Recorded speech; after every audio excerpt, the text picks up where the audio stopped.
Chapter 132. Ella sat on the comfiest sofa she had ever rested her, but yet she couldn't enjoy its comfort to the fullest under his gaze. Her heartbeat slightly increased, not only because of the attraction toward the opposite gender, but also because of his cultivation level, body strengthening stage, level 4. Cultivation speed like this was monstrous, heaven-defying, and godly. Despite the large crowds outside, the room was silent.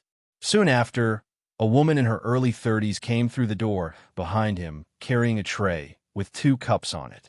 The sweet fragrance coming from those cups made Ella's voice salivate to the point that she wanted to jump and gulp whatever inside the cups. Ghost grabbed the cup with a smile, and then the woman placed the tray before Ella. "Please take it, Elder Ella." Regardless of her covered face, the woman gave her a wide grin, not a fake one, but a genuine grin. Ella was surprised by the hospitality.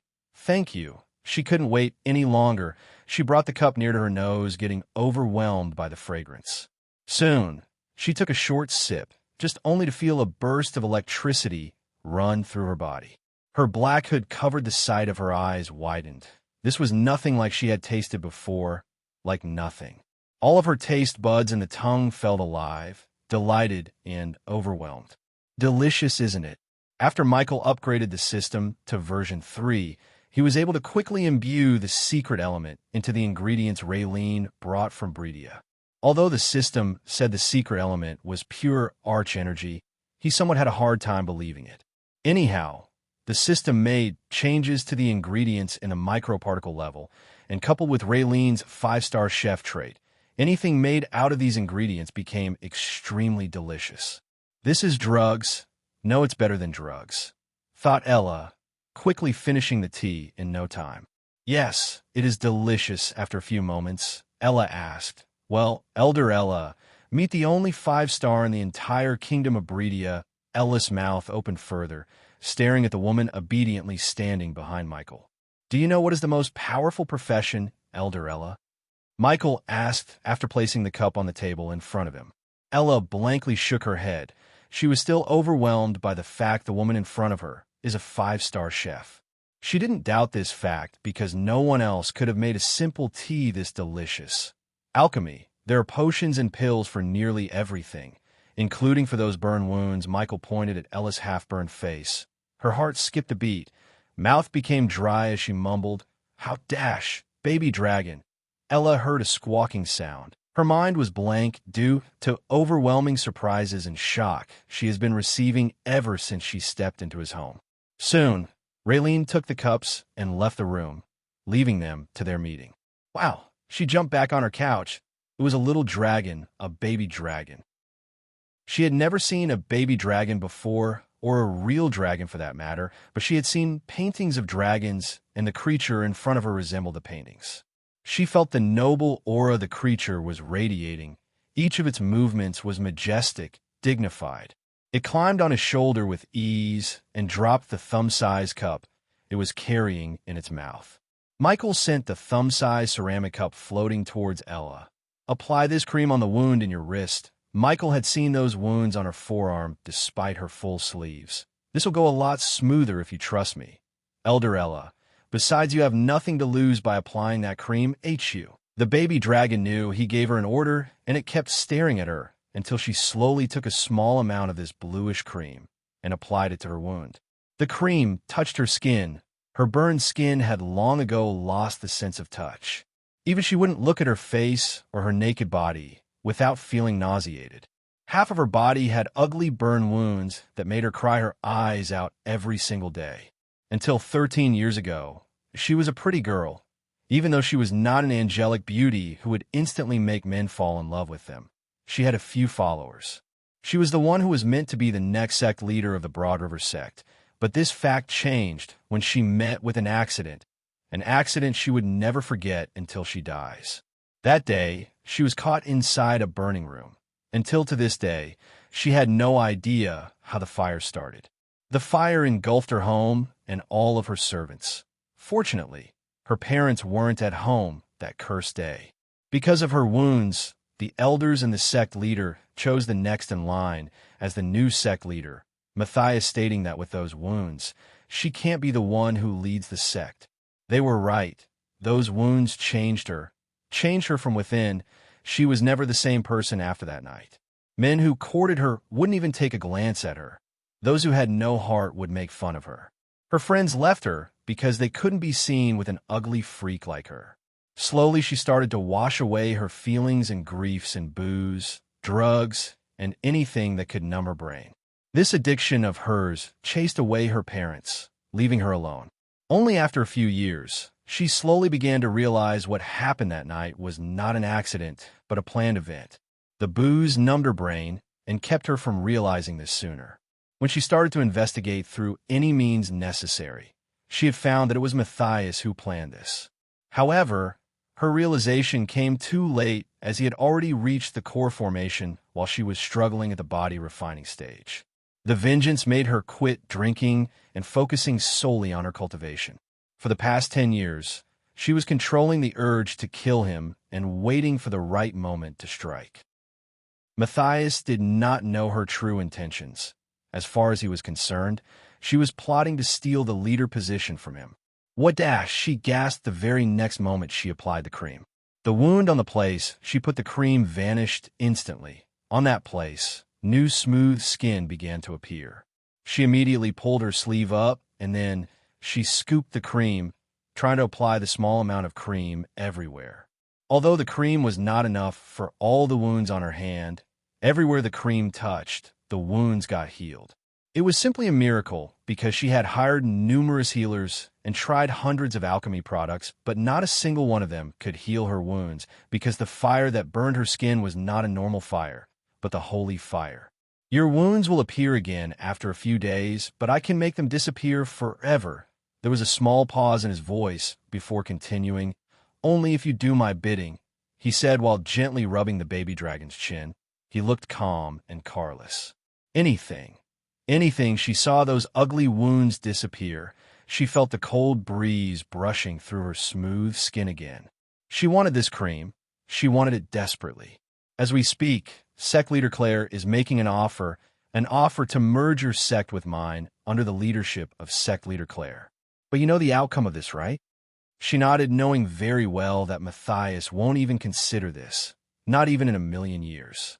I can simply kill him and subdue your sect within a day, but if I did that, your people will sooner or later revolt, hinder the growth of my sect. She knew he was right. Matthias may be an evil son of a bitch to her, but everyone in the sect would definitely leave or revolt if Ghost forces them to join his sect. That's where you come in, Elder Ella.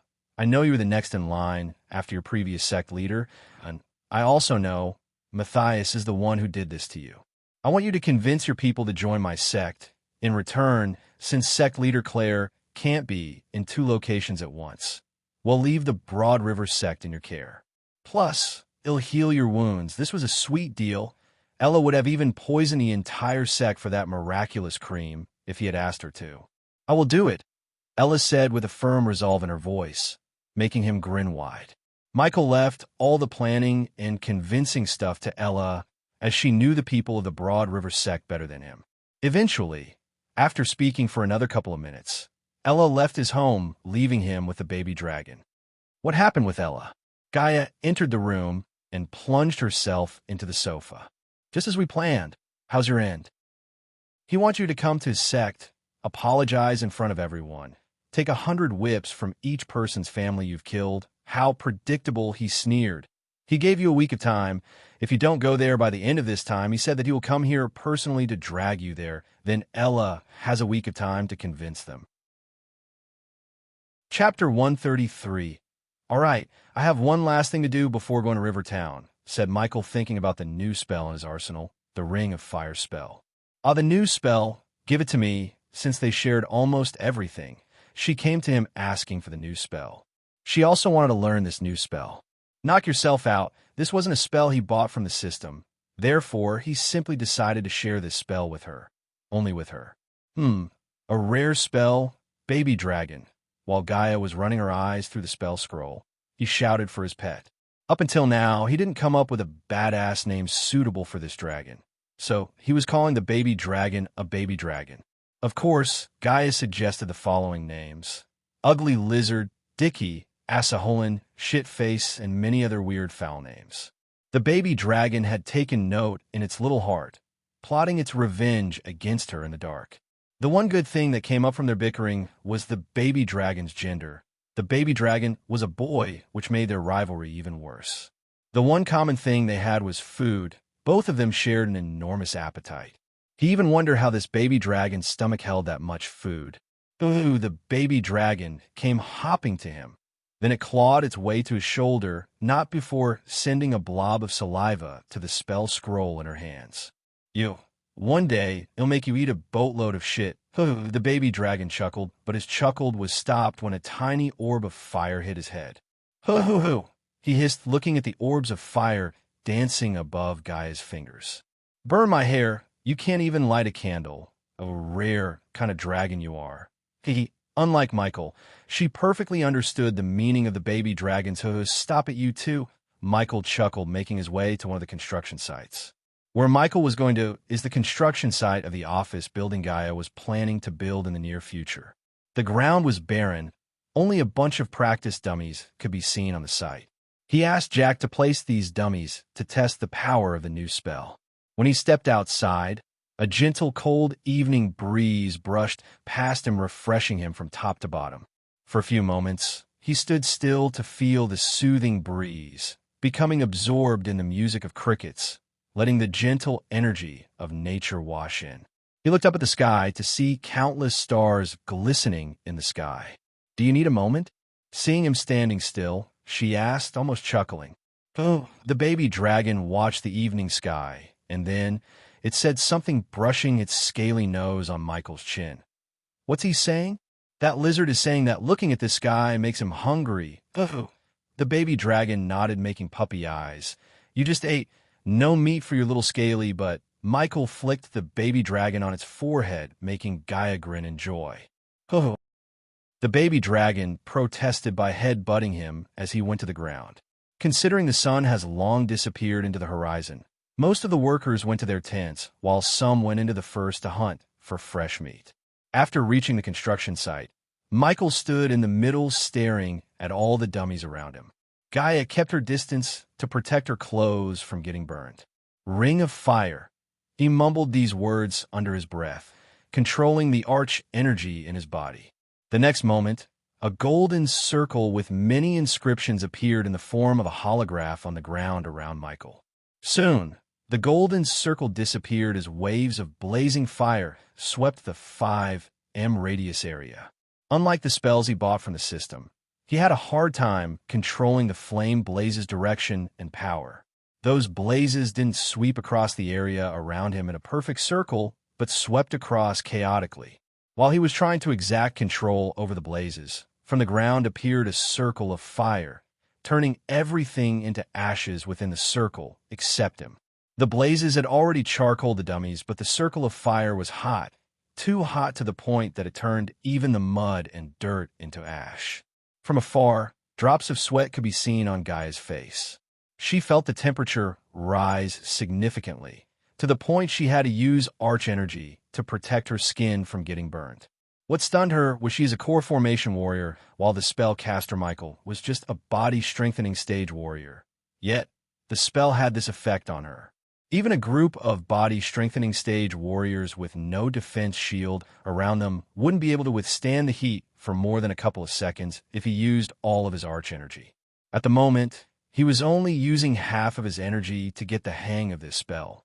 52% mastery. Michael willed the system to show mastery over this spell. He still had a long way to go before reaching 100%. The only way to reach 100% was to practice this spell every single day and increase the arch energy he put into the spell little by little. A bunch of netherils would make a fine target for this spell, Michael thought. The mere thought of him killing hundreds of netherils to farm experience points gave him goosebumps.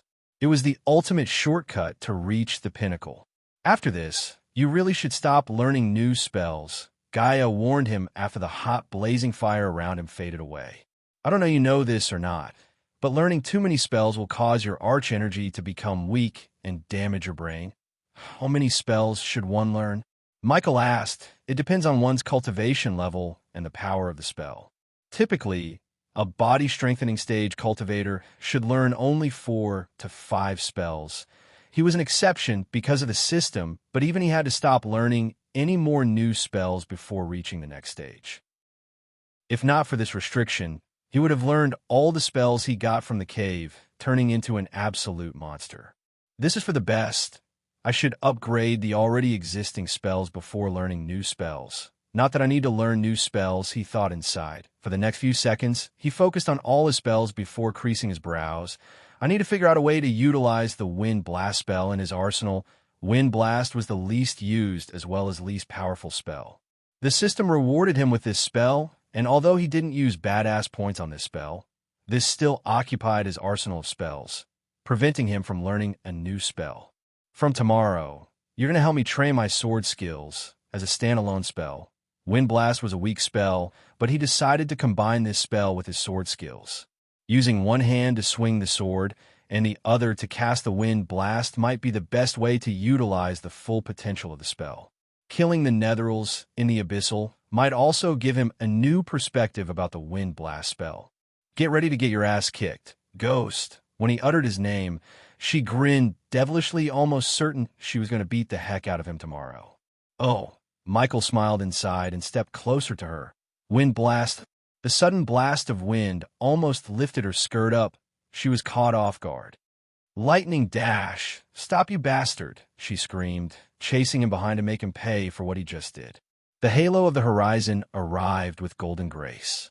On the large, luxurious bed of Michael, he was sleeping with the baby dragon curled up on his chest. Last night was a great exercise making Gaia chase him around the sect, even without a spell like Lightning Dash. The snake was damn fast. After they got tired, they laid on the green grassland staring at the night sky before they came to their home, searching for the comfort of the bed. While he was rolling on his bed, he heard knocks on his door. Brother Ghost, Sister Elia, wake up. Michael opened his eyes. He knew it was Jack outside the door. His voice contained a hint of panic. What a little shit. Gaia yawned, slowly opening her eyes. Sister Elia, wake up. The Baron and his men are on their way here. Soon, the sleepiness in their eyes disappeared. Instead, an amused expression flashed across their faces. So they finally decided to show up, huh? Michael put on his black transparent, full-sleeve shirt. Hoo! The baby dragon also yawned. Blinking his eyes, he woke up. Come on, baby dragon. We have a bitch to deal with, as these words escaped his mouth. He flicked his wrist as 2 green pills appeared in his hand. The 2 pills were the size of a baby's fist. They radiated a smell of rusted iron. The baby dragon twitched its mouth when he took a whiff. Michael tossed the pill in his mouth. Swallowing the pill, he made his way to receive the Baron and his men. Chapter 134, with the baby dragon on his shoulder and Gaia behind him. He opened the door to see the panic-stricken Jack. A couple of drops of sweat could be seen on his face. What are you afraid of? It's just Baron and his men, Michael said. Stepping out of his home, he looked at the rising sun on the horizon. Today sell the usual stuff. We'll make the new pills and potions later. But Brother Dash, don't worry about the Baron. They'll deal with them. Get the fuck out of here. Gaia's tone gave Jack no space to continue. He could only run away from her before she the crap out of him. Do you sense them? His calm face turned cold after Jack left. Gaia nodded. The baby dragon's round pupils became vertical slits, sensing the powerful presence around them. Yes, we are surrounded, but I don't know how many. 56 powerful figures. Might be more than that. His environmental scanning was just at level 2. Therefore, it could only sense a limited number of powerful hostiles around him. If they were at the core formation stage, he would have detected their cultivation level, but he was unable to sense their cultivation level, which meant they were stronger than the core formation stage. Among the 56 he could sense, some of them were concealing themselves and floating directly above them in the sky, so were hiding in the ocean of trees around them. Humph! Do they think it's easy to catch me? Michael snickered inside his mind.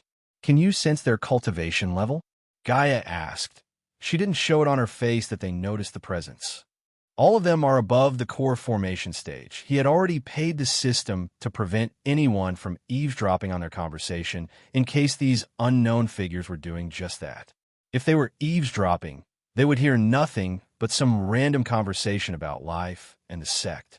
Michael walked to the side, to a place where the customers could clearly see the events unfold, so he could earn badass points utilizing the situation. Eventually, after waiting for the Baron and his men, Michael saw a large crowd of soldiers adorning full metal armor marching up the steps to meet him. At the same time, he looked up to see an object soaring through the sky. There she is, Michael snickered, recognizing the person atop the flying sword, Selena. The Baron and his men locked their eyes with him. They kept marching towards him until Selena landed in front of them with a loud thud. Even from a distance, he could see those bloodshot eyes, veins protruding on her face. Her neatly combed hair was disheveled. Behind Selena, an emaciated man walking with the men, Michael almost failed to recognize this man, Baron Totonk. He was walking like a zombie. There was no life in those swollen eyes of his. His previously sturdy body now became the body of a starved man. Killing Jane really did a number on him, Michael thought. Waiting for them, he stood there, his hair fluttering back in the wind, accompanied by Gaia and the baby dragon on his shoulder. The men halted their steps, keeping a 10-meter distance from Michael and Gaia. There were a few gasps and murmurs when they saw the majestic creature sitting on his shoulder. However, Selena's eyes didn't look like anything or anyone but Ghost. She locked her eyes with him. Within those bloodshot eyes, a flash of shock emerged and disappeared. Not impressed, Michael thought she would have reached at least the core formation stage, but seeing her body strengthening stage level 9 cultivation level, he was disappointed. "Young miss, let me talk," a wrinkly old man with a slightly hunched back pressed Selena's hand and said. The old man then turned his gaze at Michael. "Young Master Ghost and Baston, a servant of the Baron, did dash. I heard about what happened, Baston. It's terrible," Michael calmly said. Looking at his nonchalant face, Selena shivered in rage. However, her mind refused to attack him, just like she did when dealing with those who had grudges with Jane. She attacked first and asked questions later. The first time they met, he was just a foundation stage cultivator, while she was a body-strengthening stage warrior. At that time, she could have easily killed him, but now, the tables have turned. "Words cannot make any of you feel better. Is there something I can do to help you, Baston?" Since Baron Totonk seemed lifeless, Michael decided to talk with this old man instead of the Baron himself. "Grandpa Baston, let me deal with this dash. I assume you're not here to fight me." "Selena," Michael interjected before she could finish her sentence. "Young miss, please." The old man quickly pressed Selena's fist tightly and gave Michael an apologetic look. "Young master, we are here." To the old man's voice trailed away. "You're here to interrogate me, right?" Michael finished the old man's thought. The old man sighed, slowly nodding. "Young Master Ghost, I hope you understand the situation. We only want to find the person responsible for again." The old man didn't finish his sentence, looking at the Baron beside him. The Baron had lost all of his energy and will to live after seeing his beloved daughter hanging in front of his manor, brutally killed. No matter how strong he was, at the end of the day, he was a loving father. Jane's death broke him from within. The old man knew the Baron had died that day, and the man with them is just a vessel. "You're wasting your time, Baston. You very well know that I was in the Nether Realm at that time," said Michael. "What's happening? Why is the Baron here? Whoa, what's up with the platoon of men?" "Hey, I think they're suspecting Brother Ghost with the murder of Jane." "Bullshit. Everyone knows it was the devil of Breedia, Lucifer, who killed her. Brother Ghost beat the shit out of her personal guards, so it's natural for them to investigate him. Except Brother Ghost was in the Nether Realm when Lucifer killed her, unless Brother Ghost know a way to be in two different realms at the same time." Seeing the commotion, the disciples gathered around them. The old man and the Baron's men heard the chattering and couldn't help but agree with the disciples. The men knew Selena is wasting time with Ghost when she could focus the investigation on someone else. Jane's 2 uncles and 3 brothers were unable to come to her funeral as they were leading the army of Breedia against the war with Kingdom Lavia. Even if they wanted to come, the king wouldn't permit them unless they are fine with getting their heads cut for abandoning their king during the war. Only Selena and her family were there to console the Baron, as well as seek justice personally for Jane. You're a freak. Selena lost her patience. She shouted in anger. You could have found a way to kill her. This is not the time. Michael simply waved his hand, ignoring her. Since you're here, even though you know I was in the Netherrealm, I assume you have a reason to be here. Many men behind Baron were surprised to see the way he was handling Selena and the situation. He was not like the other prodigies or the genius youths they had encountered before. If someone else was in his shoes, they would have lost their calm because it was obvious that he didn't kill her. Young miss, the old man glared at Selena. This time there was anger in his eyes. Selena swallowed her rage, giving the chance for Grandpa Baston to handle the situation. The old man flicked his situation, taking out a greenish, glistening pill. As an alchemist, he instantly recognized the pill and its purity level, 85% pure pill, which meant it was concocted by the Pill King, Gabriel himself. Truth exacta, huh? The Baron tensed when the old man took out the pill. This pill was used only in situations such as murder trials, judging treason cases. Except for those who were charged with the above accusations, it's considered a privacy invasion, which was a crime punishable by either death or decades of imprisonment, if the victim went to the king or to the guardians to complain. The disciples stepped back a little, fearing that Ghost would lose his calm and start attacking the Baron's men. His expression changed. A cold look submerged on his face before sighing. I understand. I was one of the people who had quarrels with Jane. Besides, I understand the Baron's situation and respect him. Baston, give me the pill. The old man was stunned by his words. He really thought he would decline to take the pill. Even if he refused to take the pill, they had no right to force him to. It was a crime after all. Ghost, you don't have to do that. Gaia pretended to be mad as the baby dragon hissed at the old man. It's okay, Elia. The fewer the suspects, the closer they would get to Lucifer. Everyone has to help however they can to stop an evil like that. His image in everyone's hearts rose up. The Baron's men began to respect and admire this youngster. Despite his ruthlessness, he wanted to be on the side of good. Really, even the system couldn't stay silent, hearing him speak like an innocent, upright person. Chapter 135. Ding. Congratulations to the host for successfully being a badass. The reward is 500 badass points. Ding. Congratulations to the host for successfully being a badass. The reward is 600 badass points. Ding. Congratulations to the host for successfully being a badass. The reward is 300 badass points. Ding. Congratulations to the host for successfully being a badass. The reward is 200 badass points. Ding. Congratulations to the host for successfully being a badass. The reward is 700 badass points. He was surprised by numerous ding sounds in his mind. Was that badass? He questioned himself. Baston handed over the pill and a transparent stone to Michael with a thankful smile on his face. This stone was connected to the pill through arch energy. The one who took the pill had to keep the stone in her hand. Each lie that comes out of their mouth would make the stone glow red and greed for truth. Typically, the pill's effect would last for 5 to 10 minutes. Considering this was an 85% pure pill, the effect would at least last for 7 minutes. While holding the stone, he felt a strange sensation in his brain, but soon the sensation disappeared. Let's start with an obvious lie, shall we? Michael smiled. I'm a 5-legged scorpion with thousands of beauties in my harem. Some of the disciples and the soldiers chuckled. The stone soon let out a bright red color, indicates the obvious.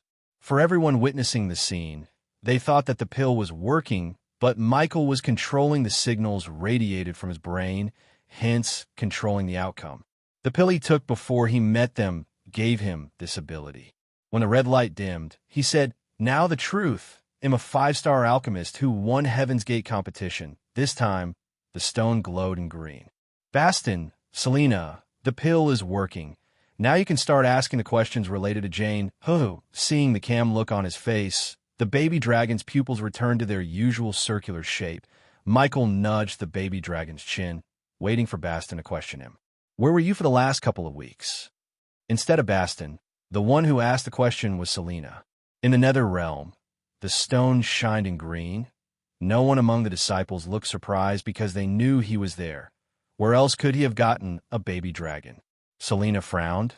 Did you wish to harm Jane in any way? The old man and the Baron's men locked their eyes with the stone, waiting for his answer. No, I did not. After Baron came to me and apologized for her actions, I dropped that matter. Again the stone shined in greed, somewhat calming the volcano of anger inside Selena, but not completely. Did you dash soon? When the stone lost its color, she asked another question, but only to get interjected by Michael. Look, I didn't kill Jane, and I don't know who did it. I had no fucking idea that she's going to get killed. All of you are looking in the wrong place. Now, I think this is enough proof for you. The stone kept emitting green light, making everyone around him sigh in relief. His face lost the smile. Instead, a cold look could be seen on his face. Thank you for your understanding, young Master Ghost. Baston bowed, giving an apologetic smile. Now, if you'll excuse me, I have places to be. He threw the stone towards Baston. Gaia also took the same pill as Michael to neutralize the truth extractor in case Selena asked her to take the pill, but she didn't even look at Gaia. Young miss, let's go, Baston said. As they were turning back to leave, Michael sensed the powerful entities around him who stayed hidden also disappearing from his environmental scanning one by one. The Holy Guard, Michael mumbled. He already knew the church is investigating Jane's murder, hoping to find Lucifer. He had heard about these Holy Guards from Gaia. Even she knew so little about them, except the Holy Guards are the church's ultimate weapon. Apparently, the church worships two gods, the sun god and the water god. He didn't care much about this religious institute until now, as he tried to avoid mingling himself in the petty religious conflicts until he could get to a stage where they can't touch him. But this had changed now. He decided to get more information about this so-called church as well as the Holy Guards. After all, it was only a matter of time before Lucifer had to face this holy army. She should have asked me at least one question. She felt offended not to be noticed by Selena. What are you all looking at? She shouted at the customers who were gawking at them, instead of buying the pills and potions. They immediately turned their gazes away from her. They all knew her temperament and did not want to piss off this bad-mouthed girl. We'll add new products tomorrow, so don't forget to bring your pay cubes. Instantly her words caused a commotion among the nobles and the rich. Miss, what are the new pills and potions? One of them from the crowd shouted excitedly. There will be wisdom potions, mind control pills, elemental resistance potions, perception pills, hallucination potions, camouflage potions, enhanced healing potion, and the potion you all younglings are desperately waiting for.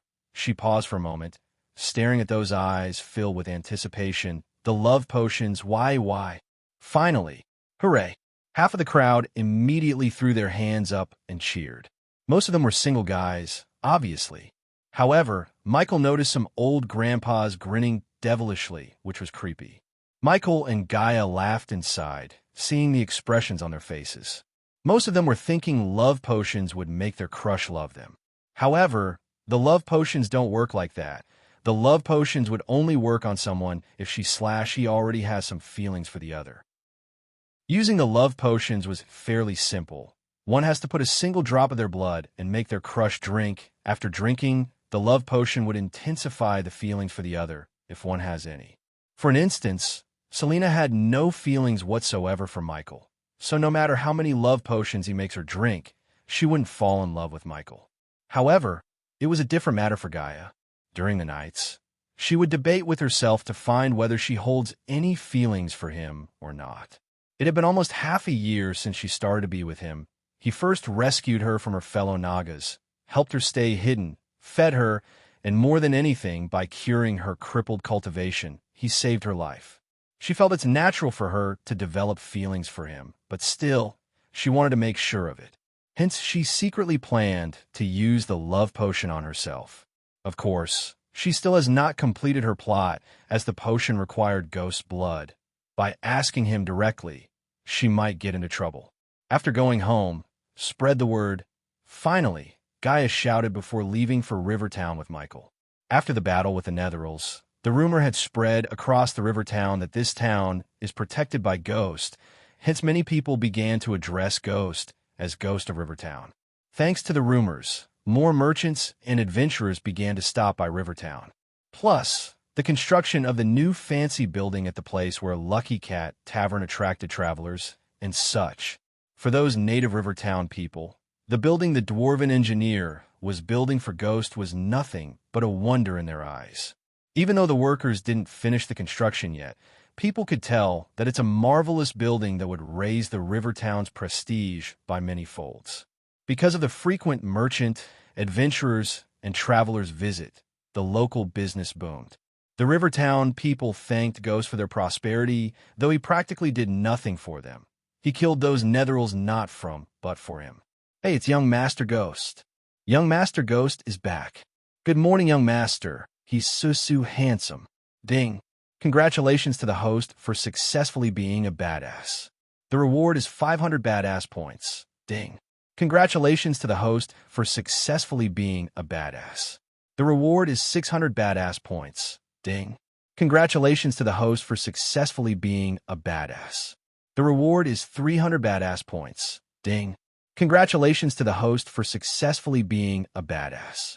The reward is 200 badass points. People on the streets of Rivertown quickly greeted him and Gaia with a wide grin on their faces. Just by walking the streets, his reputation earned him badass points.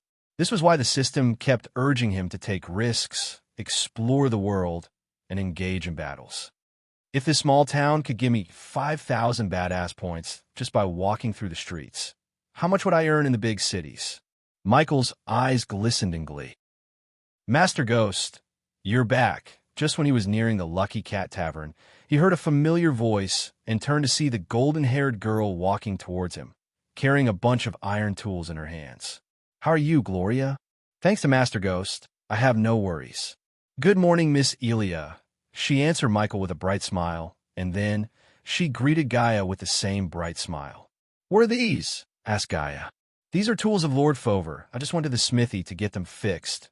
Michael recognized none of these weird tools. He had never even seen them before. His curiosity piqued to see the 3-star builder and the restaurant he was building for them. Chapter 136. The air was filled with hammers hitting the stones and iron. Upon arriving at the construction site, Michael saw the bare bones of the building. The wooden planks, iron beams, and half-built walls which were glistening in the daylight radiated certain charm. The building resembled a rectangular prism. On the long sides, there were 5 arched windows. Each window was approximately 3 m wide and 7 m in height. On the front of the building, there was 1 arched door between arched windows on each side. The building was lifted by a 3 m foundation, so one could enjoy the view of the river clearly. On the far end of the building, Michael noticed the vents, stoves, and ovens being built by another set of workers. Michael walked up the few stairs to enter the building when he saw a couple of carriages stopping in front of the building. Both Gaia and Michael frowned at this sight. The carriages had scratches, burn marks, and cuts all over them. It was evident these carriages were attacked. Soon, people slowly came out of the carriages, wounded. This scene attracted the people of Rivertown. Few of them stepped forward to support the wounded soldiers. Gaia's face instantly turned cold the moment she saw the people taking out dead ones from the carriages. All the dead bodies had deep cuts, burn marks, and severed limbs. Following the dead bodies, a short, sturdy man with a large beard jumped out of the carriages, carrying a huge battle axe. The short man compensated for his lack of height with his muscles. The man carried that huge-ass battle axe like it had no weight. Dwarf, Michael mumbled under his breath. This was the first time he had seen a dwarf in real life. The dwarf was exactly like one of the dwarves in the Lord of the Rings movies. Fover, what happened? Gaia asked as the dwarf put the battle axe on the ground, producing a loud thud sound. Bandits happened. Lass, ye told us there be nae bandits between here and Bradford. Bandits? Where? After Jane sent bandits to harass their customers, Gaia personally went to the forest surrounding the Sunrise sect, as well as the forest surrounding the river town, to kill every single bandit. She was sure there are no bandits to harass them until now. Fucking bloody beastmen ambushed us near the moon goddess temple. These puny humans stood nae chance against their guerrilla attack, cursed over failing to notice Michael in the heat of the moment. Beastmen wouldn't usually enter a human kingdom. Ghost, we have to investigate this. Only when she mentioned the name Ghost, the dwarf turned his gaze at Michael. For a second, Fover just stared at him to sense his cultivation level Soon his eyes slightly widened in surprise. "So you be that famous ghost of Rivertown, yeah, lad? You need to do something about these bandits. They already destroyed most of the materials I needed to finish the building, destroyed the glasses. I'm gonna rip them to pieces." Veins popped on Gaia's face. Considering this plan of Michael's required more glasses, even in the stones, this shipment was extremely important. These were not normal glasses. The dwarf ordered them, glassmakers, to custom build the glasses, which cost them a huge chunk of gold coins. "Go and check out the forests, but I guess they're long gone by now. I have to look," she said, and rushed toward the place where they left the Pegasus. Master Ghost, soon after Gaia left, his two henchmen came towards him. Both Daniel and Ricky suffered wounds. Daniel had a deep cut running across his chest. His brown tunic was drenched in blood, while Ricky limped, holding the deep cut on his thigh. Michael quickly willed the system to give him the healing potion in the storage. In a flash, 2 vials of healing potion appeared in his hand. "Here, take this." Both of them shuddered. The thought of a single vial of healing potions cost 9,000 gold coins prevented their hands from reaching out to take the healing potions. Drink it. It's an order." Thinking about those bandits who almost killed his 2 loyal men, Michael wanted to flay the bandits alive. He could simply buy materials, but loyal men like them were hard to find. Daniel opened up the vial, slowly pouring the potion into his mouth. Their wounds closed up at a swift pace. The dwarf was surprised he wasted 2 valuable potions on these 2 commoners. After their wounds healed up, Michael retrieved a couple of more healing potions, mixed them in the water, and distribute the water to the wounded. For those who lost their lives, Daniel and Ricky saw a large pouch of coins appear in his hand. "Give their families 2,000 gold coins." His words instantly caused the people to go crazy. There were gasps and muttering among the crowd. Even if they were alive, they wouldn't have earned 1,000 gold coins in their lifetime by working on the construction sites, not to mention 2,000 gold coins. He just changed their lives. With this amount, their families could live their entire lives without ever going to work. As far as he was concerned, if he didn't compensate them with a handsome amount, workers might avoid working for him in the future, as they might fear for their lives. But now, they would gladly give their life, thinking their families would get richer and live their life with no worries. Many wives would gladly take 2,000 gold coins instead of their drunk husbands, any time of the day. After all, for Michael, even 20,000 gold coins weren't much compared to his grand plans. He wanted the restaurant to be up and running as soon as possible. As for those who survived, you will receive 50 gold coins for the inconvenience. Those who survived bowed and grinned in glee despite the excruciating pain. Although it was nowhere near the amount 2,000, at least they lived to enjoy the 50 gold coins. "Lad, what a boot me? You need to compensate me too?" asked Fover, smirking. "I will compensate you handsomely when you lose a few limbs in the next bandit attack." "You were right, I didn't find anything except this." While he was making new batches of pills and potions back at his home, Gaia came rushing into his room. Michael looked at the baby dragon as he hopped towards Gaia and grabbed the medallion in her hand with his mouth. He then whooped back at Michael. The medallion was black, made of high-quality black iron. On its surface, a wolf's head etched onto its surface. Those who attacked Fover is not bandits. Human, it's the Grim Reapers. Michael did not utter a word but waited for her to explain. When you need beasts, bandits, and problems like that disappear, you go to Adventurers Guild. When you need a noble to disappear, or even a king disappear, you go to the Grim Reapers. If you have enough gold coins, no matter what evil shit you want to do, they will do it for you. Someone pay them to attack the shipment, but who? He scratched the baby dragon's chin, thinking about who might have done this deed. The only enemy he had until now was Jane. Obviously, she couldn't have hired the Grim Reapers. He didn't think Selena would have done this either. "You said they do anything, right?" "For the right amount," she said. Fover said the glassmakers may have extra supplies we need. Buy them and bring them to Fover personally. What will you do? "For now, I will finish all these, and then we'll go to Aragoth to seal the deal," said Michael, showing no emotions on his face. "So we'll do nothing about this?" She questioned him, only to see him shake his head. "Grim Reapers won't tell us who hired them in the first place, right?" The Grim Reapers sounded just like the dark underworld back on Earth. Although he only killed a certain group of people, there were assassins and fixers who would kill or do anything for the right amount. But the dark underworld would not reveal anything about who hired them to do the job to anyone. This secrecy what made the dark underworld extremely powerful, and if his instincts were correct, the Grim Reapers would follow the same rules. His assumption was proven right when she nodded. Nope, those bastards value client confidentiality more than anything. If we went there asking for this information, they would either try to kill us or ban us from using their services in the future. Then there's nothing we can do except trying to hire them to protect our carriages. This might work if this was a one-time task, but if someone hired them to attack our carriages every time. Her voice trailed off, but the killing intent in her eyes intensified. Then we'll simply hire the adventurers to do the job for now. Gaia creased her brows. What do you mean for now? Today they attacked my men. I want simply forget it. One day, I'll visit them, kill every single one of the Reapers who did this. Not as Ghost, but as Lucifer. Gaia grinned devilishly, thinking about the day they'd seek revenge against the infamous Grim Reapers. After Gaia left the room, he finished making pills and potions enough to sustain the Majestic for a week. He stood up, the baby dragon on his shoulder. Ruby Cuisine branch manager. Michael mumbled under his breath before dashing out of the room. Chapter 137. Inside Michael's house, the trio was laying on the sofa, munching on the egg rolls Raylene prepared for them as snacks. The baby dragon was clutching onto its roll, fretting that Gaia would steal it from him. Both of them just came back home after getting their job done. Fortunately, the glassmakers kept extra custom-made glasses to sell on the sidelines. Therefore, she was able to buy the glasses from them and personally deliver them to Fover, resuming the construction work.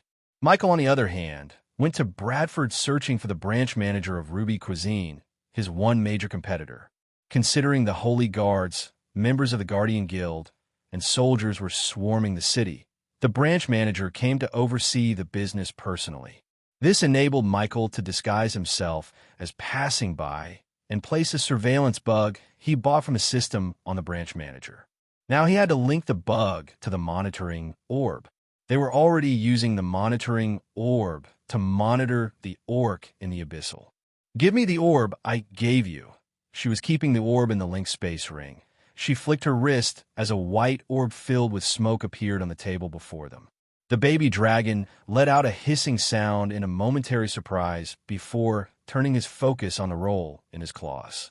The next moment, Michael placed his hand on the orb, willing the system to establish a connection between the monitoring orb and the bug he placed. Connection successfully established. After he heard the system's now not so robotic voice, the white smoke inside the orb slowly faded away to reveal a neatly organized room. On the orb, Michael and Gaia saw a pair of hands up close, writing reports under the candlelight. The pair of hands belonged to the branch manager. Thanks to the bug, they would see anything he sees, listen to anything he listens. For Michael, it reminded him of the first-person games he played back on Earth. You didn't place anything on me, right? Following the branch manager, Michael willed the orb to show the orc. Gaia placed a bug on the orc exactly like the bug Michael placed on the branch manager, and also, with Michael's help, she drew symbols on the walls around the orc. These symbols were practically like the CCTV cameras. They recorded the orc's room, sending a live feed to the monitoring orb. At the moment, they could see the orc scribbling and reading parchments. Gaia bought him those parchments as he wanted them to summon netherils into this world. I still don't trust that orc human, said Gaia, creasing her brows. We don't need to trust him. We just need his ability to summon netherils. After the system went haywire when he tried to recruit the orc as his subordinate, he ultimately decided not to try that again. That didn't mean he had no ways to make sure the orc stays in line. As far as the orc serves him loyally, Michael would give the orc a seat in the organization in the future. If he didn't, he would simply kill the orc and be done with him. After all, killing netherils was not only the way he could gain experience points. All right, it's time I met the orc again. Realizing they were preparing to go to a new place, the baby dragon excitedly bounced up and down. Sorry, baby dragon.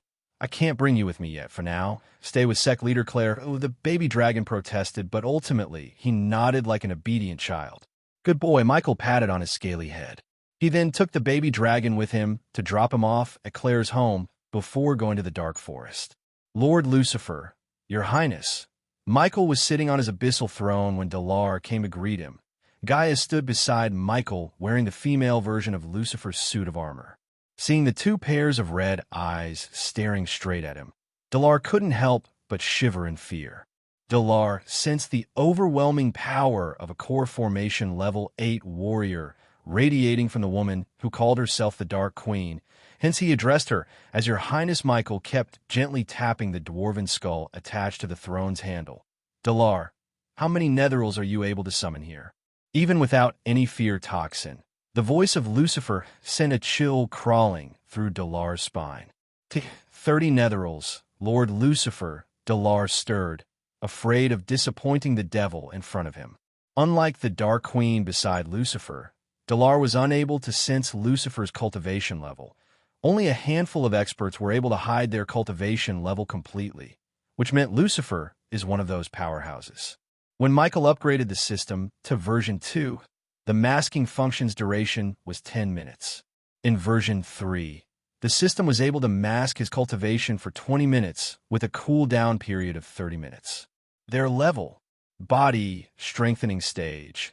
I can summon level 7 netherils, 7,000 for each netheril, 210,000. Just when he was grinning behind the mask in glee, Delar opened his mouth to ruin the moment. For once a month, Lord Lucifer incompetent.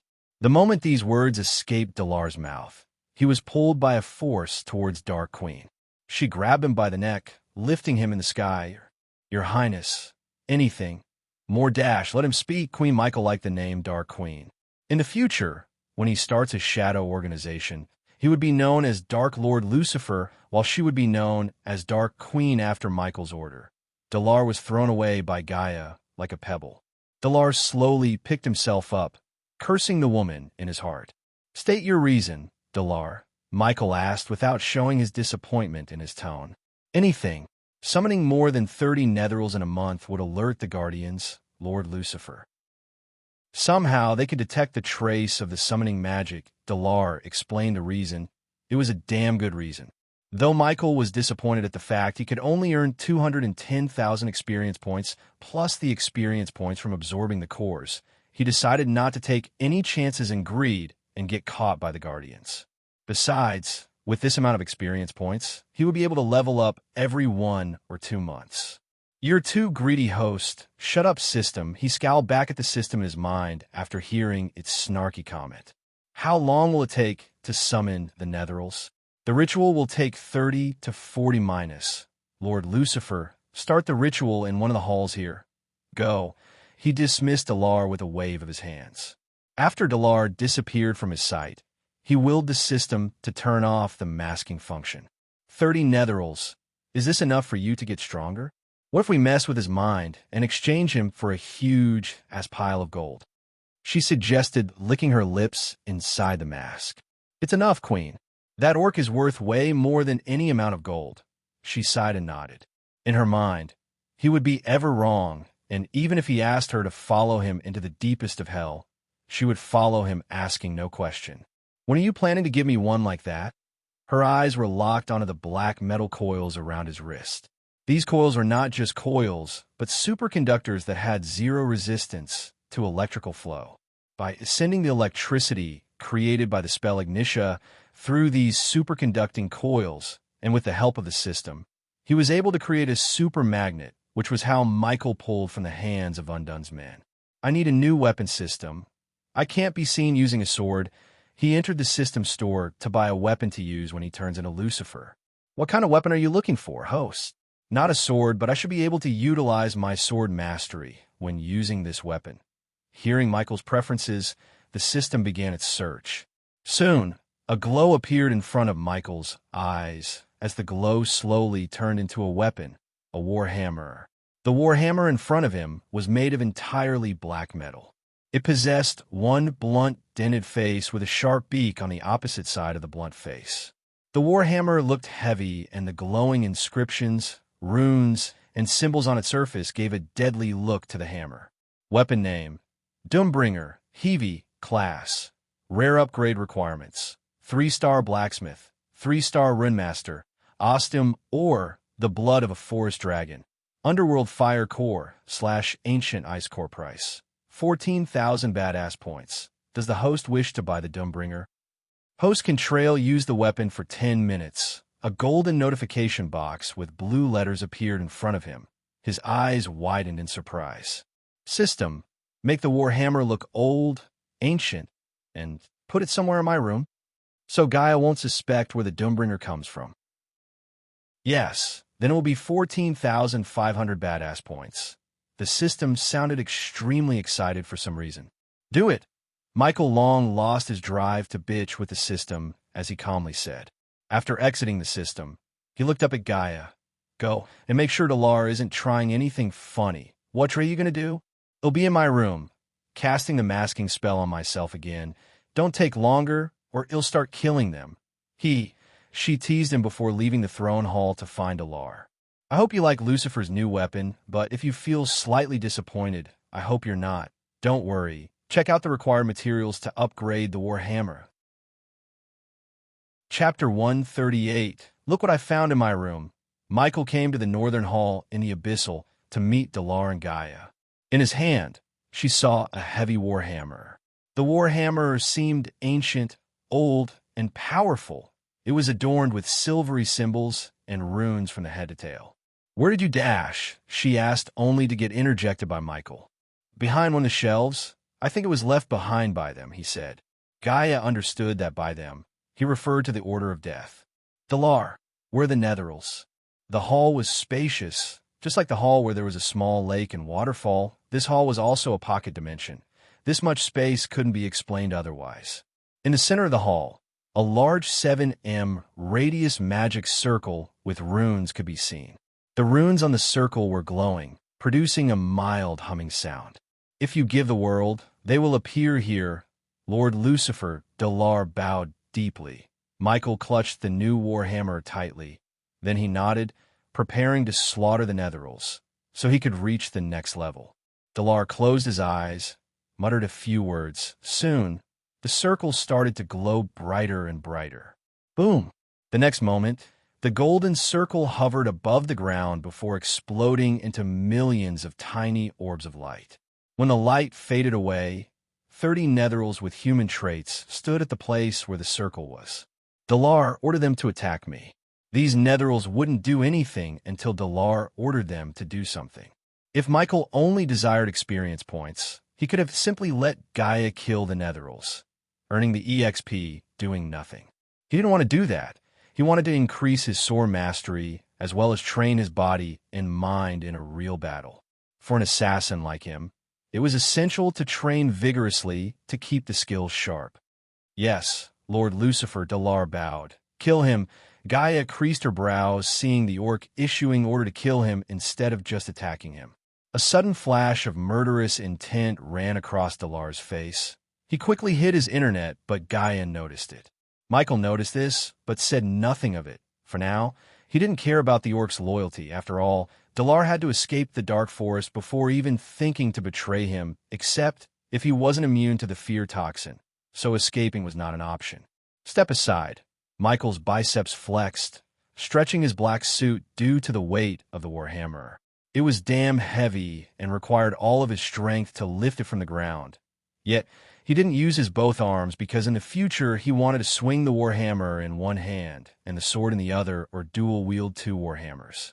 Gaia was ready to dash forward in case they overwhelmed him with their numbers. After all, he was a body-straightening level 4 warrior, while each Netheril was at level 7. Locking their target, all 30 Netherils rushed at him with no strategy or plan. Hands reached out at him to tear him apart. The putrid smell of all the Netherils filled the hall, making Gaia twitch her nose. Death range. The hall became darker around Michael, giving a gloomy feeling to Delar. Instantly, Michael flexed biceps loosened a bit as his body strength immediately doubled.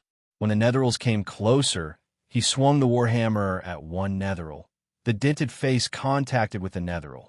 The power and force were so great, as the netheral's head exploded, splashing black goo, grayish brain matter across.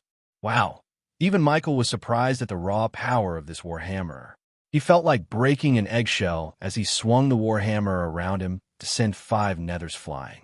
The bone-crunching, blood-splattering sound was like music to his ears.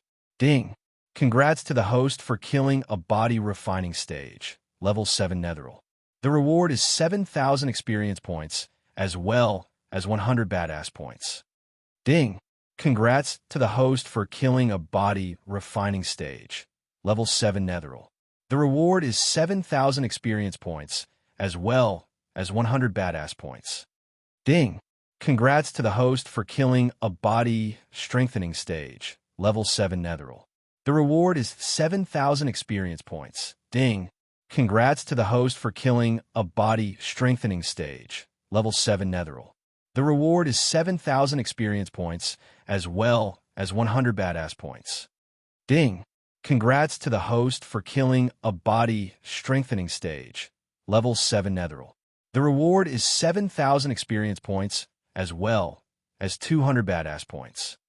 There was no slowing in his movements. He threw the warhammer at the remaining netherils. His throw had enough momentum and power to bash 3 netherils back to back before falling to the ground with a loud thud sound. Dalar expected without his hammer, he would be vulnerable, at least a bit, but the next moment Michael lost his warhammer, he grabbed the nearby netheril and used the netheril as a weapon. He swung the netheril, forcing the other netherils to stumble back before ripping the netheril in his hand into 2 bloody pieces. His raw strength stunned Dalar as began to punch the netherils through their chest, grabbing the core in one hand and ripping their heads off in the other. It was a devilish display of brute strength and speed, but behind that brute force, Gaia could see the finesse. Each of his moves was calculated, very well thought. Soon, Michael punched his way through the netherils to his warhammer. Instead of bending his back to pick up the warhammer, he stomped the ground as the force made the warhammer fly right into his hand. Ding! Congratulations to the host for successfully being a badass. The reward is 300 badass points. Ding! Congratulations to the host for successfully being a badass. The reward is 500 badass points. With a twist, he turned the warhammer to use the pointy head instead of the dented face. Like splitting a wood log into 2, he brought down the warhammer on one unfortunate netheril, except the head did not explode like before, but the head came separately with the warhammer. Another swing sent the head directly toward another netheril before Michael leaping into the air. In the midair, Michael grabbed the warhammer using both his hands, and then he hit the ground with all of his strength. It created a huge, powerful shockwave that sent all the surrounding netherils flying into the walls. The entire hull trembled like an earthquake. Ding! Congrats to the host for killing a body-refining stage. Level 7 Netheril.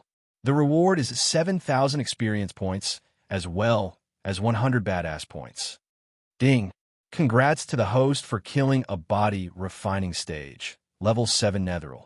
The reward is 7,000 experience points, as well as 100 badass points. Ding! Congrats to the host for killing a body-strengthening stage. Level 7 Netheril. The reward is 7,000 experience points. Ding! Congrats to the host for killing a body-strengthening stage. Level 7 Netheril. The reward is 7,000 experience points, as well as 100 badass points. Continue's notifications sounded in his mind. He saw the unmoving bodies of netherils lying on the ground in their own pool of black goo. After the shockwave attack, there were only 10 netherils. Some of them had white bloody bones sticking out of their bodies. Let's finish this. Michael grabbed the handle tightly. He then moved towards the only to spiral rapidly with the warhammer pointing at the netherils. His body soon blurred. In Dalar's eyes, Lucifer seemed like have turned himself into a mini cyclone. The mini cyclopes turned even darker, splattering black goo and brain matter across when the mindless netherils went straight into the Cyclops. Ding! Congrats to the host for killing a body-refining stage. Level 7 Netheril. The reward is 7,000 experience points, as well as 100 badass points. Ding! Congrats to the host for killing a body-refining stage. level 7 netheril. The reward is 7,000 experience points, as well as 100 badass points. Ding! Congrats to the host for killing a body strengthening stage, level 7 netheril. The reward is 7,000 experience points. Ding! Congrats to the host for killing a body strengthening stage, level 7 netheril. The reward is 7,000 experience points, as well as 100 badass points. Congratulations to the host for leveling up. The current level is body strengthening stage, level 5. After smashing all the netherils, he lowered the warhammer, giving his hands the much-needed rest. Maybe another 100 of these can give me a challenge. Dalar shivered after witnessing the display of pure strength and brute force. He was unable to pinpoint Lucifer's true strength, even after this one-side massacre. Lucifer killed those netherils he summoned with no hassle. There was not even a scratch on his body. He used no powerful spells, but the warhammer and his own strength. Dalar could tell that those words he just spoke were nothing but true. He doubted even another 100 netherils could make him drop a sweat, let alone kill him. Take this as a reward for what you did. Michael flicked his wrist, taking out a batch of revitalizing pills and arch energy boosters. The batch had 10 of each pill. Since anyone could buy pills from the Majestic, he didn't fret about Dalar connecting Lucifer with Ghost. This will be enough for you to purify your body and help you speed up your cultivation, Michael said, sending the pills floating towards Dalar. Dalar didn't dare to refuse this. He just bowed deeply and accepted the pills. Burn those bodies after giving one last order to Dalar. He made his way to his room with Gaia, following him behind. Chapter 139. Man, we need a butler to maintain this place ASAP. While walking through the cobweb corridors of the Abyssal, Gaia said, "Why don't you put up a sexy maid dress instead?" She froze stunned, behind the mask. He chuckled, seeing her reaction. "Why don't you ask Sadie? You're pervy fuck." Michael received a punch on the shoulder for his suggestion from Gaia. "You're still on that." "Of course I'm still on that. I won't let you sleep around with bitches like her. Don't forget," there was a hint of possessiveness in her voice. In Michael's eyes, she was beyond beautiful, talented, funny. Moreover, she was very supportive of him. In simple terms, she was a perfect wife material for him. Therefore, if she made a move on him, Michael would gladly accept her as his better half. After all, he would choose her any time over a cold bitch like Alicia any time of the day. "Yes, ma'am," he giggled in return. Oh, she was surprised to hear his answer. She thought he would be a jerk and refuse. This gesture of him slightly made her feel elated, thinking that he might have feelings for her. Good. She put her hand around his neck before giving him a mild headbutt before they went to the teleporter to leave the dark forest. The next day, Michael left the Sunrise sect before the early light, putting on his Neo robes. They didn't use the flying swords, but mounted the Pegasus to go to Aragoth. Of course, Gaia packed her snacks, which included varieties of appetizers, desserts, main courses, and beverages to drink. Since this was the baby dragon's first long trip, he was beyond excited. He showed his excitement by showering Michael with kisses and bites. Aragoth was located in Kingdom Draddle. Although Draddle was the nearby kingdom of Breedia, it was still 2 weeks flying from the Sunrise sect.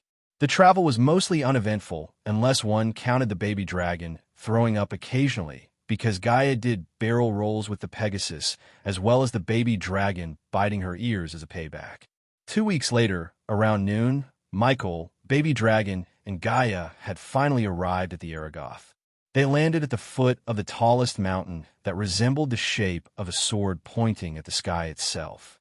The surrounding had splendid mountain ranges and tall mountain peaks. The natural arch energy was rich on top of the mountain. The mountains were surrounded by light fog all year long. This place truly gave off a divine and superior feeling. This mountain range was called the Sword Mountains. Countless mountain peaks spread across the top of the Sword Mountain. Just like the founder of the Sunrise sect, it was said that the founder of the Aragoth had also discovered an underground energy vein here. Therefore, he occupied this mountain range and established the eternally prosperous Aragoth. The energy vein aside from it being able to provide the best cultivation environment and gather natural energies, was also a representation of fortune. Many powerful sects and families had occupied land with energy veins. This was the reason why they were eternally prosperous and had produced countless geniuses. Another stunning place. Michael and Baby Dragon stare at the beautiful scenery filled with light fog. He couldn't help but praise it. Oh, Baby Dragon nodded, basking in the beauty. Stop staring, you two. This is nothing compared to the Dash, Nagaland. Yeah, I know. You've said this almost 100 times now, Michael interjected, teasing her with a chuckle. She rolled her eyes and descended to the ground. Go no further. Just when they had ascended half the mountain, they heard a loud shout, and then 3 young men dressed in white clothes with a symbol sword etched on their chests walked towards them with arrogant expressions. Identify yourselves and state your reason to be here at Aragoth. Is that a dragon? Michael's vision landed upon these 3 men, and he instantly discovered that they were only body refining stage warriors. They were probably amateurs, as talented disciples of the Outer Circle wouldn't be guarding the entrance here. However, as the disciples of Aragoth, even just being a novice disciple would be enough to make anyone proud of themselves. There were talented people amongst the novice disciples, and many of the current Outer Circle disciples and Inner Circle disciples were actually novice disciples at one point. Hiss! The baby dragon hissed when he noticed the youngster reaching out to touch him. The youngster quickly took his hand back in sudden shock. It's okay, baby dragon. Michael brushed the baby dragon's chin, reassuring him before looking back at the 3 disciples.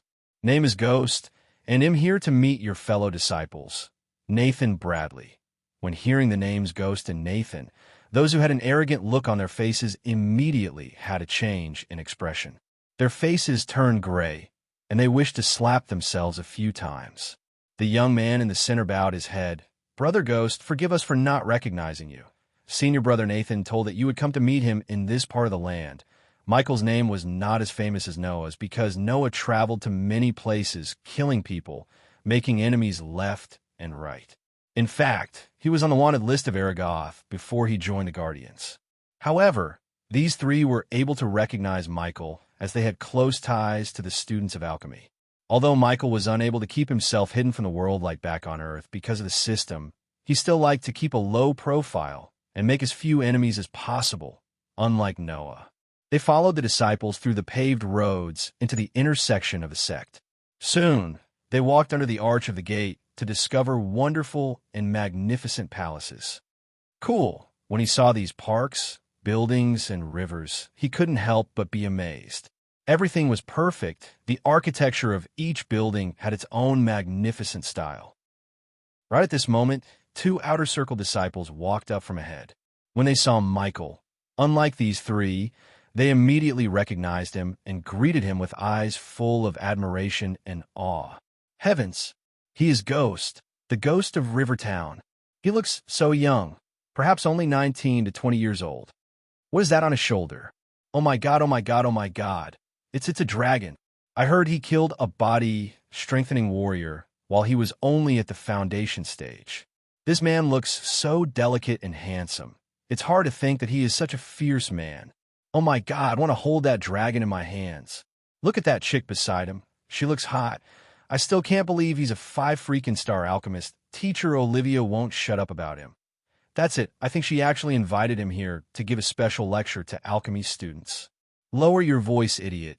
Do you know how many young masters lost their lives coveting beauties like her? Wow, Ghost is so handsome. It would be nice if I could be his girlfriend. Shut up, slut. I heard Sadie and he has a thing between them. Why is he here? The surrounding disciples' discussions became heated. Although people were communicating privately with quiet voices, he had good hearing, so he heard every single word spoken. He couldn't help but laugh and shake his head. Among all these conversations, Gaia's ear twitched when she heard the 2 disciples mention the name Olivia. Her female instincts kicked in, thinking that Olivia might try to flirt with Ghost. Obviously, his fame of being the 5-star alchemist was spread across the alchemy circle of Aragoth. All right, carry on with your own matters. Brother Ghost has gone through a long journey. I will need to bring him to Senior Brother Nathan's residence. In the future, if you have any questions regarding alchemy, I'm sure Brother Ghost will show you some guidance during his stay." The leading disciple waved at the disciples. Then he continued, leading him to the inner part. Along the way, they met several disciples who had been admiring him as a 5-star alchemist. All of them happily greeted him and were stunned looking at the baby dragon. The disciples of the Aragoth weren't idiots. Pleasing him may not give them any advantages, but it surely wouldn't bring them any disadvantages either. Eventually, they passed the area where all the living quarters of students were located. Behind the living quarters, a very fine courtyard was built. It was located at the top of the mountain, isolated from the living quarters area. Compared to the old shaggy home of his in the Sunrise sect, the house in front of looked like a palace. It was not suitable to call it a home, but a bungalow. It was surrounded by mountains and rivers, and there was even a waterfall nearby. The scene was very soothing. The natural arch energy was rich, and it was isolated from all the noise coming from the living quarters area. This was simply the best place for cultivation, not that Michael needed a place like this to cultivate. "Wait here, Brother Ghost. I'll go inside and bring Senior Brother Nathan." "Cool." Michael stood there basking in the beauty while the trio of disciples went towards Nathan's house to inform him. "Nathan's not home, Riker." Michael turned his gaze away from the waterfall to see a couple of girls walking towards him, shouting at the trio of disciples who were knocking on the door. They failed to notice Michael on the sidelines. Instead, they shouted at the trio. "Teacher Olivia is making every disciple take the potion exams. Thank the sun god we were able to escape before she locks us in the potion lab." Chapter 140, Potion Exams. Right now, the trio of disciples stepped back from Nathan's home. They walked towards the girls while Michael silently watched this scene unfold. "Holy shit, then we also have to run away from Teacher Olivia. She forces every student to take these bloody alchemy exams. Even those who don't take alchemy. Bloody hell." There was genuine fear in those disciples' faces.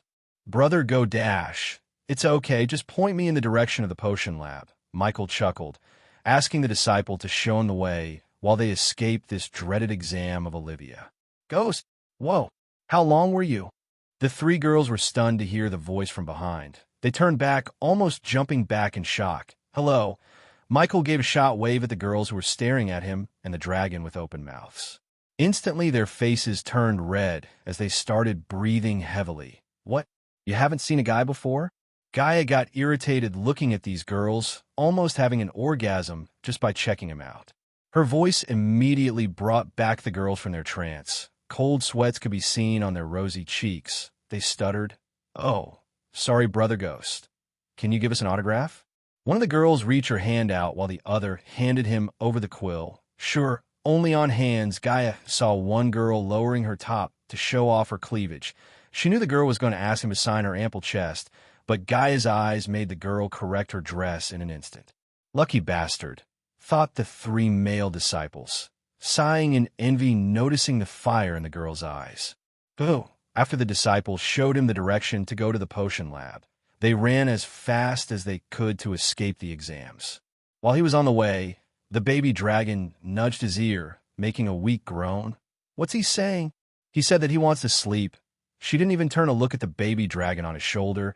She just shrugged and said, "Are you okay?" Michael creased his brows, asking the baby dragon to see him nod his little head. "Well, you must have been tired." Michael gently grabbed the baby dragon. He then placed the baby dragon in his coat inner pocket, the baby dragon's favorite cozy place to snuggle and sleep. "Who is this, Olivia?" Michael asked, surprised. A few moments ago, this place was buzzing with disciples and life, but now it turned into a ghost town. Not a single disciple could be seen roaming outside, except for Gaia and him. "Do you think she's beautiful?" he asked, teasing her for his time pass. "Why do you ask?" He could hear the gritting sound of her teeth. She clenched her fist, ready to pounce him if he tried to bang Olivia, just like he did with Sadie. "What do you think?" he said, slyly winking at Gaia to flame the fans of her jealousy. Just like he planned, she gnashed her teeth. "You lecherous fuck!" She couldn't control herself after seeing that wry smile on his face. She put her head into his arms and started to punch him on his gut. Of course, She didn't use her full strength, but only enough to hurt him a little. Michael, on the other hand, laughed and kept knocking her on the head. Ouch, squealed Gaia, continuing to rain punches on his gut. You too. Suddenly a shout came from their back while they were playing. They immediately stopped what they were doing. They turned back to see a green-haired woman with an almost perfect hourglass figure walking towards them. Her shiny, lush green hair fluttered in the wind. The golden robes were contrasting to her hair. She seemed to be in her early 30s or late 20s in Michael's eyes. She was a tad bit shorter than both Michael and Gaia. Plus, she had hazel eyes behind those round glasses, sharp eyebrows. She was beautiful, not on the same level with Gaia or Alicia or even Claire, but she was definitely prettier than Selena or Nyla. Many love green or pink-hair girls, but he always held a thought that these hair colors are just weird and spoil a girl's beauty. Michael looked closer, tracing the arch energy in her body, to find she was at core formation level 7, only a few months cultivation away from reaching the next level. Where do you think you two are going? Who dash? Gaia's question was interjected by the woman. Shut up. I don't want to hear any excuses. You can't escape this exam. Michael realized this woman is the famous teacher Olivia who made the disciples shudder in fear. But we are dash. Again. The woman stopped Gaia before she could finish her sentence. She stared at Michael for a moment before speaking. You must be one of those disciples who think so highly of themselves because of their talent for cultivation. He knew there's no stopping this lady as she went on. You may know hundreds of powerful battle spells, but no spell would close a wound in your body. If you don't have a basic knowledge of alchemy to find a herb with healing properties, you, sir, will die. Unless, of course, someone bails you. You rich kids always need saving. No self-dependence at all. Gaia wanted to slap Olivia to make her stop, but Olvia's status as a teacher of Aragoth saved her from getting smacked from Gaia. If you don't finish brewing a basic healing potion by the end of this day, you won't have any resources for your cultivation for the next 2 months. Plus, detention, Lady Ah. The moment Gaia opened her mouth to address her as Lady, Olivia grabbed the snake's ear, twisted it. The girls are worse than the boys. No respect for their teachers. Michael wanted to save Gaia, but his instincts told him to exploit Olivia's misunderstandings to earn some sweet badass points. Shut up and come with me. Take your hands off me, human. Human? Where you, miss? Olivia kept twisting her ears while walking towards the potion lab. Calm down, Ilya. Michael controlled the urge to burst into laughter seeing Gaia receiving a taste of her own medicine from Olivia. You bastard, lady, you're. What a foul-mouthed girl. It seems I need to teach you some discipline too, realizing that her human wouldn't save her, and she beat the heck out of this teacher because of her status. Gaia gritted her mouth. No more curses came out her mouth. I'm coming. Let go. Eventually, after walking for a few minutes, Olivia let go of Gaia's ear after she asked her to. On their way to the potion lab, Olivia hunted down a few other disciples who were unfortunate enough to get caught. Olivia chewed them down, explaining why alchemy is important for all of them regardless of which specialization the disciples preferred. Michael realized that she's trying to make alchemy a compulsory subject in Aragoth. Many displeased seemed to disagree with Olvia's plan, but Michael could only pity these ignorant disciples. Before learning alchemy through the system, even he was ignorant of the power of alchemy, but soon he was proven wrong. Very wrong. Alchemy was such an overpowered skill to have. He knew potion or pills to overcome almost every problematic situation. If you want to temporarily increase the cultivation level, there was a potion for that. Are you born ugly? Don't worry, there's a pill to make a girl pretty and a boy handsome. You want to fake death? There's a pill for that too. Michael thought, if one was willing to make a necessary sacrifice, one could do anything with alchemy. Even though many would argue that rune mastery was the most overpowered specialization, Michael would argue otherwise because his most powerful weapon was created through alchemy, the fear toxin. Not to mention he was earning a shitload of gold coins because of his alchemy skills. Of course, he couldn't care less if they don't want to learn alchemy. After all, the fewer the alchemists in this world, the more the demand for him. Intentionally walked behind all the disciples so they wouldn't recognize him too soon, spoiling the upcoming badass points fest. Olivia had no idea that her idol, the man who she was trying to meet in person ever since she heard about him, was just walking behind her. If she had known it was him, she would have freaked out. Eventually, Michael reached a tall building with an attractive lawn in front of it. The lawn itself showed the prestige of Aragoth as he saw many expensive, uncommon herbs planted as mere decoration. They soon entered the building following Olivia. The air inside was filled with a medicinal fragrance of herbs and alchemy ingredients. They walked into the open door to the wide hallway. Upon the walls were the paintings of older men whom Michael guessed as some famous alchemists. The floor was an old-fashioned parquet with a blend of deep homely browns, and the walls were the greens of summer gardens meeting a bold white baseboard. Finally, after walking through the corridors, they came in front of a classroom and saw the words Potion Classroom written in beautiful calligraphy on the wall above the large green door. Here we go. Michael was hit by massive nostalgic memories of Harry Potter as he stepped into the potion classroom with a faint smile on his face.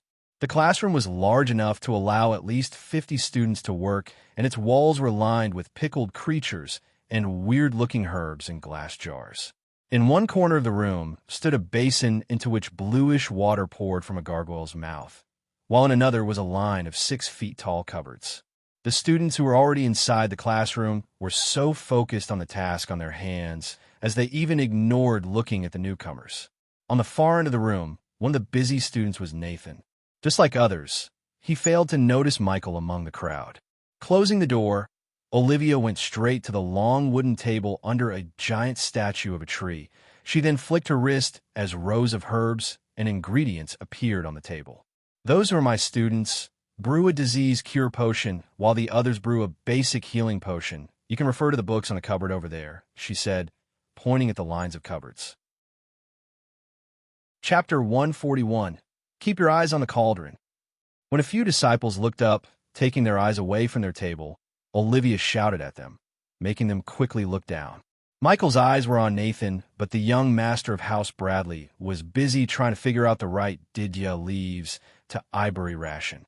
For 5-star alchemists like Michael, the disease cure potion was a child's play, but Nathan and these disciples were not 5-star alchemists.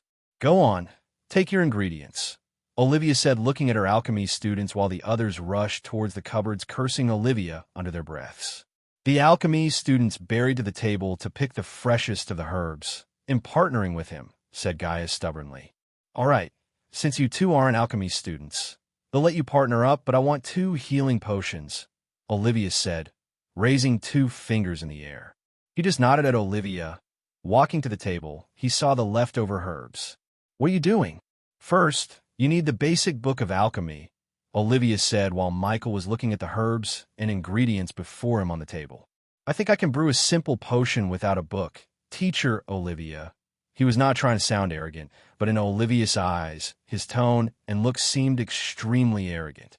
"Oh, a simple potion, huh? Let me see your alchemy prowess." It was evident she didn't like the way he talked. She made it obvious by her sarcastic tone. She wanted to teach this arrogant bastard a lesson after he failed miserably. However, the next moment, he surprised her by picking up the right herbs from the table. "Ding! Congratulations to the host for successfully being a badass. The reward is 700 badass points. Hold this." Michael handed over the herbs to Gaia. He then rolled up his sleeves before conjuring the green alchemy flames. Wait. Olivia was stunned knowing that the green flames couldn't be summoned by anyone except alchemists. Olivia's shout broke many disciples' concentration. They instantly looked up in the direction of the commotion to see her staring at the green flames hovering above a black-robed youth's hands in shock. "Don't try this anywhere," before Olivia could stop him. All the ingredients flew straight into the green flames. Ghost from the distant Nathan recognized him immediately. "You need a cauldron," Olivia shouted at him, but she soon closed her when a fist-sized ball of pure essence floated above the green flames. "Ding! Congratulations to the host for successfully being a badass. The reward is 800 badass points. Ding! Congratulations to the host for successfully being a badass. The reward is 300 badass points. Ding! Congratulations to the host for successfully being a badass. The reward is 700 badass points. Ding! Congratulations to the host for successfully being a badass. The reward is 200 badass points. Ding. Congratulations to the host for successfully being a badass. The reward is 500 badass points. His lips curved upwards. He would never get tired of this sweet notification sound, no matter how many times he hears it. One by one, the essence shot above the green flame. Olivia was speechless. She just stared at the pure essence above the green flames. One could not extract the essence from the herbs with this much purity unless he's a godly level genius. Besides, he used the technique of extracting the essence using no cauldron. She didn't know anyone who could do that except one person, Ghost. But how could he be here? She thought. In the next moment, all the 11 essences that were floating above came closer to merge as one big ball of the essence. Michael flicked his wrist. The green flames slowly faded away. "Bring me 5 vials," she said to Gaia, making her lock eyes with the girls staring at him from the front table. She went straight to those disciples and took their vials, asking no permission. "Give me those." The girls were too focused on Michael to protect their empty vials from Gaia. Under the shocked gazes of Olivia as well as the disciples, Michael moved his hand, splitting the one ball of essence into 5 balls before sending them flying into the empty vials. How did he look at the purity? Who is he? So handsome, so talented. I never thought I would see a day Teacher Olivia shut her mouth. Teacher Olivia is 4-star alchemist, but I have never seen her brew that potion this quickly, so you're saying. I know him. He's Ghost. Ghost of Rivertown, the 5-star alchemist of Breedia. The second best alchemist of Breedia. Instantly the previous silent classroom filled with murmuring. Few who recognized Michael shouted in shock. Olivia leaned on the table to prevent her body from falling down in overwhelming shock.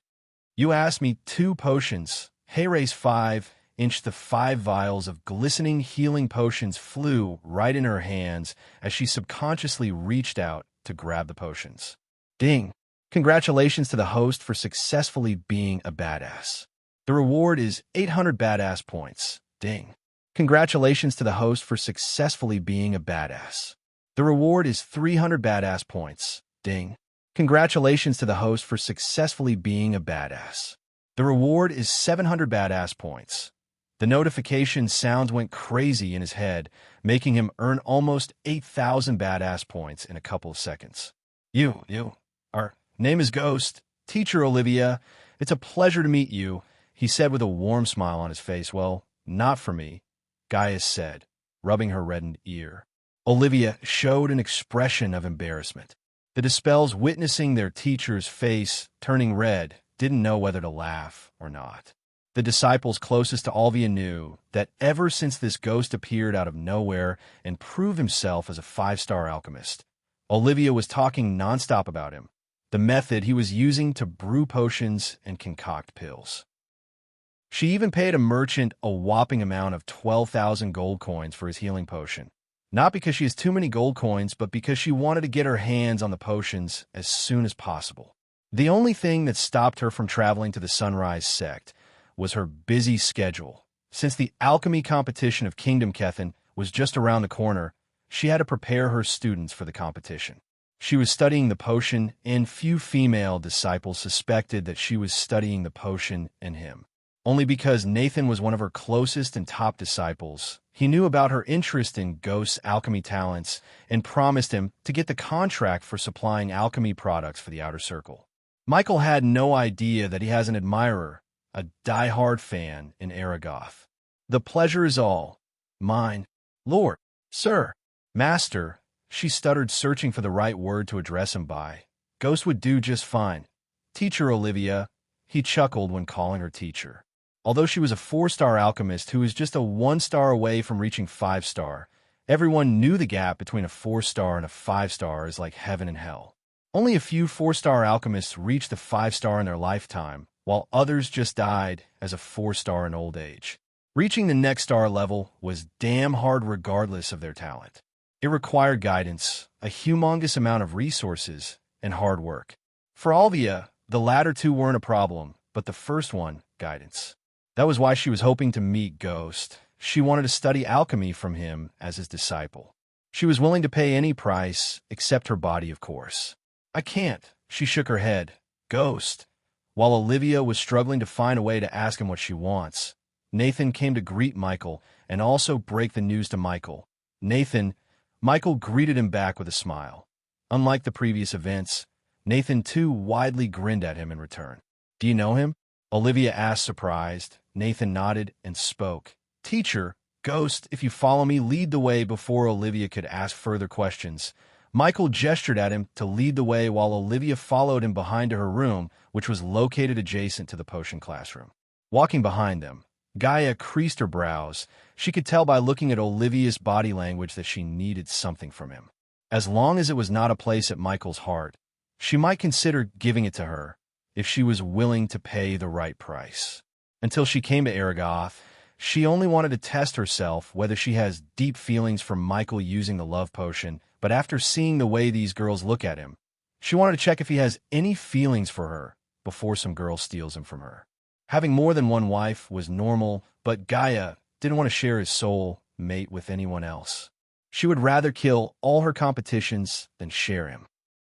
If he tried to find another love anywhere else after sealing the deal with her, she would leave him after killing that girl. In simple words, she hated harems. After leaving Aragoth, she decided not to waste any more time. The first thing she wanted to do after reaching Sunrise Sect is to find a way to make him drink the love potion. Of course, Michael did not know what this snake was scheming inside her head. He was too busy imagining the rain of gold coins he would receive after signing the contract with Aragoth.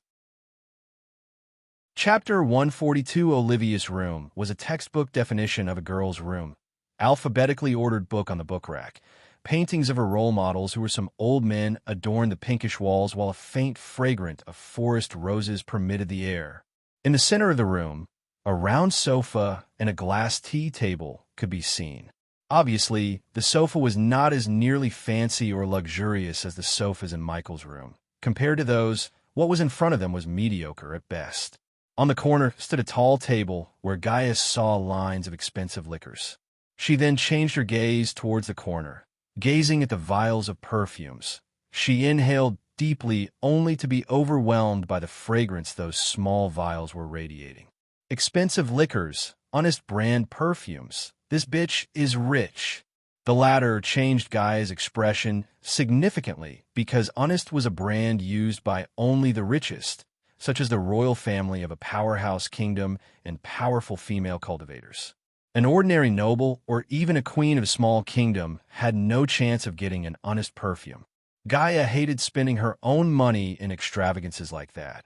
Instead, she always used the money to bribe ministers to extend her power in her father's regime or bought cultivation resources. It was Zanali, her stepsister, who would spend a large number of gold coins in just perfume bottles alone. Because of that, Gaia knew about the cost of Honest perfumes. After spending the last 6 months with Gaia closely, Michael learned to read even the smallest changes in her face. He could tell by looking at her face that she's yelling Olivia seemed to be crazy rich, human. Please make yourselves home. Olivia gestured at Michael to take a seat as she went to the liquor stand to pour him a drink. Just hot water with a few drops of angel lime for me. And Elia, said Michael after noticing a crown-shaped fruit in one of the herb pots. Oh. Olivia was surprised, but quickly grabbed one of the fruit and poured their drinks. What happened? Nathan asked with a slightly amused smile on his face. Michael began to explain the events before the potion brewing after Olivia gave him the drink with an embarrassed smile. Teacher, you should really stop making other disciples take alchemy tests, Nathan said, chuckling at his teacher's little adventure with Ghost. All disciples should at least have basic knowledge in alchemy, Nathan. I keep telling this to the higher-ups, but they just don't listen. In some situations, a simple potion or pill might save one's life. Am I right? She asked, looking at Michael. Her smile grew bigger, seeing him nod in approval. Speaking of alchemy, Nathan, his voice trailed off, knowing the meaning of his words. Nathan turned his gaze towards Olivia. Oh, the contract. Wait a sec. Teacher, tell me where it is. I'll go. She quickly waved at him before he could stand up. It's okay. Teacher Harms has the contract. He'll get it. Nathan nodded, realizing she wants him to open the matter of tutoring her. After Olivia left the room, Michael opened his mouth before Nathan. She wants something. Am I right? Nathan was taken aback by surprise, but soon he chuckled. That obvious, huh? Yep. Look, Ghost, I don't like to beat around the bush. The contract is yours. Teacher Olivia is the one who decides who gets the contract, and when I recommended you, she immediately signed the contract, no questions asked. If you just want this one contract for the outer circle, you can take this and go. No one will stop you, but what? Gaia asked, not showing any expression of annoyance on her face. Michael did not utter any word. He just waited for Nathan to tell him what she wanted from him. She's hoping to become your disciple. Ghost, Michael couldn't help but be surprised by this sudden request while Gaia sighed in relief. For a moment, she thought that Oliva would like to become one of his wives. That's unexpected. Michael rubbed his chin, weighing the pros and cons of taking her in as his disciples. Tell us about her more. Gaia took the initiative to ask Nathan. Michael, since the snake had hatched a plot to take advantage of Olivia, this was why he loved to have her around. Well, Nathan started to tell them about Olivia, sighing in relief that Ghost didn't refuse to tutor her right off the bat. A few minutes after Nathan finished telling them about Olivia, both Michael and Gaia had a wide grin on their faces. According to Nathan, Olivia was the daughter of Reginald Palmer, the vice president of the Rainshade, one of the influential merchant guilds in the entire Elon continent. This explained the expensive liquors and bottles of honest perfumes. Taking in a teacher of Aragoth already outweighed the cons, but her status as the daughter of Reginald Palmer sealed the deal for Michael. Soon in the future, he would expand his alchemy business. At that time, instead of building an infrastructure of large-scale business from the ground up, he could use the Rainshade to grow his business. After all, supplying products to all corners of the continent was not as simple as selling them in the Majestic. What made him more excited thinking about the future was Nathan's family, the House of Bradley. The House Bradley's main source of income was providing security. They were basically a private security firm of this world with many powerful individuals among them. With House Bradley and Rainshade, he would be able to get his business up and running without worrying about security or nooks and crannies of business. Besides, by taking Olivia as his disciples, the Sunrise sect would automatically become a place under Aragoth's protection. He needed some kind of protection if he wanted to keep his herbal garden from getting robbed by some powerful rogue cultivators. Moreover, Olivia was at core formation level 7, who would definitely have some devastating spells to destroy his enemies if he needed her to. If everything goes according to his plans, in the future, he would make Olivia his subordinate and appoint her as the head of the alchemy chains in his business empire. Both Michael and Gaia looked at each other. A wolf-like smile flashed across their faces. And back, just in time, Olivia entered the room. Her smile froze on her face after she noticed everyone's eyes on her. She assumed that Nathan had asked Ghost about tutoring her while she was away. What's it going to be, Ghost? Olivia's heart began to punch against her chest. She shivered, looking at Michael. She very well knew that this could be a life-changing moment for her. Why don't you step forward and ask me yourself? When we first met her, she was like a fierce lioness, scaring all the disciples, but now she turned into a meek cat. She slowly stepped forward, praying to her son God that he would accept her as his disciple. For her, his age, or where did he learn what he does, didn't matter. All she wanted was to learn what he knows, at least a drop of his ocean of knowledge. Nathan almost jumped back when Olivia dropped to her knees. Will you please accept me as your disciple and impart your knowledge in alchemy to me? She bowed her head, directly coming to the point without beating around the bush. Michael looked at Gaia to see her nod, and then he spoke in a clear voice. If I accept you as my disciples, will you obey me and my friend here?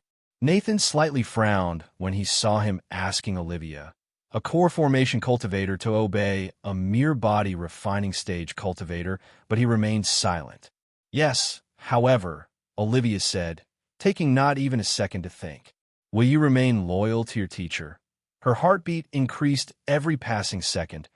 I will forever be loyal to my teacher. Will you disclose the knowledge you get from me without my permission? Again, she took no time before answering him. I will not. Michael raised her chin to see the honesty in her eyes. In those hazel eyes, he saw nothing but a thirst for knowledge. Then I will accept you as my first student, Olivia Palmer. The very next second, her eyes welled up, body trembled. She was overwhelmed by joy. Soon, tears rolled down on her rosy cheeks. Thank you, teacher. Despite his age or cultivation level, she uttered the word teacher with utmost respect and admiration. My fee is in the future when I need. Promise me that you'll do your best to assist us, of course. Michael was not doing this out of the goodness in his heart, but he was planning to catch the big fish with the small fish. In this case, the big fish was her father's favor, while the small fish was his fee of teaching her. I promise you, teacher, you can count on me. His image in her heart grew taller after hearing that he will not be greedy and sell the knowledge for gold coins. However, Nathan somewhat refused to believe Ghost completely because he did not seem like the man who would do charities. Yet Nathan said nothing. As far as he was concerned, everyone got what they wanted. Olivia became Ghost's student. He kept his word by getting Ghost the contract he promised. This was a win-win situation for everyone. Nathan, give this to the sect leader. After wiping off the tears on her face, Olivia retrieved a letter from her space ring. What is that? Michael asked before she could hand the letter over to Nathan. My resignation letter, teacher. I can't teach while studying under you. No, you can't resign. Michael almost blurted out blood after hearing her. She almost poured mud on his perfect plan. Chapter 143. People learn the most when teaching others. Michael quickly said calmly despite the shock he just got from Olivia. Until I say so, continue to teach. I'm very sure the sect leader won't like losing a teacher like you. How hard would it be to build a one-man portal connecting Aragoth and the Sunrise sect? Gaia asked a rhetorical question as Nathan threw in its doable look. In this world, a portal was used to travel from one place to another in an instant by temporarily creating a gateway between two places. This method of traveling was not without its downfalls. One of those downfalls was the longer the distance and the bigger the portal, the more unstable the gateway. Also, building a portal between two places required an immense amount of rare resources and at least a 3-star alchemist, depending on the portal's distance and size. As the name suggests, the mini-portal could only let one person travel through 1 or 2 times a day. These were the reasons why Michael didn't bother to build a portal between the Sunrise sect and the Dark Forest. Moreover, there was already a teleportation array in the Abyssal. Only if he could repair the array, he would be able to travel to any corner of the world in an instant, as the array in Abyssal was a powerful, intricate array. According to the system, he needed either a 5-star Rune Master or System Level 5.0 to completely repair the array. For now, Michael had no urgent need for this teleportation array or a portal. Instead, he wanted to buy a teleportation skill and upgrade it to the level where he could travel anywhere before one could snap. Although Lightning Dash was fast, teleporting was faster and more badass. They are right, teacher. Sect Master would definitely build a mini portal for you to travel between. Besides, who would teach and prepare us for the Kethin competition if you resigned? Nathan did not even need to ask whether Ghost would teach them or not, as he already knew the answer. No, he won't. Nathan was right, because Michael would rather eat, sleep, and train rather than prepare a bunch of youngsters for a competition. How much time do you spend here teaching? Michael asked. 3 hours a day. I'll spend the rest of my day cultivating and studying, Olivia said with a faint smile on her face. Just by looking at her face, Michael could tell that the higher-ups would definitely build her a portal. After all, resources and gold coins were not something Aragoth lacked. All right, take a few days to settle everything here. They'll come pick you after I visited Nathan's home. Nathan didn't forget that his uncle asked Ghost to visit him as soon as he finishes cultivating. However, Nathan creased his brows after he heard him. Didn't you say you're going to break through?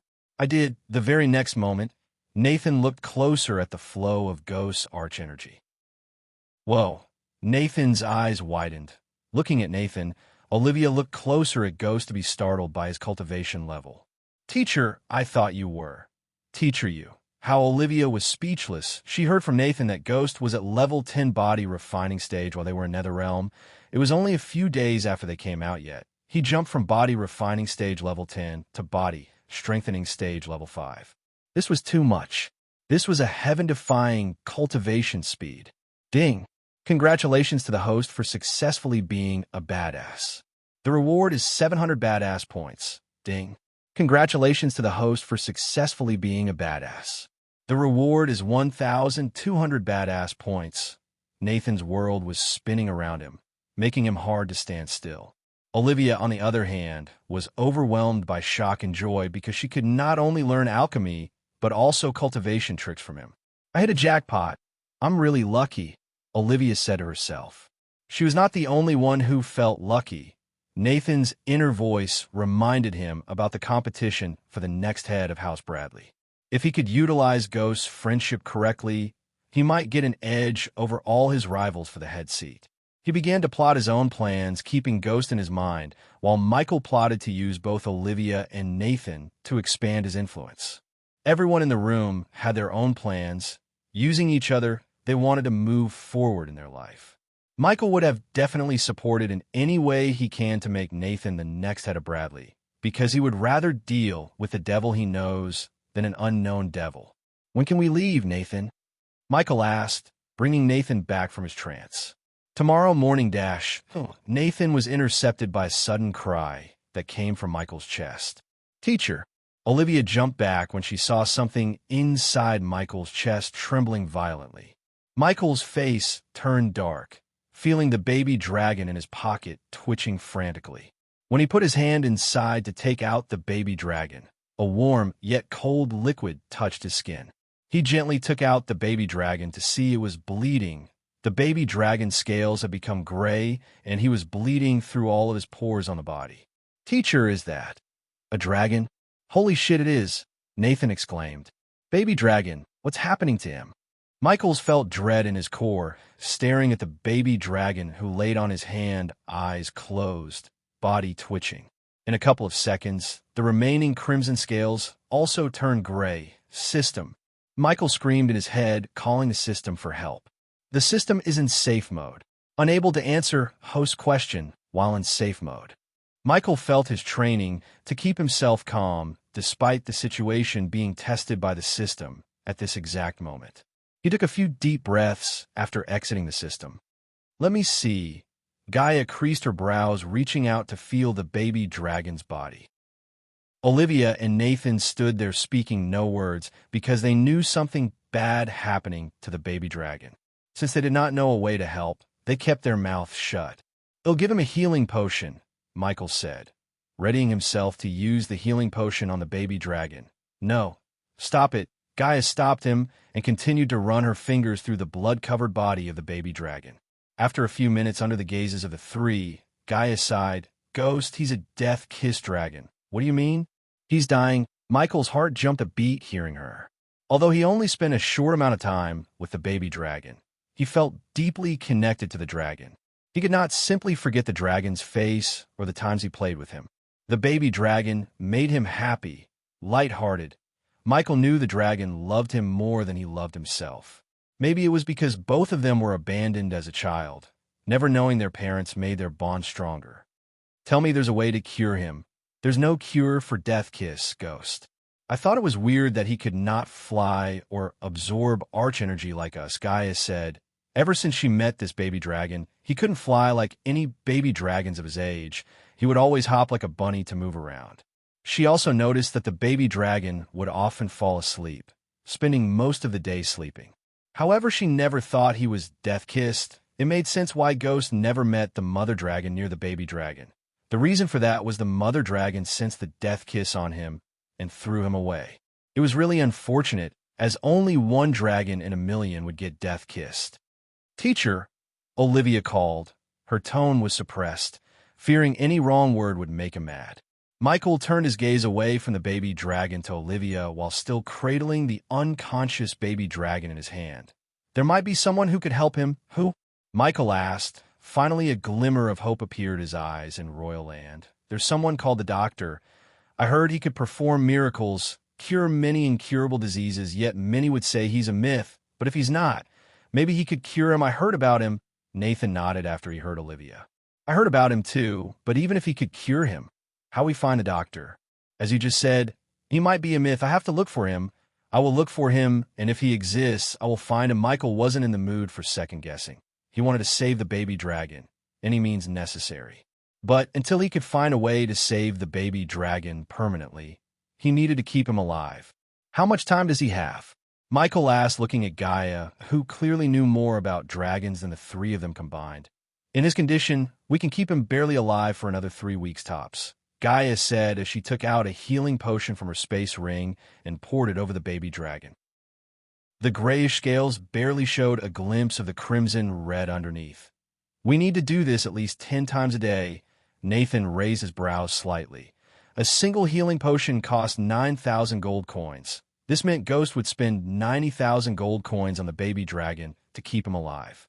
This amount was for a single day. If Ghost did this for 3 weeks, he would spend almost 2 million just to keep the baby dragon alive until he could find the doctor, if he exists, that is. Chapter 144, Making the Royal Land his next destination. Michael left Aragoth before asking Olivia to send a message to the Sunrise sect about his sudden departure. This time Michael didn't mount the Pegasus, but used his flying sword to soar through the skies with Gaia. Each and every second mattered to Michael. While on his way to the royal land, he tried to probe the system about a cure for the baby dragon, but the heartless system remained silent, no matter how desperate he was to save his baby dragon. Although the system bailed on him when he needed it the most, he somewhat felt the system had no choice but to ignore him. He missed the snarky comments, the little interactions with this greedy system. He hoped the badass system would return to its normal state soon. Good thing he met Oliva at the time, when the baby dragon fell ill, or he would have been clueless about how to save the scaly bastard. Surprisingly, Gaia took turns in cradling and caring for her frenemy. He could tell that she's missing the baby dragon despite the pointless enmity between them. Her motherly instincts kicked in, making her worry about the baby dragon. Even after houses of non-stop flying, she only spoke a couple of times with him. The rest of the time, she cleaned the blood off the dragon and gently poured healing potion into its mouth, as well as applied the potion on its grayish scale. "We'll save you, Dickie, I promise." When Michael was looking at the distant sky, she whispered in the dragon's ear. She then gently kissed him on the head. The baby dragon startled her by letting out a weak, human look. He stopped flying after the sudden shout came from behind. He turned back to see the baby dragon lying in her hands with slightly opened eyes. Michael came to the baby dragon with a loving smile on his face. "Keep fighting, champ. We'll cure you." He too put a gentle kiss on the dragon's head. The three of them hovered in the sky like a family. She cradled the dragon like he was her baby, while Michael was the big daddy of this small family. He wanted to cherish this relationship with her and the baby dragon. No matter how strong he became, these two would always be his family. If anyone tries to even harm a single hair on their body, he would massacre their entire bloodline. The fire of healing the baby dragon burned brighter and hotter within their hearts as they resumed flying towards the royal land where the emperor resides. Both of them continued to fly, stopping only to replenish the arch energy in their body. Even Michelle wasn't an exception to this. During these small breaks, she did not eat anything. Not even a biscuit. This showed how serious she was. At least something good came out of all this, Michael thought, looking at her cradling the baby dragon. After all, there was no real reason for them to fight in the first place. He was a baby while she was a fully grown adult. They didn't have to carry the torch of enmity between the two races. The baby dragon was acting on his instincts. Gaia, on the other hand, just hated Dragon for no good reason, but he could tell that she's changing. At least she would no longer want him dead. Eventually, after traveling for 5 continuous days, they saw the outskirts of a buzzing city surrounded by gigantic walls. Outside the walls, lush green fields, wheat fields that looked like golden blankets, crisscrossing rivers, and small yet charming houses filled the land. What made the kingdom look extremely vibrant and majestic was the ocean behind it. The rising sun painted the blue ocean and the walls with its golden rays. making the city within the walls look like a city made of gold. However, Michael was not in the mood to bask in the beauty. He wanted to get into the city and began searching for this so-called doctor. Flying is prohibited in this kingdom. We have to walk. Time was in the essence, but they had no choice. They descended to land on a stone-paved road. Lines of fancy carriages with various flags on top of them, groups of people, and merchant carriages moved towards the gigantic main gate made of silvery metal. The two of them barely attracted any attention, as many cultivators like them descended when they reached the outskirts to comply with the no-flying rule. Michael hated to wait in the line behind all these carriages, yet he could not do anything.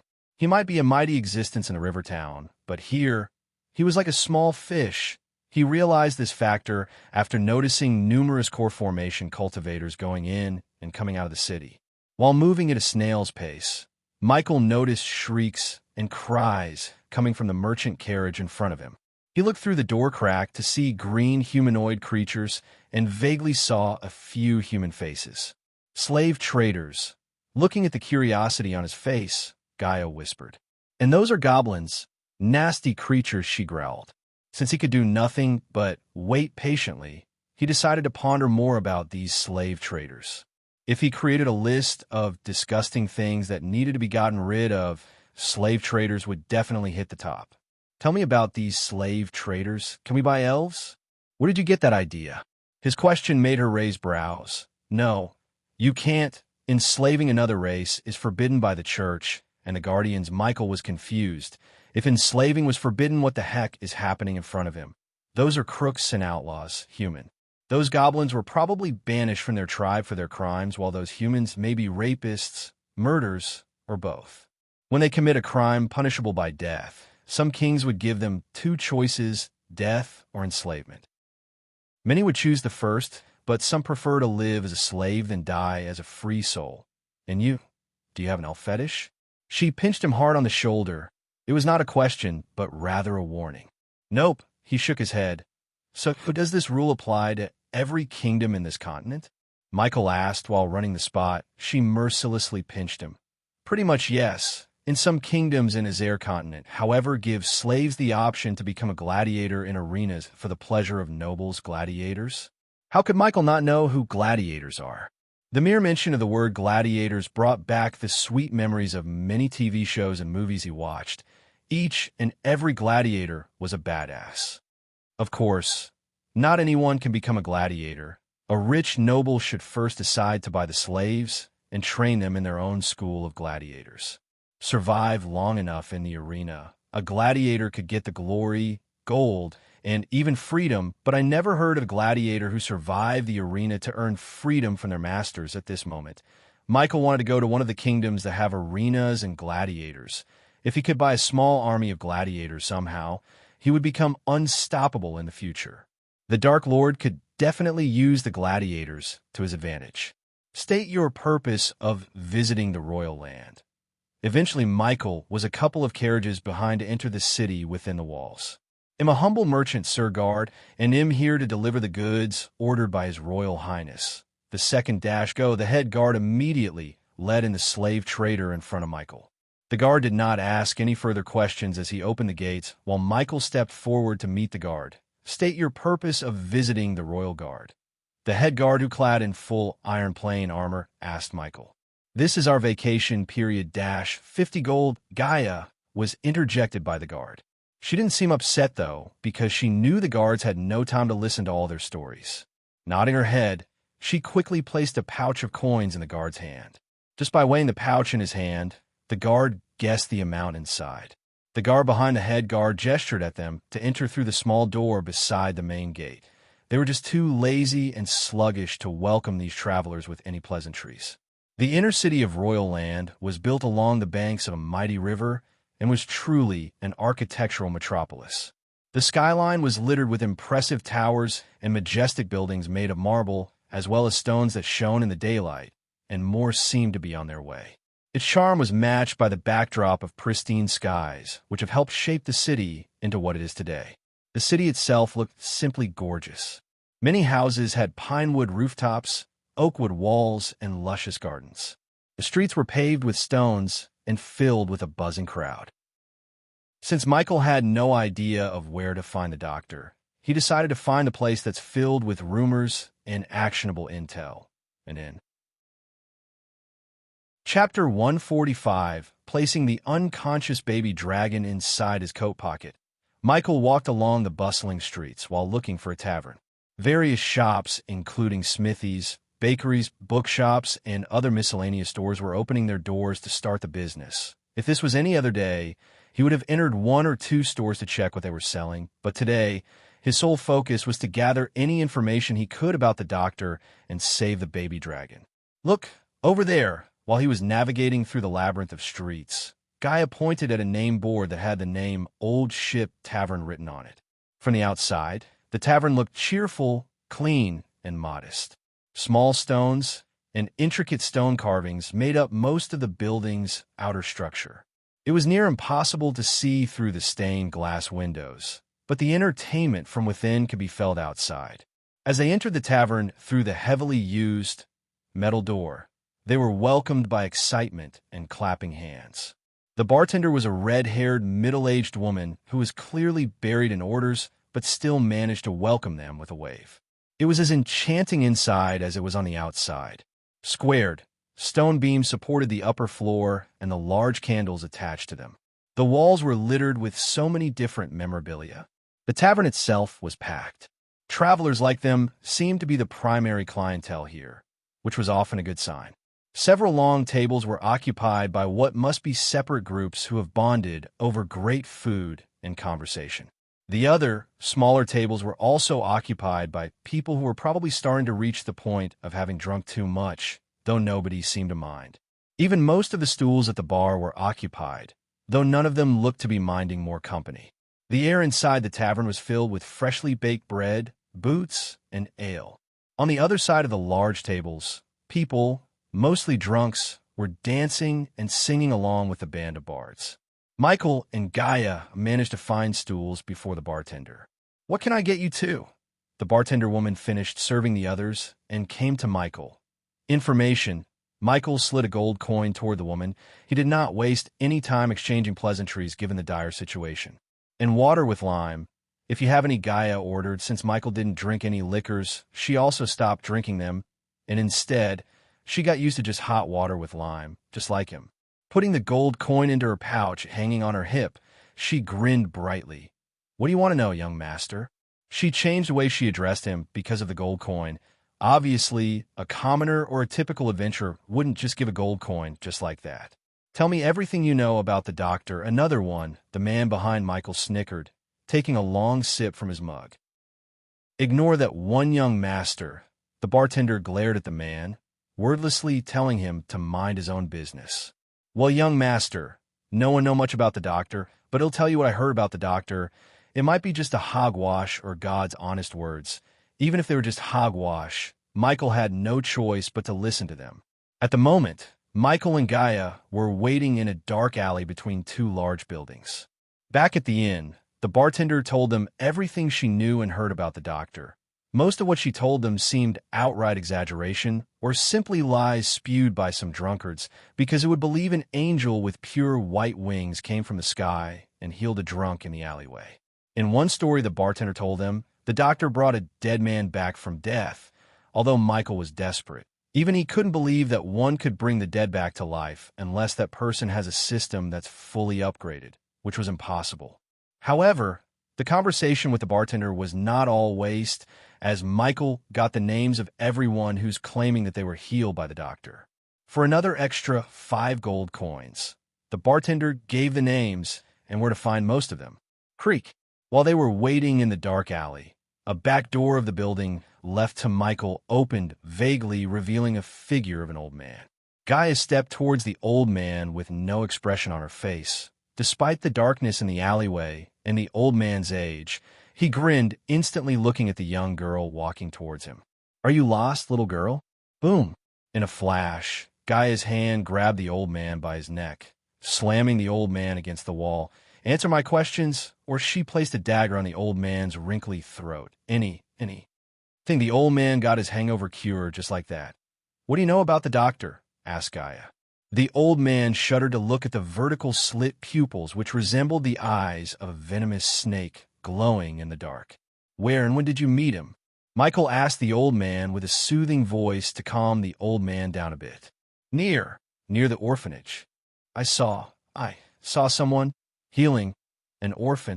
In a story the bartender told them, it was this old man who got healed by the doctor, not an orphan. Tell me what he looked like. Gaia still had her dagger touching the old man's throat while asking. I didn't see his face. She instantly saw the old man withholding something by sensing the slight change in his voice. She had dealt with politicians and powerful cultivators ever since she was born, so she could find out when a commoner like the old man was lying to her face. You don't want to hold back anything. Trust me, she said. This time her voice was colder. I heard music. What kind of music? Asked Gaia like. Ding. Michael didn't know whether to laugh or slap this old man for his music knowledge. Knock him out and threw him the dumpster. WH-Chodak. The old man's world completely became dark before he could even raise a finger. Just as he told her, she knocked the old man and threw him into the nearby dumpster. Next one, after many days. Only now his lips slightly curved upwards because finally he might have gotten an actual lead to finding the doctor. I heard a sound, music, heavenly music, soul-soothing tune. I've never heard of something more beautiful. After the old man, both of them continued to interrogate the people who claimed to have been healed by the doctor. They used violence for some and gold coins for some, but the end result was the same. Everyone had heard some kind of music coming from the doctor.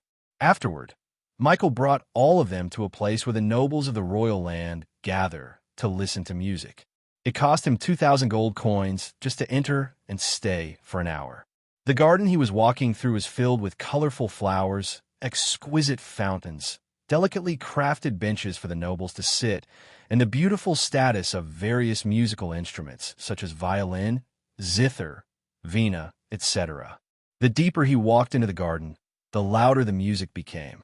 Michael could understand why the nobles spent so many coins here, as even he felt refreshed by hearing the soul-soothing music in the air. But he was here neither to enjoy the scenery nor listen to this soul-soothing music. He was here to find out what kind of music these people behind him heard. By identifying the musical instrument the doctor used, he would be one step closer to finding him. Of course, there was a possibility that the doctor didn't use any kind of musical instruments and they all just heard some kind of magical vibrations, but Michael wanted to stay positive for the sake of his baby dragon. Just as he was crossing by a statue of the musical instrument vina, the sweet melody of a vina being played could be heard in a nearby pavilion. Almost as if the music had an enchanting ability. The moment anyone heard this melody would feel as if their heartstrings were resonating along with the vina. That's it. It's the same. Few of the people behind Michael, including the old man who got knocked off by Gaia, shouted. Some seemed relieved as they could finally be free from these two youngsters. The moment Michael and Gaia heard the sound of the vina and the people behind them, they stopped walking and turned to look toward the source. They could only see a woman wearing a red-colored, glistening robe with her back facing them in the pavilion. Her jade-white fingers could be seen dancing along the strings of the vina as the sweet melodies rang throughout the area. Few nobles sat on the bench near her, eyes closed, submerged in the ocean of music. Walking toward the pavilion, Michael quickly approached the back of the red-robed woman. Her black hair hung behind her shoulders down to her back.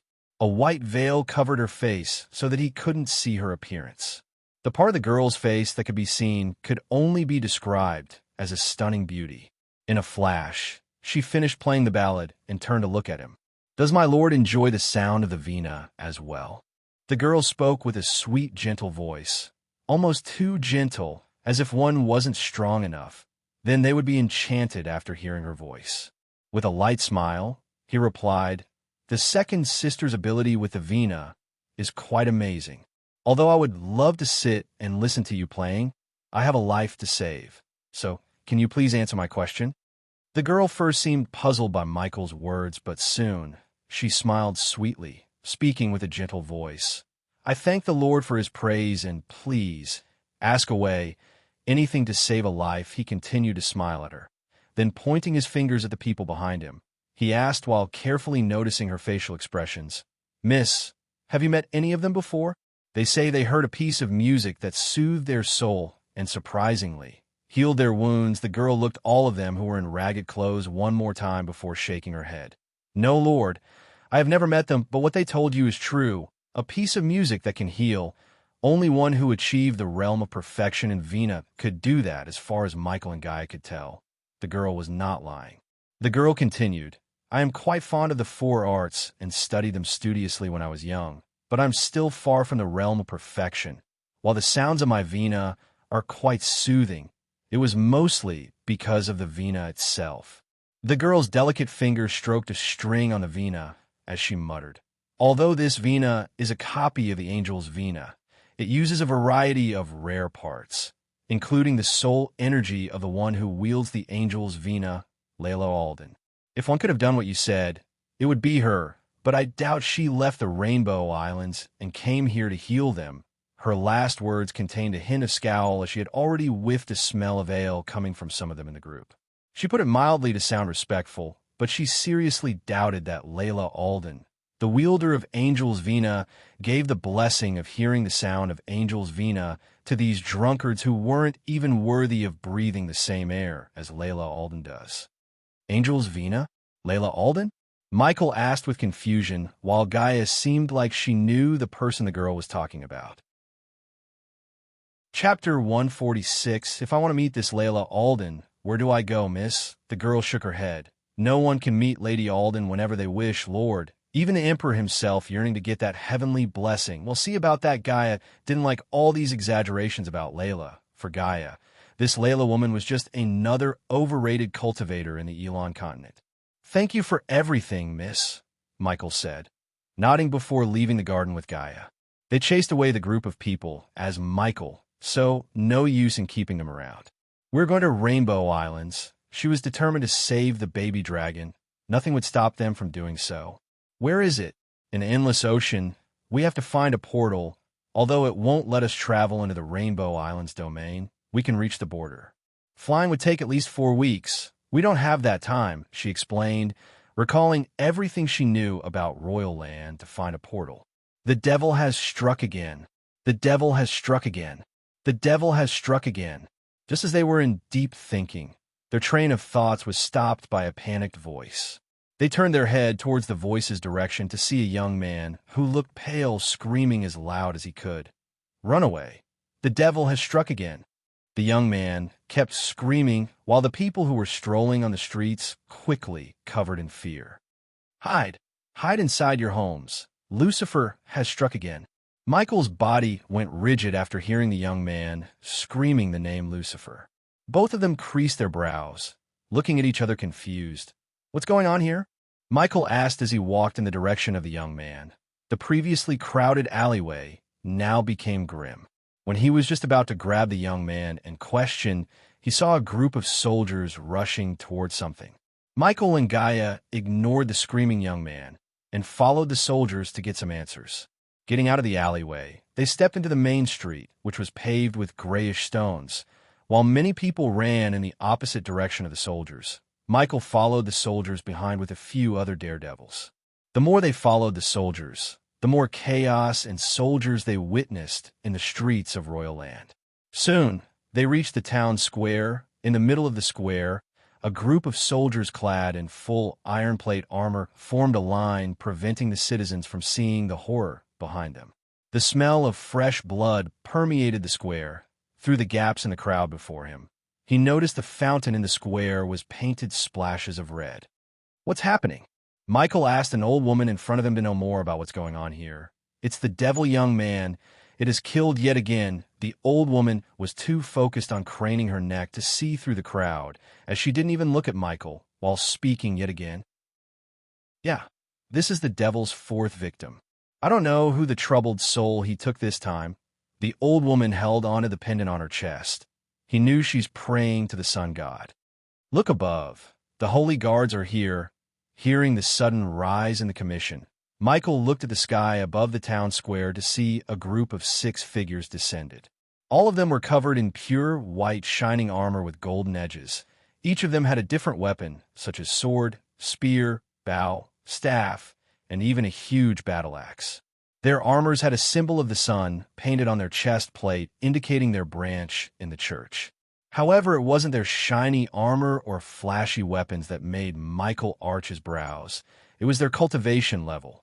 The leading figure, who had a sword on the side, was a core strengthening level 1 warrior. The rest of them were level 10 core formation warriors. This group alone showed Michael the power of the church. "Get them all out of here," a female voice came from the core strengthening warrior. The guards immediately tensed up, pushing the crowd further and further away from the crime scene. "You can't hide the truth from us forever. We need to know what's going on. Are our children safe? When are you going to catch that bastard? Who is the victim? We demand answers." The people weren't a pushover. They resisted the soldiers, shouting at the holy guards and the soldiers. The crowd became restless. While they were protesting and trying to turn this into a riot, Michael glared at Gaia, wordlessly telling her to come with him. "Someone is copycatting us." When they put enough distance from the holy guards, Gaia said, before forming an invisible barrier around them to prevent anyone from eavesdropping on them. "I expected this, but not this soon. Not here." Michael's voice was calm, yet deep down, his voice had a hint of murderous intent to it. "You need to stay here and clean up this mess before that copycat ruins our plans." "What?" she growled, showing her disagreement. She wanted to save the baby dragon more than anything. Although at first she hated the baby dragon, when she thought about everything, she realized that the baby dragon was like a family to Ghost, which made the baby dragon a family to her. After reaching immortality, she would have to spend eternity with Ghost and the baby dragon. When the whole world turns against them, they have to have each other's back. Compared to that, the hostility between the Nagas and dragons seemed so puny and negligible to her. Besides, deep down, she knew the baby dragon would do the same to her if she was in his state. "Remember, Gaia, I didn't create Lucifer to only spread fear. I created him to be the devil who punishes evil. Only then people would believe that anyone Lucifer kills is an evil person. If we let this copycat run around killing innocents, it would ruin our entire plan." Michael knew she wanted to be there when he cures the baby dragon. He too wanted to have her beside him, but this copycat changed everything. She clenched her fist. "Fuck it. It'll stay here." She could understand that what Michael had said was true, and she knew that he needs her here. "Besides, you're a lot stronger than me now. In case there's a fight with the holy guards, you would be able to at the very least escape." "Yes, system. Can you at least give me a teleportation scroll that would get me to Rainbow Islands or closer to them?" He had no reply from the system.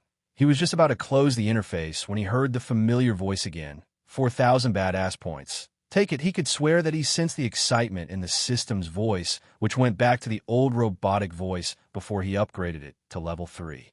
For now, he knew he wouldn't get any answers from the system, so he just retrieved the teleportation scroll he just bought from the system. "We need to find a portal," Gaia said when he exited the system. No need, since Michael couldn't reveal the fact that he just bought the scroll from the system. He pretended to draw symbols on the scroll. With the help of the system, the ordinary-looking scroll in his hand slowly began to glow as he was drawing symbols on them. "What are you doing?" "Creating a teleportation scroll. I can't create them often as it would take a toll on my mental health, but I had to use this skill this time."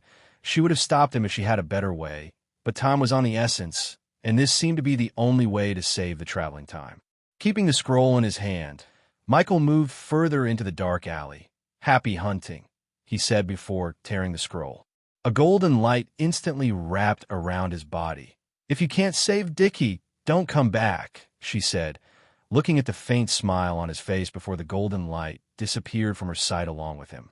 "Return to me, safely human. I have a confession to make." As she said, she retrieved the love potion she took from the Batchy brood.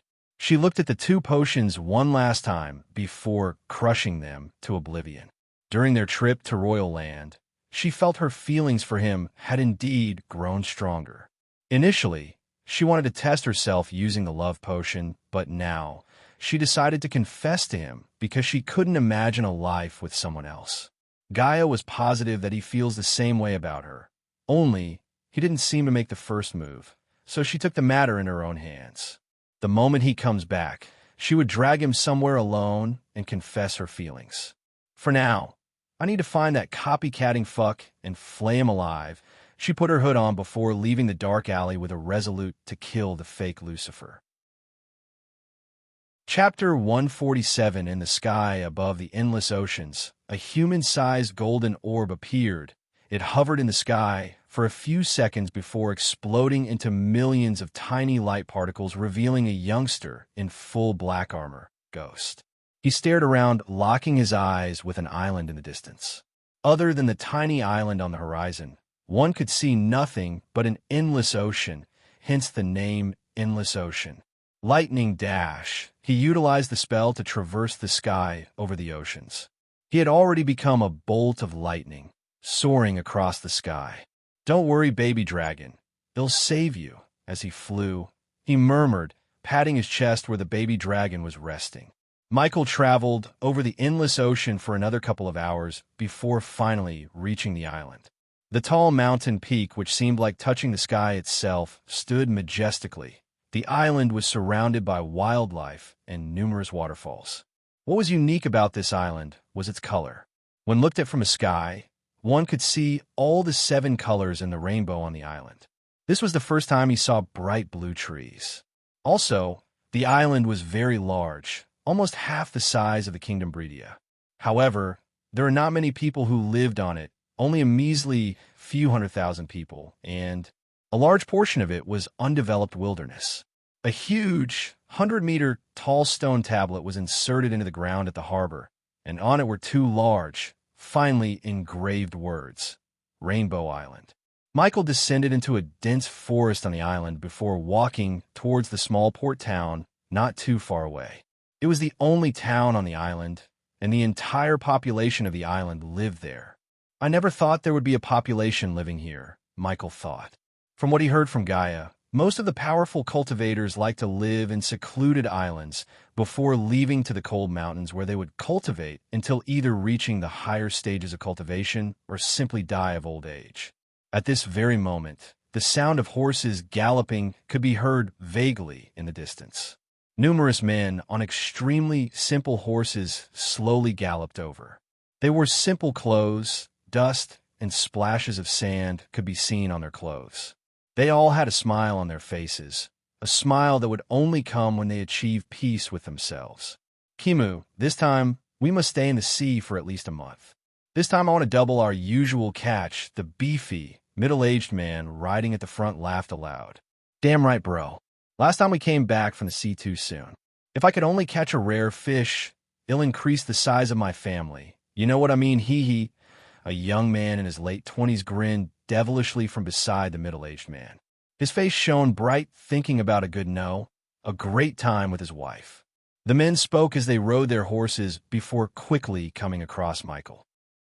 His strange armor immediately drew the attention of the men, each observing the black-robed youngster in wonder. The group of people stopped 10 meters before him. The leader, the beefy middle-aged man, spoke to him.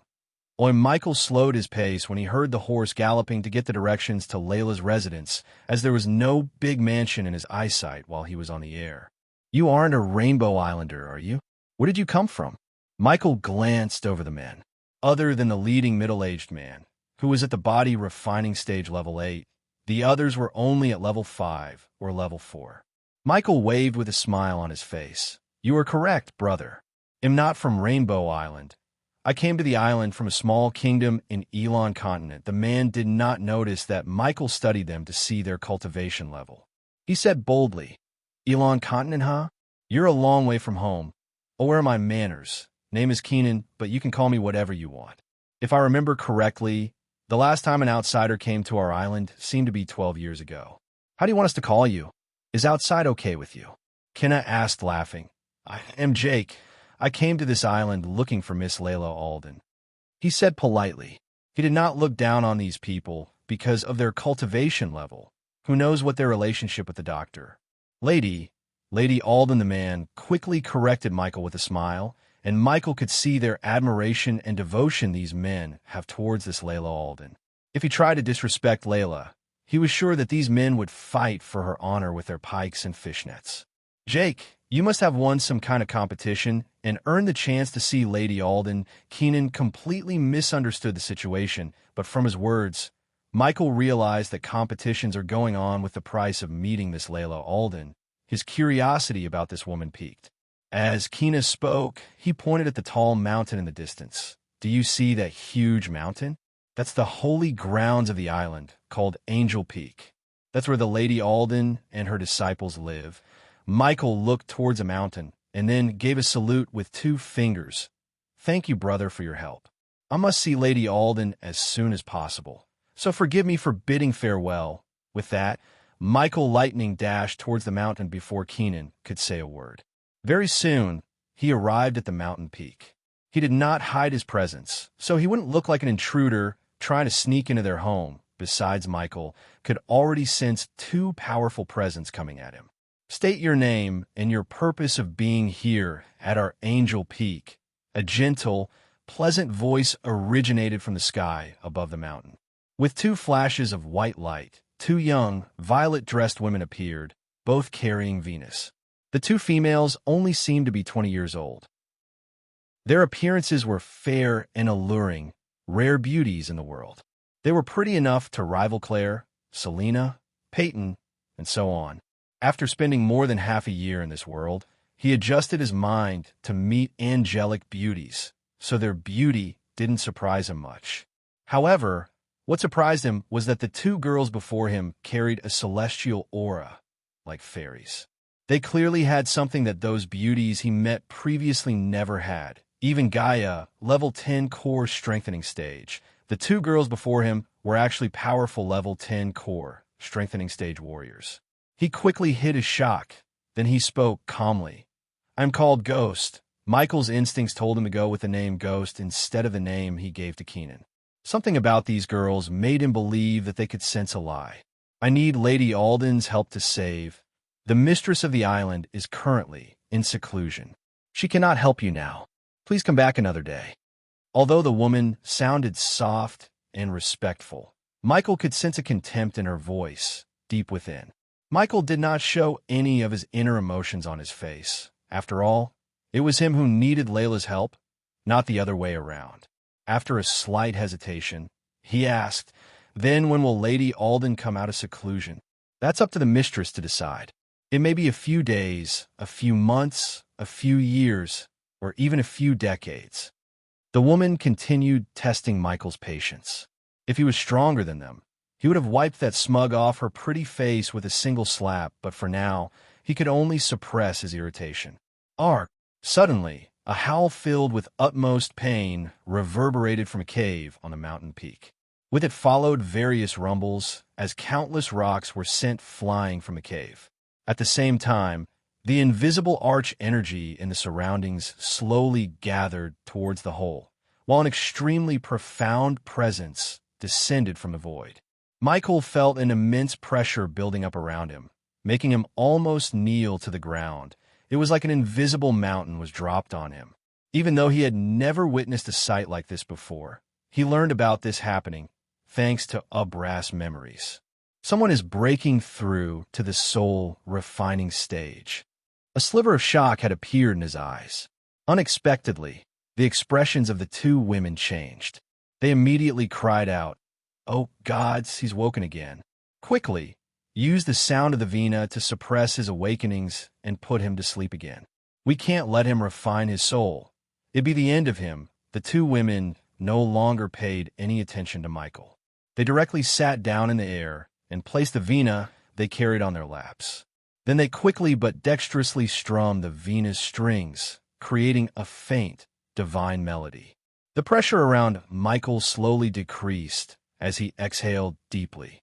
The melodious sound coming from the Venas echoed through the air, covering the entire Angel Peak mountain. It seemed to hum with space, causing slight distortions in the surrounding space. Everything around them, the trees, the wildlife, even the small particles of mud, seemed to be affected by this enchanting sound. He couldn't help but feel relaxed, refreshed as he had just come out of a world-class massage. Who are these people? Chapter 148. What a powerful music! He was secretly surprised. This music, played by the 2 women, was not even targeted at him, yet he could feel the overwhelming radiation of power in the air around him. If it was targeted at him with the purpose of hurting him, he would have literally blown away from the mountain. He was sure of it. Junior's sister, make him fall asleep with the Mayan sleeping tune. They'll try to keep his soul from getting refined, one of them said grimly. Although she seemed to be a powerful cultivator, it was extremely difficult to prevent someone's soul from getting refined and reaching the soul refining stage. Yes, Senior. They'll come help you as soon as I put him to sleep. The other woman spoke sternly before abruptly changing the way she played the vina. The music produced became much softer, and it contained a soul-soothing charm. The melodious tune could pierce through all barriers to affect the spirits of people, causing them to feel relaxed and sleepy. The other woman's music also changed. Her tender fingers had already turned into blurs as they danced about on top of the vina strings, causing a lethal melody to fill all the surroundings. It caused the air around them to surge like a storm where the surroundings reacted to it. Under the effect of this lethal melody, all the particles in the world and arch energy around the island were affected. All kinds of energy gathered from every direction under the melody's control before merging up to form a great, tightly knit but invisible net, layering together to seal up the entire mountain and, as a result, obstruct the arch energy to be used in soul refining. In addition, silvery notes shot out from the vina one by one. They quickly flew towards the arch energy with a destructive aura radiating in an attempt to interfere with the arch energy. Michael had long sensed that the arch energy they were blocking was extremely powerful. It was far superior to the arch energy he had seen and used. This superior arch energy was called celestial energy. Anyone above the core strengthening stage could use a small portion of celestial energy in the world. The higher they climb up the cultivation stages after the soul refining stage, the more one could utilize the celestial energy in the world to cast a spell or increase their strength. The celestial energy slowly descended from the sky with an intense aura. As the destructive notes clashed with the celestial energy, it would ripple slightly, but it did not disperse and soon collided with the huge net. The net could only slow down its descent, but could not stop it. The celestial energy slowly sank into the net, descending towards the cave. The woman who blocked the celestial energy looked grimmer than before. The melody played by her abruptly changed, and the destructive feeling suddenly disappeared, replaced by a muffled tune. This time the woman played the strings of her vina at a much slower speed, but with every string she struck, a muffled sound would reverberate in the sky. It contained great power, as if it was capable of directly crushing the hearts of people. The surroundings were also greatly affected, and the entire region of space distorted greatly. As for where the celestial energy descended, space was directly annihilated, creating a black hole with a diameter of 5 meters in an attempt to engulf the celestial energy. Holy shit! Michael felt a cold chill crawling through his spine when he saw the black hole in the sky, swallowing the arch energy in the surroundings. He did not dare to break the two girls' concentration by opening his mouth. He just held onto a mountain wall, trying not to fly into the black hole. The celestial energy descended from the sky after passing through the various obstructions. Even though there was the huge invisible net created by these two girls, it continued forwards with an extremely steady pace. No matter what stood in its path, nothing could stop celestial energy from advancing. It directly ignored the black hole formed from the destroyed space and passed through it, continuing onwards. The celestial energy this time is much more powerful than last time. Junior, quickly make him fall back asleep. I can't keep this much longer. The woman responsible for blocking the celestial energy's descent seemed desperate, and shortly afterward, the melodies rang out hurriedly once again. The visible waves of sound shot out with great lethality, flying towards the celestial energy.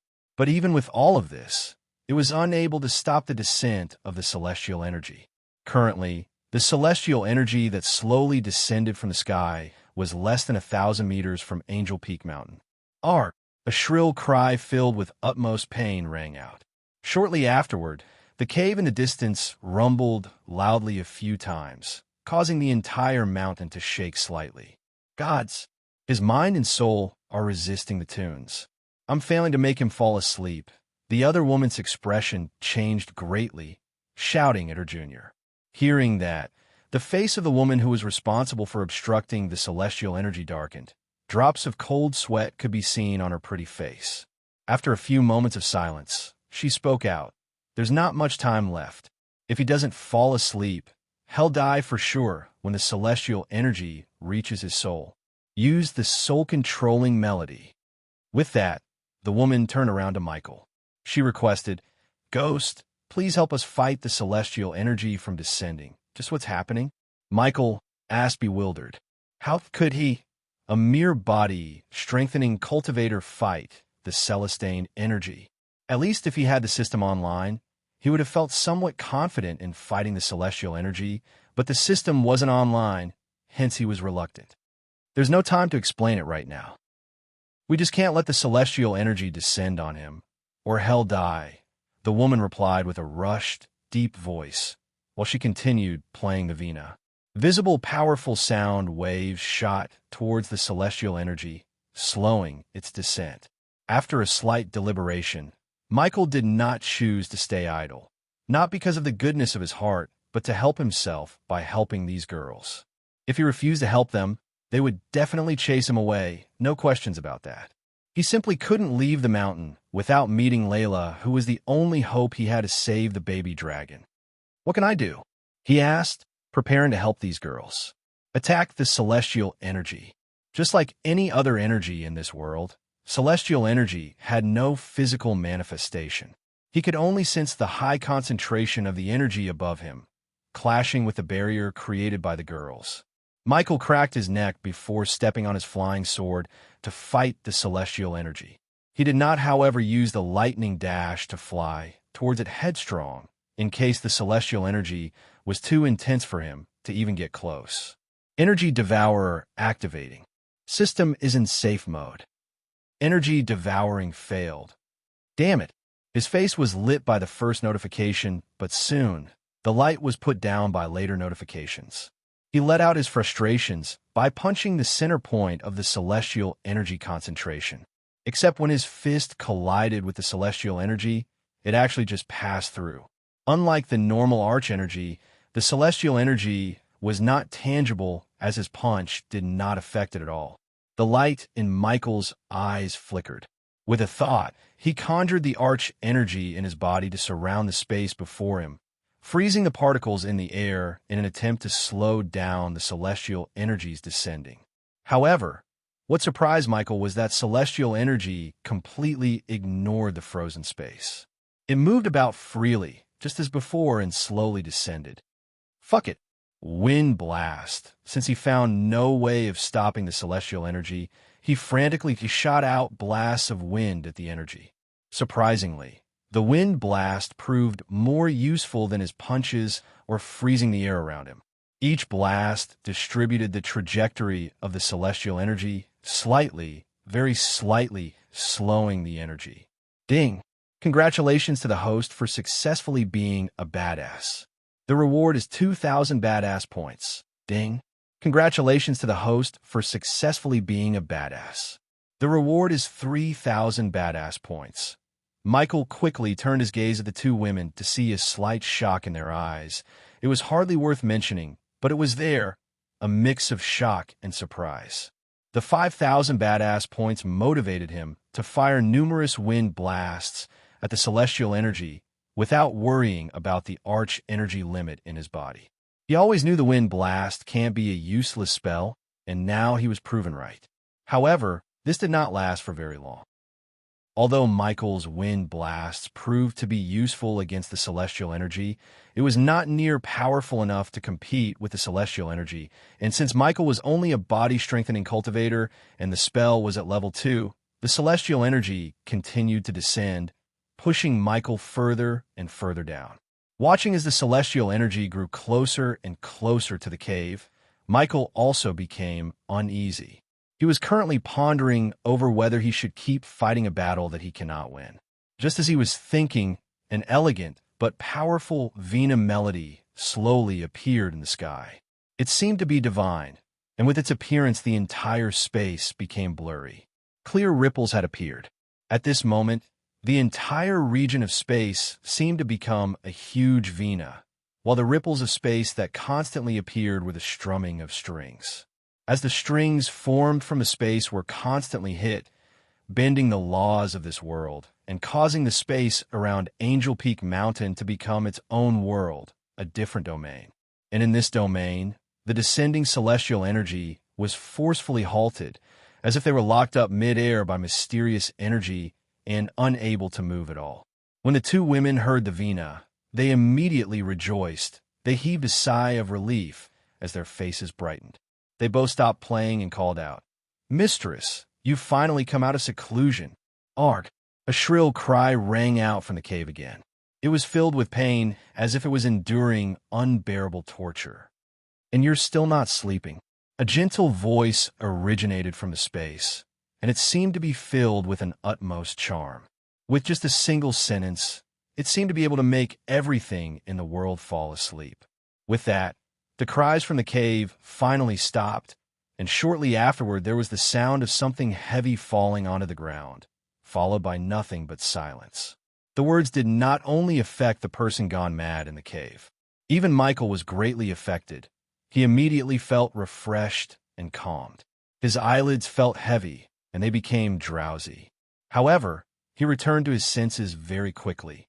The charm of the sound could no longer be described as terrifying. If he was in a battle, and they suddenly became distracted, as a world's best assassin, he knew a second of distraction would cost his life. "This is terrifying," Michael mumbled.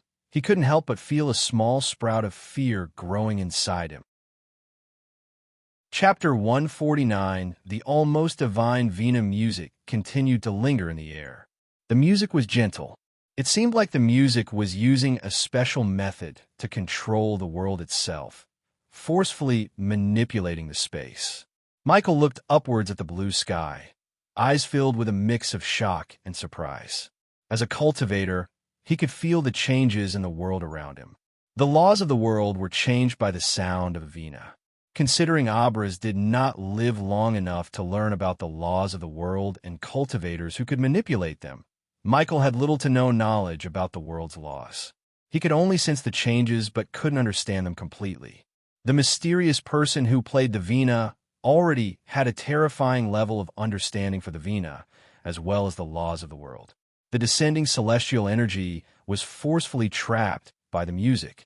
They paused for a while before slowly rising up the sky, being forcefully sent out of the region, eventually disappearing from the Angel Peak Mountain. In the blink of an eye, the celestial energy that two core, strengthening level 10 cultivators struggled to deal with were nullified by a mysterious, hidden person in a couple of seconds. Soon, a dark blue-robed woman walked over slowly and gently from the distance. She was tall, and her raven black, glossy hair fluttered in the wind. Her face was obscured by a dark yet slightly transparent veil, revealing her clear eyes. Her eyes were bright and as pretty as lotus petals. Her lean, slender fingers caressed the vina strings. She had the perfect hourglass structure that many women could only dream of. Gracefully, she descended from the sky like an angel. She was clearly vastly different from ordinary girls. Although her appearance was hidden, it was not difficult to imagine how beautiful she was. In Michael's heart, Gaia was the prettiest girl he has ever met, but this woman dethroned even her. She was that beautiful. He could not help but take a step backward. This was not only because the woman's strength was terrifying, but also the skill she used to defeat the celestial energy itself. She used the vina to control everything in the surroundings and injure enemies. Her ability with the vina had already reached a shockingly scary level. "I greet mistress." The two women courteously greeted the blue-dressed lady with their vinas in their arms.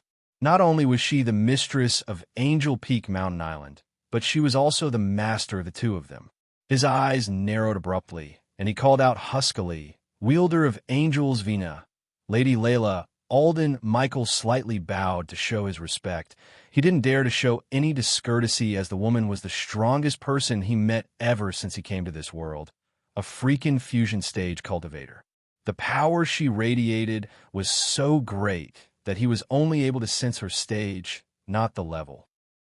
Layla Alden stood in the air with her Vina, while a colorful light flickered in her captivating eyes. She shifted her gaze slightly and looked towards Michael in the distance. Instantly, a sliver of surprise flashed across her calm eyes. A five-star alchemist. I don't think we've met before, she said softly before silently mumbling under her breath. It can't be a coincidence. Layla Alden's voice was extremely gentle, like the most pleasant tune in the world, yet also carried a bewitching charm. She was able to affect the moods of people from just her voice. Michael's mood was also wavered slightly by Layla Alden's bewitching voice and what. However, with his willpower, he tried to avoid being bewitched using all of his willpower. He did not think she intended to bewitch him, but the power gap between the two of them was so great that Michael felt like this. How did she find out? Michael's heart skipped a beat when she identified his specialization of alchemy with a single glance. I'm called Ghost, Lady Alden, and I never got the honor of meeting you before. He had never been so respectful and courteous towards anyone until now. After all, he stood top of the world of assassins back on Earth. After coming to this world, with the system's help, he climbed the ladder fastly, as he never needed to be afraid of anyone. Even when he faced Julius of Phoenix Island, he did not feel a sliver of fear because he had the system and the teleportation scroll with him to escape, but now he had neither.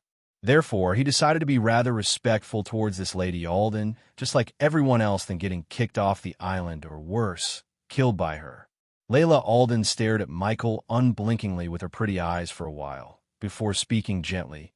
If I'm right, you're a disciple of a sect called Sunrise. You are right, Lady Alden. I'm indeed a core disciple of the Sunrise sect. Again, Michael was surprised at the fact she actually knew about a declined sect in a backwater kingdom. How did she know? The question poked Michael's mind. Layla Alden gave a short nod before turning her gaze towards her students. Johanna, Nerida, go have a look at his situation. Yes, mistress. The two women replied courteously before flying towards the cave together and disappearing into it. Michael's eyes followed the two disciples as they moved, watching them disappear into the dark cave in the distance. He could not help but become curious, so he asked, Lady Alden, just who is the person living in that cave? What has happened? Layla Alden gazed towards the cave in the distance, and only after a few long moments, she started speaking slowly. He was cursed by one of the 8 great clans. An extremely powerful and complicated curse was placed in his soul, sealing his talent and preventing him from reaching the soul-refining stage. If the Celestine energy reaches his body, it would activate the curse in his mind, turning it into a battlefield. The curse would use the celestial energy and wipe out his soul from existence forever. Not even a 6-star healer can revive him after that. 8 great clans? Michael repeated softly, his voice filled with a sliver of confusion. Looking at the bewildered expression on his face, she spoke gently. Given the current situation, you should know about this. The 8 great clans are the most powerful organizations on the 4 continents. Most of them have existed for an extremely long time, having already existed even before the Guardian Guild had appeared in ancient times. Of the 8 clans, other than the Guardian Guild, humans have 2 more. Among the 5, elves, dwarves, beastmen have 1 great clan each, while the seal folks have 2. Michael was stunned. He tried to look not too shocked. Until now, he thought defeating the Guardians Guild would make his path to become this world's ruler easier, but now he realized that controlling the world will be harder than he imagined.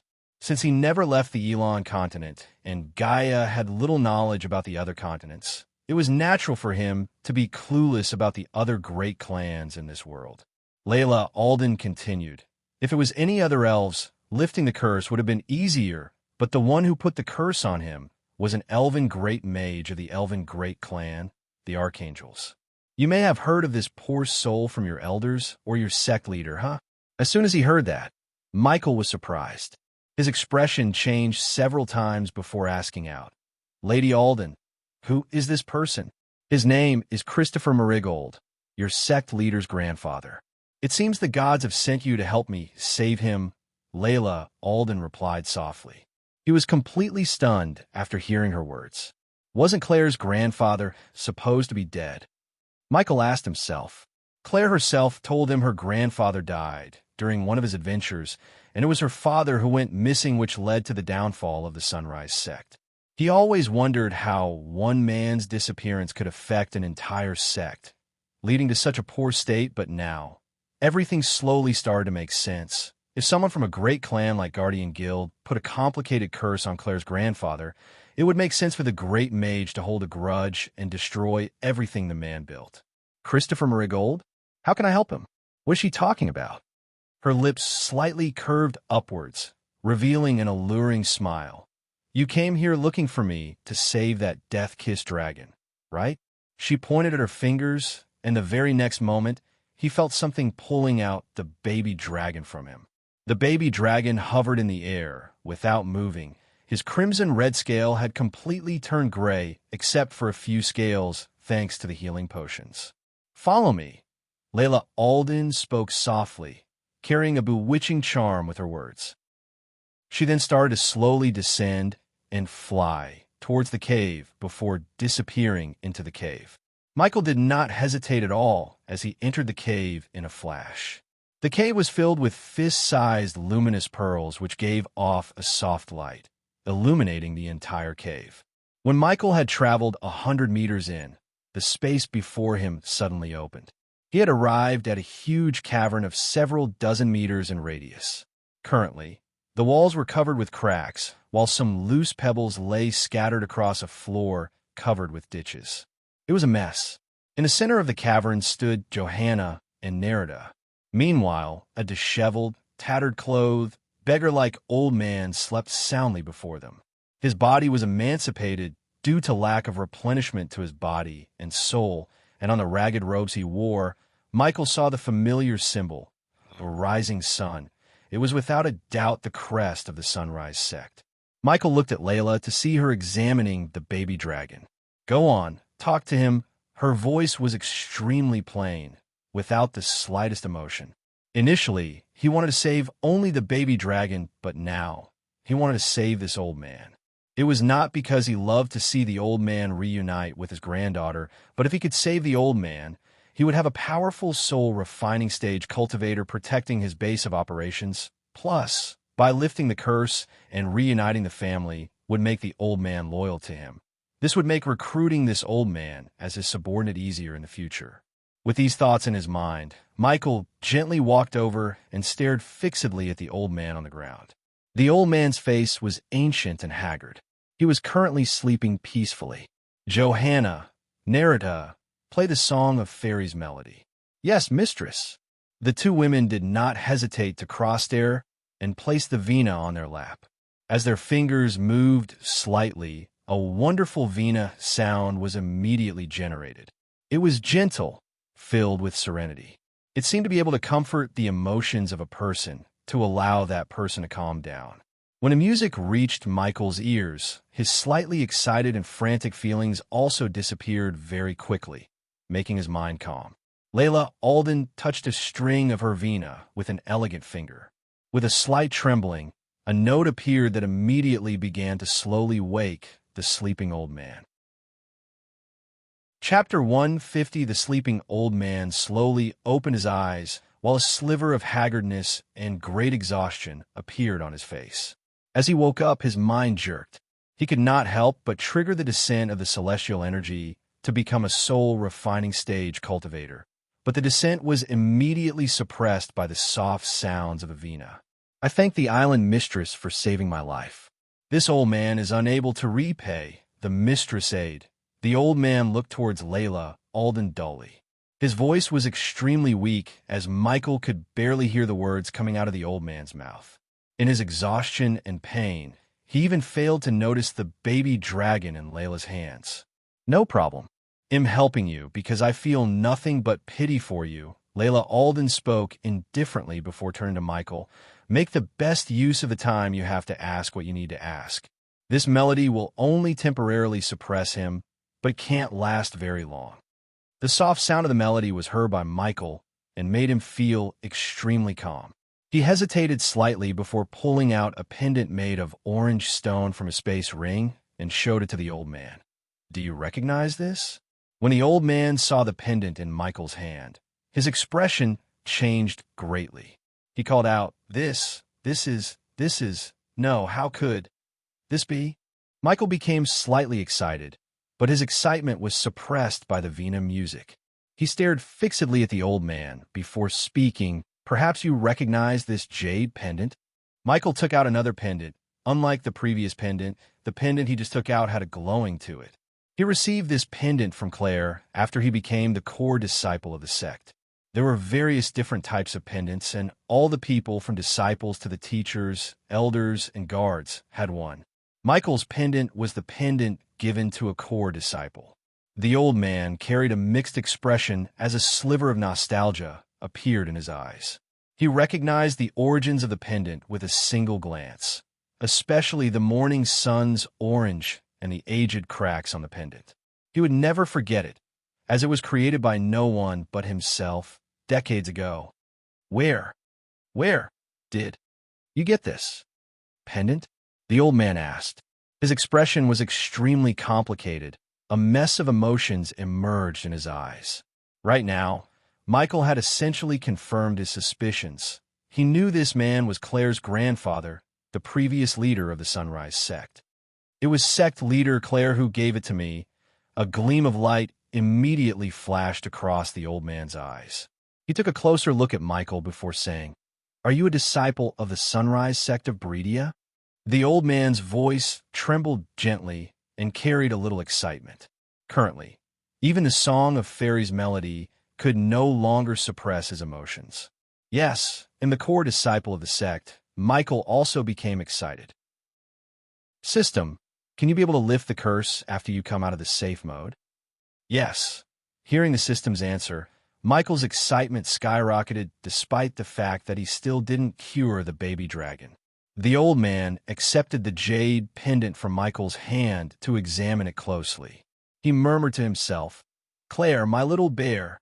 The old man displayed emotions of reminiscence, and 2 trails of murky tears slowly flowed down his face. Sect Leader Christopher, Michael said respectfully. Sect Leader Christopher. The old man murmured before smiling at himself.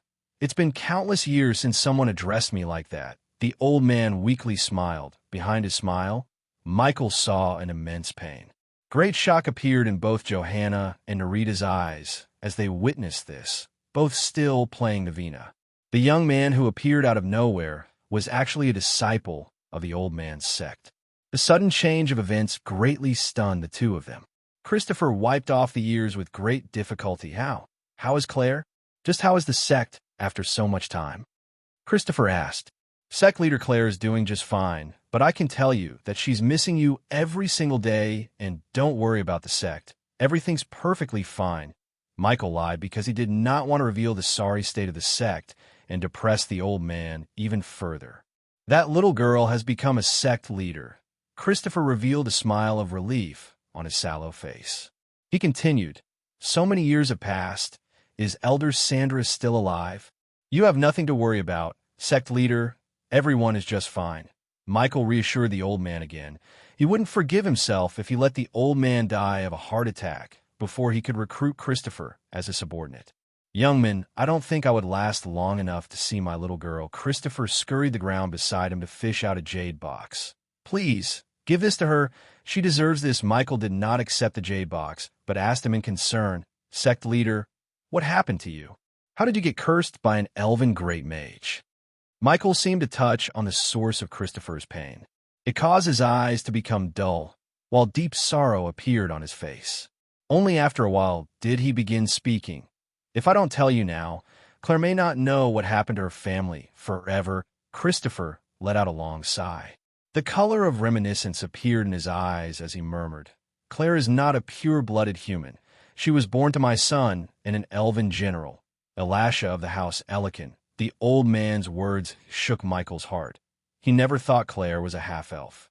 Marrying a human was a forbidden act in elven lands, but because the love they had for each other made Elisha elope with my son, Christopher said with an immense regret behind his voice.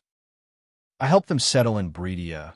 We were a happy family. Young man, tears rolled out of the old man's eyes. His mouth curved upwards, thinking about the happiest memories. The day Claire born was the happiest days of our life. We had everything until the old man paused. A glimmer of anger rose within his eyes, until the elven mage found us during one of our family outings. Elisha fought with the mage, giving us the time to escape, but the elven mage was too powerful. He captured her and cursed me and my son before teleporting to the elven lands. Claire was too little at that time to remember what happened to her mother. For Claire, her mother passed away. My son and I tried our best to fight the curse and rescue Elisha, but my son died fighting the curse. It should have been me. Michael could see the pain and anger in the old man's eyes. Even he himself felt a sliver of anger at those elves. They could have simply banished Elisha, letting her live her own life, but instead of doing that, they destroyed a happy little family. I never thought your family and the elves have a history. What they did to all of you is horrible, Michael said, feeling sorry for them. Then he turned his gaze towards Layla. Lady Alden, you said I may be able to help him.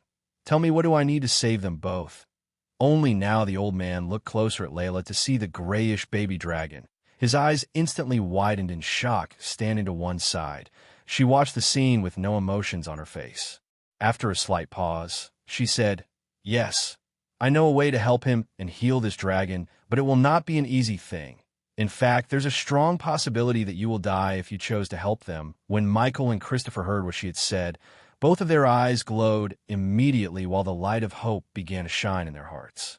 Michael asked hurriedly, Lady Alden, if there's something I can do to help them both, I will do it in a heartbeat. He did not back off from saving the baby dragon just because of her words. This was the time for him to take a risk. If anything goes wrong, he could always buy a teleportation scroll and escape. He was grateful to the system for at least letting him buy a teleportation scroll regardless of its current state. The system urges the host to take this risk. Just as he was thinking about the risk, he heard the system's voice in his head. It almost sounded like a plea.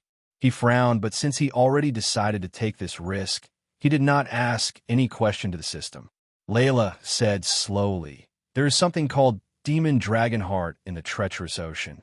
It's condensed soul energy left behind by an ancient demon dragon. Although it won't break the seal, if you can find the heart, you can temporarily suppress the curse in his soul and cure the death kiss. He can then live at least for another 200 or 300 years of his life without suffering. Treacherous ocean, huh? He said with a deep voice. Shortly afterward, the light in his eyes glowed bright and brighter. For Michael, 200 years were more than enough to lift this curse because he did not plan to let the system continue being on the safe mode. If he could bring the system back online and get the price of lifting the curse, he would eventually earn enough points to save the old man. Chapter 151. No, the treacherous ocean is the second most dangerous place on the Elon continent, after the demon's grave. Even if Soul Refiner enters it, they might not be able to return. And something as great as the heart would only grow in the depths of the treacherous ocean. The dangers in the depths are several times deadlier than those on the outskirts. Youngman, you must not go to the treacherous ocean. I can't let you sacrifice your life to save this old bag, Christopher said sternly. He was a disciple of one of the great clans. He read plenty of books about the dangers of the world, including the treacherous ocean. As a result, he knew about the treacherous ocean extremely well. Sect leader, I'm not doing this solely for you. I'm doing this for the both of you. Just like how much you love your granddaughter. I love that little dragon. If this demon dragon heart could save him, I will get it. With the heart, I can not only save him, but also suppress your curse. You can't just give up and die, sect leader. Your granddaughter deserves better. She needs you. Michael spoke resolutely.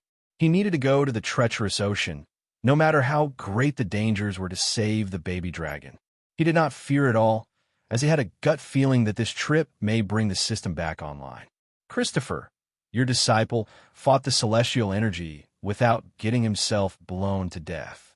Although it is rather dangerous to him, I think he can take care of himself if he's careful.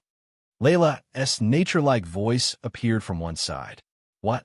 You survived fighting the Celestine energy descent? Christopher immediately became stunned. He stared blankly at Michael while great billows blew in his heart. For Michael, he did not realize how great a feat that he survived fighting the celestial energy descent. If he had known before that he could have exploded into a bloody mist, he wouldn't have chosen to even get near the celestial energy. It was the reason the two students of Layla were stunned to see him disrupt the celestial energy while being a mere body-strengthening cultivator. I could have died. Those bitches, having heard the way Leala talked about him surviving the celestial energy, he realized that it was a miracle he survived. He cursed at the two women who pushed him into the fight, knowing that he could die made him want to kick the crap out of them. What if I died? The mere question put a few cold sweats on his back. Michael showed those grave thoughts behind his head, nodding slightly. Sect leader, you should believe that I have the strength now. I'll definitely find this demon dragon heart in the treacherous ocean and save you both. He reassuringly patted the old man's hand before leaving the cave. Raising his head, he looked at the cloudless blue sky before sighing deeply. He slowly suppressed his jumpy emotions. Today's encounters were like a dream to him. He had never thought that he would find the supposed to be the dead grandfather of Claire on the Rainbow Islands, where he came looking for the so-called doctor, who then turned out to be Layla Alden. Copycat, 8 great clans, celestial energy. Damn, this day has been a ride. He exhaled deeply. Well, why am I still thinking that this Layla is hiding something? He rubbed his chin when he heard Layla's voice from behind. You need to think this through. What you seek can only be found in the depths of the treacherous ocean. Do you really plan on going? Layla's voice appeared from behind. He turned back to see her gracefully walking towards him, carrying the baby dragon in her hand. There seemed to be ripples in her eyes. They were alluring, as if they could suck in the souls of people, which stunned Michael. However, with Michael's willpower, he did not lose composure. Please inform me of the whereabouts, Lady Alden. Layla stared fixedly into Michael's eyes. Michael did not show any signs of retreat and stared back at her. He remained calm throughout. This lasted for a while before Layla finally nodded. The treacherous ocean is known for its illusions. Various apparitions will appear, and the deeper you go, the stronger the illusions become. If you even slightly lose focus, you will become lost within. Your willpower should be enough to barely handle ordinary illusions. Without this death-kissed dragon, you asked me the same question, I would have just given you a map and sent you on your way. But this is a blessing in disguise. I knew she's up to something deep within those serene eyes. Michael noticed a hidden intention thanks to his ability to read people. You can't notice this, but this dragon radiates both the aura of the living and the dead because its soul is half a step into the realm of the dead. Using this dragon's aura, one can avoid being detected by most of the apparitions in the treacherous ocean. Since this decreases the danger of traveling into the ocean by several folds, and the demon dragon's heart is also extremely useful to me. They'll come with you, she said while caressing the baby dragon's grayish scale. He was still lying dormant in her hands. Aren't I a lucky bastard? Hearing her words, Michael was pleasantly surprised, and his confidence in this trip into the treacherous ocean increased greatly. Although he still didn't know the full extent of her power, she was able to change the laws of the world as well as disperse the celestial energy through her vena melody, which was shocking enough. Soon after Layla discussed something with her students, Michael and Layla headed for the treacherous ocean together, leaving behind Johanna and Nerida to guard the island. The sky was fine and cloudless. It fused with the northern seas far away, as if it was a beautiful piece of art. With a slight wave of her hands, she covered both of them with celestial energy to soar through the sky. Michael's body jerked before they already became faint blurs, shooting across the sky silently as there was not even a whistling of the wind. Lady Alden, if you don't mind me asking, can you tell more about the sea folk? As they flew, Michael asked, looking towards Layla. At first, He wanted to ask why was she healing a few people of royal land under the name of the doctor, but weirdly, she did not ask him how did he find her identity. Therefore, Michael did not choose to question her intentions in case she had her own selfish reasons that she did not want him to know. Considering even his encyclopedia of this world, Gaia, had little to no knowledge about the so-called sea folk, he decided to get some info on them from Layla. A sliver of shock flashed across Layla's eyes. She turned and glanced at Michael, asking, "Why do you want to learn about the sea folk?" Michael hesitated slightly before saying, "To be honest, as a guy who loves to travel around the world, I want to know more about the places and races I have little knowledge of. People in Bredia don't have much knowledge about the sea folk race." Lady Alden, she stared at him for a moment. She could tell he was genuinely interested in knowing more about the sea folk, and since they have a long way to go, she didn't mind telling what she knew about the sea folk to pass the time. Their existence is similar to magical beasts. They also cultivate by absorbing the arch energy and can take human forms and speak human language. They don't possess intelligence any weaker than humans, either. The sea folk race inhabits the very bottom of the sea and takes up a rather large region of the oceans, while the entire region is encased by an extremely powerful barrier. This barrier was created personally by the water god during primordial times, and even fusion stage cultivators like me can't break the barrier. Not only does it separate the seawater, it holds it back at a range of several thousand meters. At the same time, it protects the sea folk from invasions of another species. She paused for a moment and went on. To the sea folk, this barrier acts as if it doesn't exist. Although it's unbreakable to most of the people on land, it will let anyone under the core strengthening stage enter the sea domain. Anyone under core strengthening stage. He took a note in his mind as she continued. I've visited the sea folk twice before. Although I don't know the situation there very well, I have some rough, general knowledge like they not only hate humans, but they also disapprove of them very much. If human experts want to survive there, they must be extremely cautious. Once they offend a member of the sea folk race, they will receive the hatred and pursuit of various other sea folks until they die or escape from the sea domain, which is very unlikely once the sea folks put a target on them. Michael pondered in silence for a while before continuing his questions.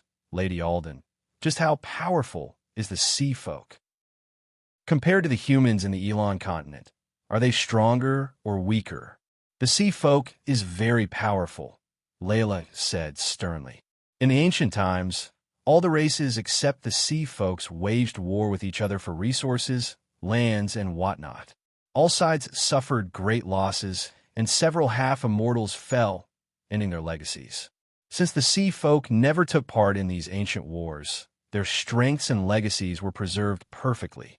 Although there aren't as many half-immortals across the entire sea folk as the ancient times, it's still not something the Elon continent or the beings living on the land can match. It's just that the sea folk evolved from marine organisms, so they're only made to inhabit the sea. In the sea, it's much easier for them to achieve greater results in cultivation. But once they leave the sea, cultivation becomes several-fold more difficult. They have always stayed in the sea and have basically never come to the land. This is because the sea is their holy land. Chapter 152. The Sea Folk race is split into mainly 3 factions: the Water God Hall, the Sea Serpent Hall, and the Arctic Hall. These 3 halls combined to make one of the 2 great clan of sea folks. According to what I've learned many years ago, the Water God Hall is the most powerful among the 3 and has an elder that has already reached the half-immortal stage. The other 2 halls each have 1 or 2 fusion stage warriors as well. This was many years ago. Who knows how many fusion stage and half-immortals, or even immortals they have among them? For the first time, he heard a sliver of awe in her voice. 1 half-immortal and 2 fusion stage warriors. Wow. Michael was also astonished by listening to Layla. As she said, this was years ago. He could only imagine how powerful they are now. He did not think any one of the races living on the land was weak, but because the sea folk never took part in any wars, he knew their strength is far superior to the land crawlers. If he could, he wanted to visit the sea folk soon. He had gained a rather rough understanding of the sea folk from Layla. After getting some ideas about the sea folks, he continued to ask Layla about the other races along the way, slowly expanding his knowledge about this world. The ocean they were flying above was enormous, several times larger than the Elon continent. Even though the treacherous ocean was very close to Rainbow Island, it took the two of them a full day and night of flying at such a speed before finally arriving. The treacherous ocean was a region of sea shrouded in a dark mist and stormy clouds. The sound of thunderclaps reverberated the entire sea, while violet streaks of lightning kept lighting the gloomy clouds. The ocean itself seemed endless. Currently, Michael and Layla hovered in the sky a couple of kilometers away, staring at the mist cautiously. Layla knew that Michael's understanding of the treacherous ocean was limited, so she explained, "The real dangers of the treacherous ocean lies in an island within the thick mist. We need to pass through the mist to reach there. You must never underestimate this mist. It's extremely powerful and strange.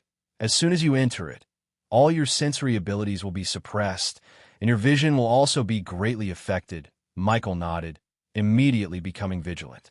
The treacherous ocean was a dangerous zone, second only to the demon's grave.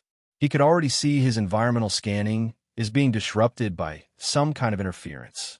System, can you upgrade the environmental scanning? Unable to upgrade spells. The system is in safe mode. Michael kind of expected this, but it did not hurt to try. Since he got no help from the system, he had to rely solely on himself, on his skills as a hitman/assassin. "Let's go in. Follow me closely and don't stray away from me.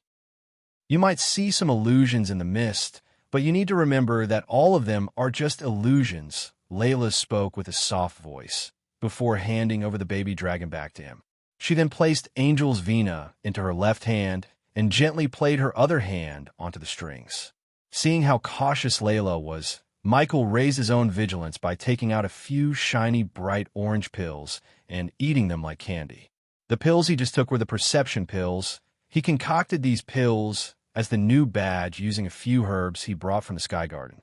The perception pills had the ability to increase the consumer's sensors and perception by approximately 4 times, and because his environmental scanning is being disrupted by the treacherous ocean, these pills helped him stay keen about the surroundings. Although the pills were not as great as the environmental scanning, taking the pills was better than nothing.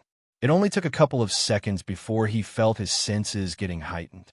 He turned to see even the smallest details of Layla's robes, like those few dust particles on the robes, the teeny tiny birthmark on her slender neck that he didn't notice before. "Lady Alden, you want some?" He quickly stopped checking her out and asked her. "No, thanks." She gently shook her head. He shrugged, putting the baby dragon into his pocket, and moved closer to Layla before they slowly flew towards the fog together. As soon as he entered the fog, Michael felt like he had stepped into another world. It was misty white all over. Even with his heightened vision, he could only see 5 meters ahead. Even with your dragon's aura around us, we'll encounter some attacks in this mist. Be careful. Layla's voice appeared on one side. Michael unsheathed his sword as he did not underestimate this place, not even for a bit. The two of them advanced carefully. They did not travel very fast, while the light in their eyes flickered, carefully observing the surroundings. At that very moment, a white light suddenly appeared, shooting like a lightning bolt towards Layla. "Be careful!" Michael cried out, directly slashing his sword at the light. Ding! However, Layla's reaction speed was faster than Michael's. The finger she had placed on the Vina strings plucked gently, and a note rang out.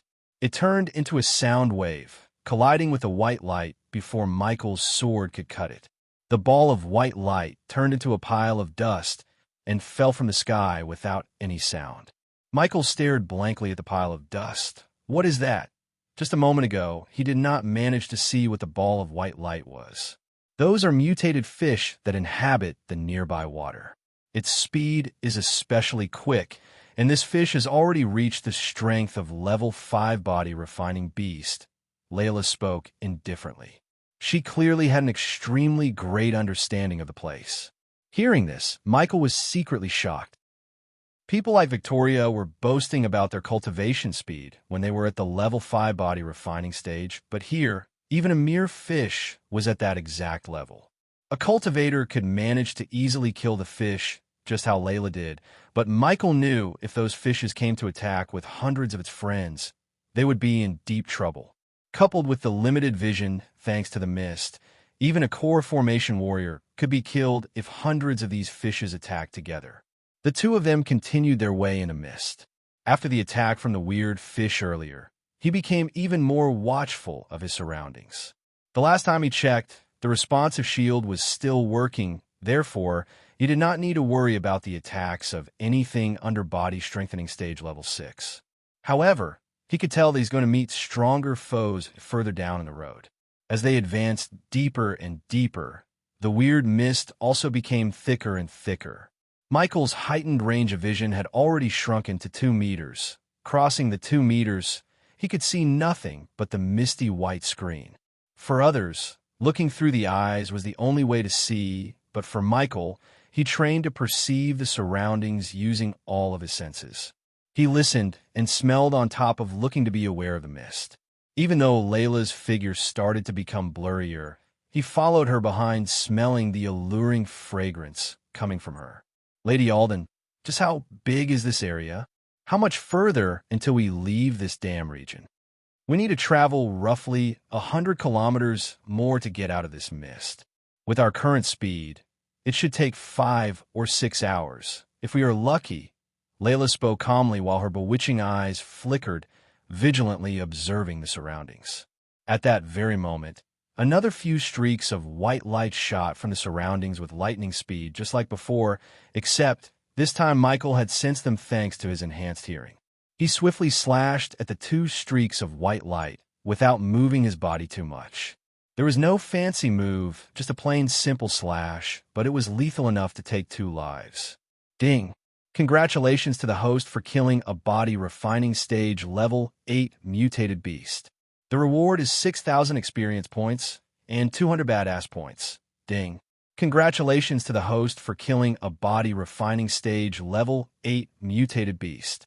The reward is 6,000 experience points and 200 badass points. Soon, the 2 white streaks of light turned into dust, falling near his feet. Just as he lifted his sword to kill the rest of them, a clear note suddenly rang out. It turned into a visible sound wave that expanded into the surroundings. As the streaks of light came into contact with the sound wave, they immediately turned into a pile of dust, ripped apart by the Vena note. Michael narrowed his eyes slightly in a way it could not be detected. His recognition for the woman's strength increased by a level. She could display such strength with just a casual note. Even if these fishes were at the core formation stage, he could tell that they would not be able to withstand the power of her notes. Continuing onwards, Michael and Layla both suffered constant attacks from the mutated fish. With each wave of the attack, the number of fishes that attacked them increased significantly. Fortunately for Michael, they didn't get attacked by fishes stronger than a body strengthening stage 5. He slashed and diced them effortlessly. This put a small smile on his face as he acquired quite a lot of experience points killing these fishes. He would have killed more if Layla didn't massacre the majority of the fishes of each wave with a single note from her Vena. The 2 of them flew steadily through the fog for 7 continuous hours before passing through the region of fog and reaching the outskirts of the treacherous ocean. The deeper they went, the thicker the mist became. After over 8 kilometers, the mist had become so thick that he could barely see anything. Only the faint fragrance at Michael's nose signified her existence. This made Michael rely on his nose to detect where she is, using the fragrance from her body. Suddenly, Michael felt the mist before him surge violently. Shortly afterward, a blurry figure suddenly appeared, before quickly becoming clearly visible. It was a man in his late 60s. He wore a black suit and black trousers. In one hand, he held a bloody knife, while in the other, he held a silencer-attached Beretta 92. Michael stared blankly at the old man, who was smiling wickedly at him. His emotions were overwhelmed by disbelief. Along with disbelief, in Michael's eyes, a cocktail of anger, fear, and respect could be seen. Diddle, diddle, diddle. We are. So little the old man slowly uttered these words, stirring the buried emotions deep within his heart. Spectre, Michael unconsciously called out. His voice was filled with rage, and even his eyes became rather bloodshot. Chapter 153. Michael's heart began to tremble violently, and he tightly clenched his hands. He knew that it was an illusion from the mist, so he was unable to do anything about it. All he could do was remain clear-headed and not fall into it. At that very exact moment, Michael's body jerked violently. To his side, he suddenly saw a redhead girl who seemed to be in her late 20s walking out of the mist to stand next to the old man. Just like the old man, she too wore a black suit and trousers with a black tie, but her white shirt was drenched in blood. You killed me. Suddenly, the girl, with her bloody face, saw Michael and cried out. Her voice was extremely miserable. It contained a mix of anger as well as sadness. Soon after the girl, more and more black-suited people drenched in blood appeared out of the mist. All of their bodies were littered with bullet holes. Michael's body began to tremble violently, while a monstrous killing intent had already appeared in his heart. Just when he was staring at the 20 people he knew extremely well, more figures walked out of the mist. And this time, they weren't grown men in black suits, but gentle-looking women and little children. The commonality between the latter and the black-suited people was they all had bloody wounds. This is all an illusion. Spectre is dead. All of his students are dead. I killed them, Michael constantly mumbled to himself, forcing himself to calm down. Although he knew this was all just an illusion, what was happening was actually Michael's greatest anguish. Aren't you going to save me, Michael? The girl called out for help once again. Her despaired voice was heard by Michael, slowly piercing Michael's heart. Art, a miserable cry came from the other side. He turned to see one of the gentle-looking women was shot in the chest by one of the black-suited people. The woman collapsed in a pool of blood. Her clothes were dyed red by the blood, and even the ground had become red. The children were screaming in horror, but it just put a wicked grin on the black suit man's face as he slowly made his way towards the children like a tiger hunting a group of helpless rabbits. Michael! Michael! Save them. The woman who got shot by the man looked towards Michael lifelessly and spoke weakly.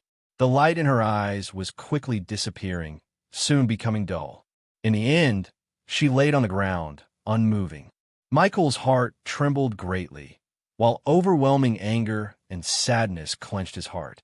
2 streaks of sorrowful tears flowed from his eyes without any control. Although he trained himself to overcome the emotions, he failed to keep himself calm, seeing the sight in front of him. It was an unimaginable mental blow to Michael to see the orphanage he grew up getting slaughtered by the black suit man.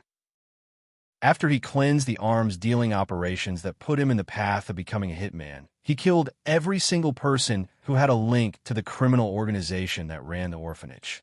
It was his training. After cleansing the orphanage, he really thought the orphans there could have a better life than him. Yet, it was the same man who trained him who ordered the massacre of his orphanage.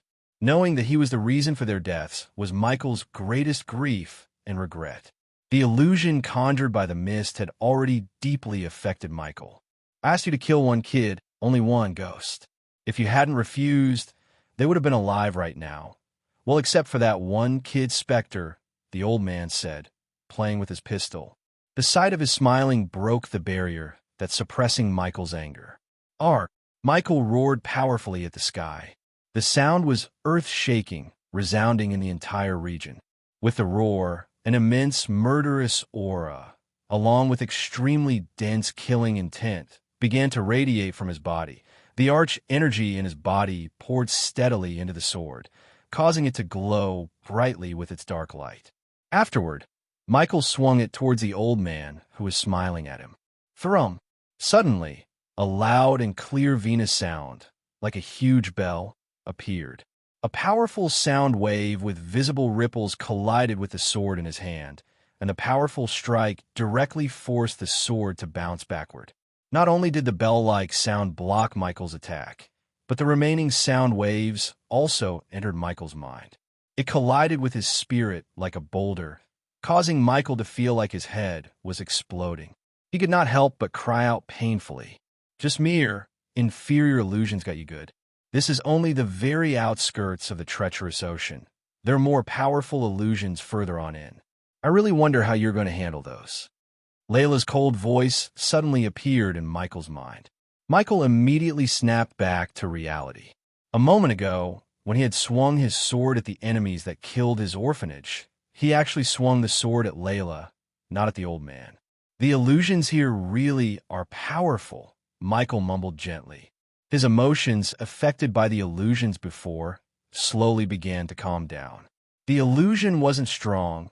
Your mental state is too weak. The illusion sucked you in so easily. It originates from your heart and mind. If your heart and mind are flawless and free from worries, how would a mere illusion affect you? This illusion can be considered as the weakest type. There will be more powerful ones once you enter the treacherous ocean. Layla spoke coldly. Looks like I'm overestimating you. Perhaps coming to the treacherous ocean with you was the wrong decision. She didn't change her cold tone at all. Her words really bothered him, but he agreed with her. Although he trained himself to suppress his emotions, he did not achieve perfection as Spectre. He couldn't be even compared with Layla in mental power. After all, he was still too young. Even with his 2 lifetimes combined, he was less than 60 years old. Meanwhile, people like Layla were people who had lived for centuries with enough descendants to form a large house. Michael may overcome them in terms of talent because of the system, but he was nowhere close in terms of life experience. The illusion was able to mess him up too much because of the bond he had with the orphanage and the people who lived there. Michael treated them with too much importance, practically viewing them as more important than his own life at one point in his life. He had clearly known that the images in the mist before were illusions, yet he still could not help but fall for them. Michael still was unable to endure the things happening despite knowing it was all fake. That day, he lost everyone who knew the real him. After that day, he became Ghost. The reason he chanted diddle-diddle before killing was to remind himself not to become like the man who trained him, Spectre. Never take a life without a reason and conscience. This was Michael's code. People like Layla, on the other hand, would not fall for illusions such as this as easily as Michael. They had lived for centuries or even millennia and had plenty of descendants. They probably have witnessed some of them dying of old age themselves. As a result, they would no longer treat the bond of the family as important and would be able to resist the illusions easily. Illusions originated from the mind and heart. If there were concerns or obsessions, the mist would create illusions accordingly, displaying your weakest point right before you. Illusions did not test a person's strength, but a person's heart and mind. He may have seemed like an invulnerable, perfect person, but he was just a human being with his own flaws and imperfections at the end of the day. Michael's mind became much more resolute after experiencing what had happened before. He stared into the mist before him. The mist continued to surge, tossing about and changing around as if there was something ready to come out. However, Michael's state of mind immediately became like still water, free of any ripples. He did not think about anything, nor did he guess about anything. The silhouettes of the people instantly vanished from his sight, except the old man's figure. He was following Michael. Michael ignored the old man, continuing to follow Layla. After over 2 hours of slow flying, he and Layla finally passed through the region of fog. The misty white blanket had finally disappeared from before them, replaced by deep blue seawater. Hiya! Michael breathed out loudly. He felt much more relaxed after passing through the mist. He looked around, but only saw that the surroundings and sky were all a surface of white. They were enveloped by a layer of dense, yet odd, mist as if it formed the edges of a separate world. The only thing still lingered around from the mist was Spectre, but Michael knew the old man was in his head, not in front of him, so he ignored Spectre. Below him was deep blue seawater. The water was smooth, like a mirror, and without any ripples, stagnant. It was extremely strange. In the center of all that was a huge island. It had an extremely large surface area and did not seem like it could be called an island, but rather a small continent. The island was mountainous, littered with trees, and was entirely blanketed by a thin layer of fog. It was hazy, adding on a layer of mysteriousness. Michael stared cautiously at the huge island before him and asked, "Is this the treacherous ocean?" Layla looked towards the island before her. She was rather stern, and she said, "Correct. This is the treacherous ocean, as well as the holy land of the former dragon clan, Dragon Island. Many millennials ago, there were not 8 but 9 great clans. The strongest of them all was the Dragon Clan. But something happened to them and changed the once great Dragon Clan to the current treacherous ocean. What happened to all those dragons?" Michael asked in doubt. Layla shook her head gently. "I do not know much about what happened in that age either. The very limited information on this matter all originate from rumors or those ancient records in the Kingdom of Nagas. However, not a lot is recorded regarding what happened to the dragons who lived in that age or to the Dragon Island." Chapter 154. All right, let's stop guessing about this. There's no point. We're currently on the outskirts of the treacherous ocean. Remember, the fog was not the real danger. The real dangers are on this island. When we enter the island, we have to be extra careful. The demon dragon's heart should be in the very center of the island. Michael and Layla both flew towards the island, landing on it soon after. In ancient times, the Dragon Clan filled this with formations. These formations automatically absorb the arch energy and even celestial energy to replenish themselves. Although it's been countless centuries since they were first laid down, a few that were set by remarkable experts still remain. They may not be as powerful as before, but we still need to be on guard. Layla explained to Michael in detail about some areas that he needed to be aware of on the island. Michael observed the island as he listened to Layla talk. They had already passed through the region of mist. Fortunately, his sight was no longer obstructed and much clearer now. The two of them slowly walked forwards. Both were extremely careful as they traveled. At this very moment, the ground suddenly began to violently shake. 4 rock walls rose from the ground, forming a room and trapping the two of them inside. The rock walls radiated with a faint, golden luster, while extremely powerful and pure energy vaguely being radiated from the rock walls. Soon afterward, stone spears coated in golden light began to arise from the walls. With whistling sounds, they shot towards the entrapped Michael and Layla at lightning speed.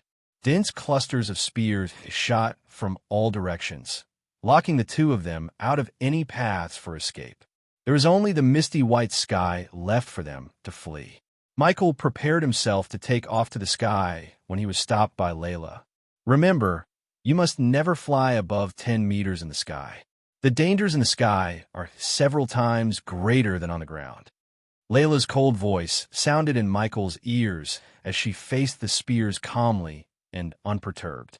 Shortly afterward, she gently struck a string with her finger. The next moment, a vena note reverberated in the area. It spread out in all directions as a visible wave of sound. The sound wave contained an unbelievable power. Wherever it passed by, the rock spears disintegrated, turning into a pile of dust in the air. The visible sound wave cut through the surroundings like a hot knife through butter before colliding forcefully with the rock walls that trapped them in.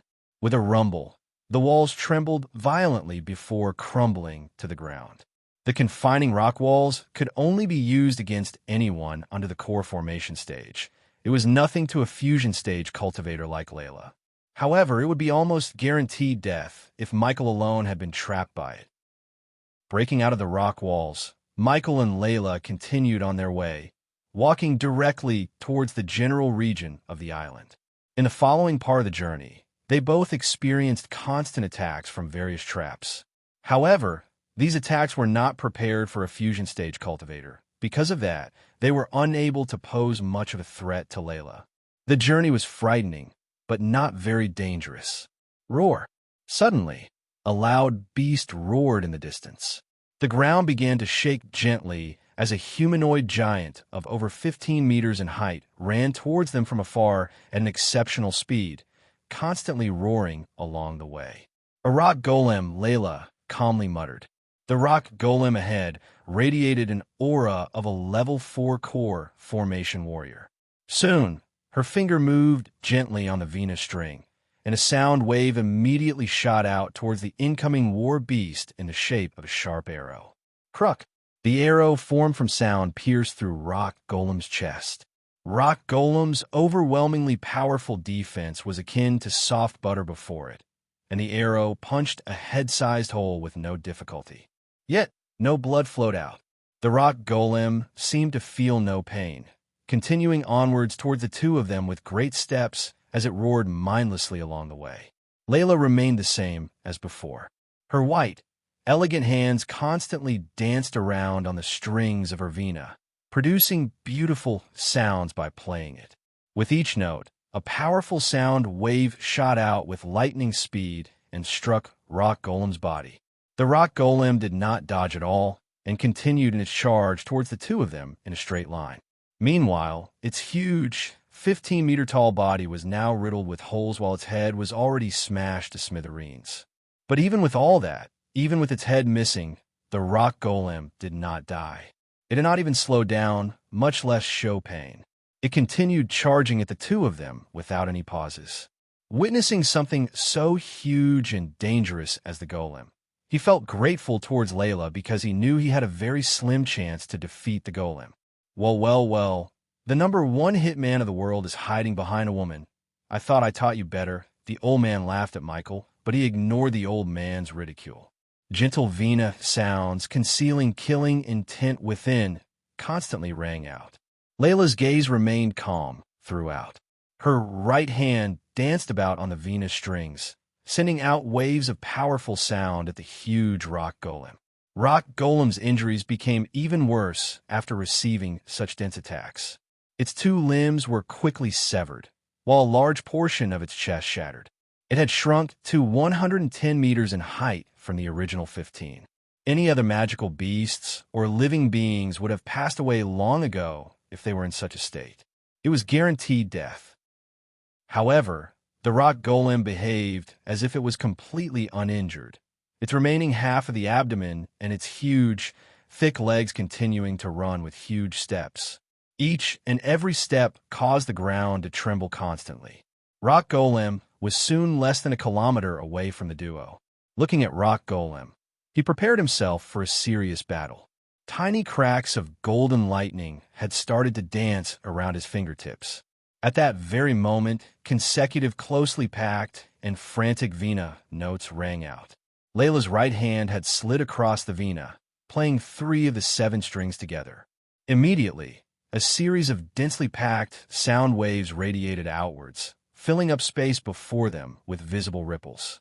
The ripples joined together like a spider web, before quickly shooting towards the rock golem like a fishnet. The fishnet of sound passed through Rock Golem's body without any obstructions and disappeared into the distance. Soon, the huge rock golem collapsed loudly. Its entire body had become cubes of rock that fell to the ground, carved into countless pieces by the net of sound waves. Michael stared at the countless pieces of the rock golem curiously. After this battle, he couldn't help but wonder how powerful a fusion stage rock would be. Lady Alden, is every golem this powerful? Michael asked Layla. His heart was filled with curiosity and awe. After a short moment of silence, Layla replied, "No. The reason for its strength was the treacherous ocean itself.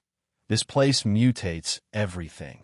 The beasts here have no soul, they can't feel any pain, and they are practically an indestructible army." Indestructible army, huh? Michael mumbled softly, imagining an army of these golems and beasts under his command. The rock golem in front of you cannot be killed, no matter what you do. Even if you obliterate its body, it'll recover in no time, Layla continued. The countless pieces of stones on the ground began to move about in one place as soon as she finished speaking, as if it was providing evidence for her statement. It condensed into the 15 meters tall rock golem once again after just a short while. Its body was completely unharmed, and even its head had recovered to how it was before without the slightest sign of injury. Michael's pupils narrowed to the size of a needle, and he immediately gasped coldly.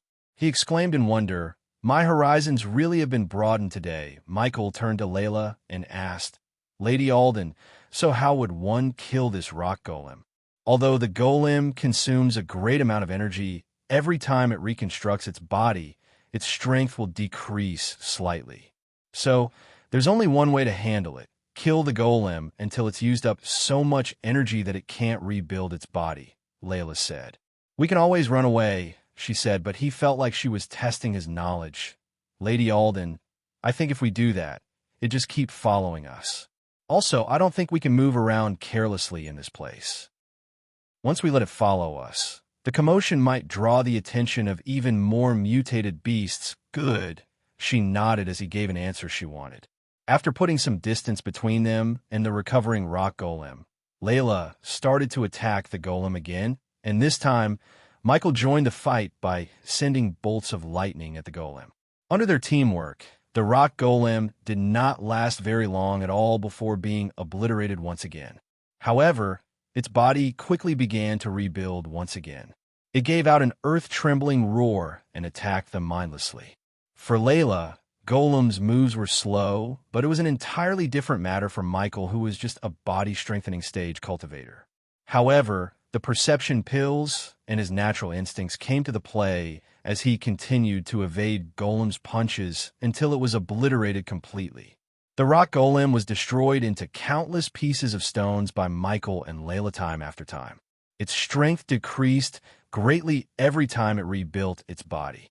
After killing it a dozen or so times, the rock golem was finally unable to restore its body due to the overconsumption of energy. Its diced body parts lay scattered on the ground. Since Layla was the one who dealt the final blow every time, he did not get any badass points or experience points at all, but he valued his life more than the badass points or experience points. Layla walked over leisurely from afar with her Vina in her arms. She did not even look at the rock golem. "Let's go." The commotion from before was too loud. Other magical beasts are probably going to rush over here very soon. "Look at you, running away like a chicken." The old man's figure appeared again behind him and snickered before they left the area. Chapter 155. Michael glanced deeply at the countless pieces of stones of the golem. He did not say anything and silently followed Layla away. Just as the two of them traveled several kilometers, they immediately felt several powerful presences appear behind them. They were all from magical beasts and golems that had reached the core strengthening stage.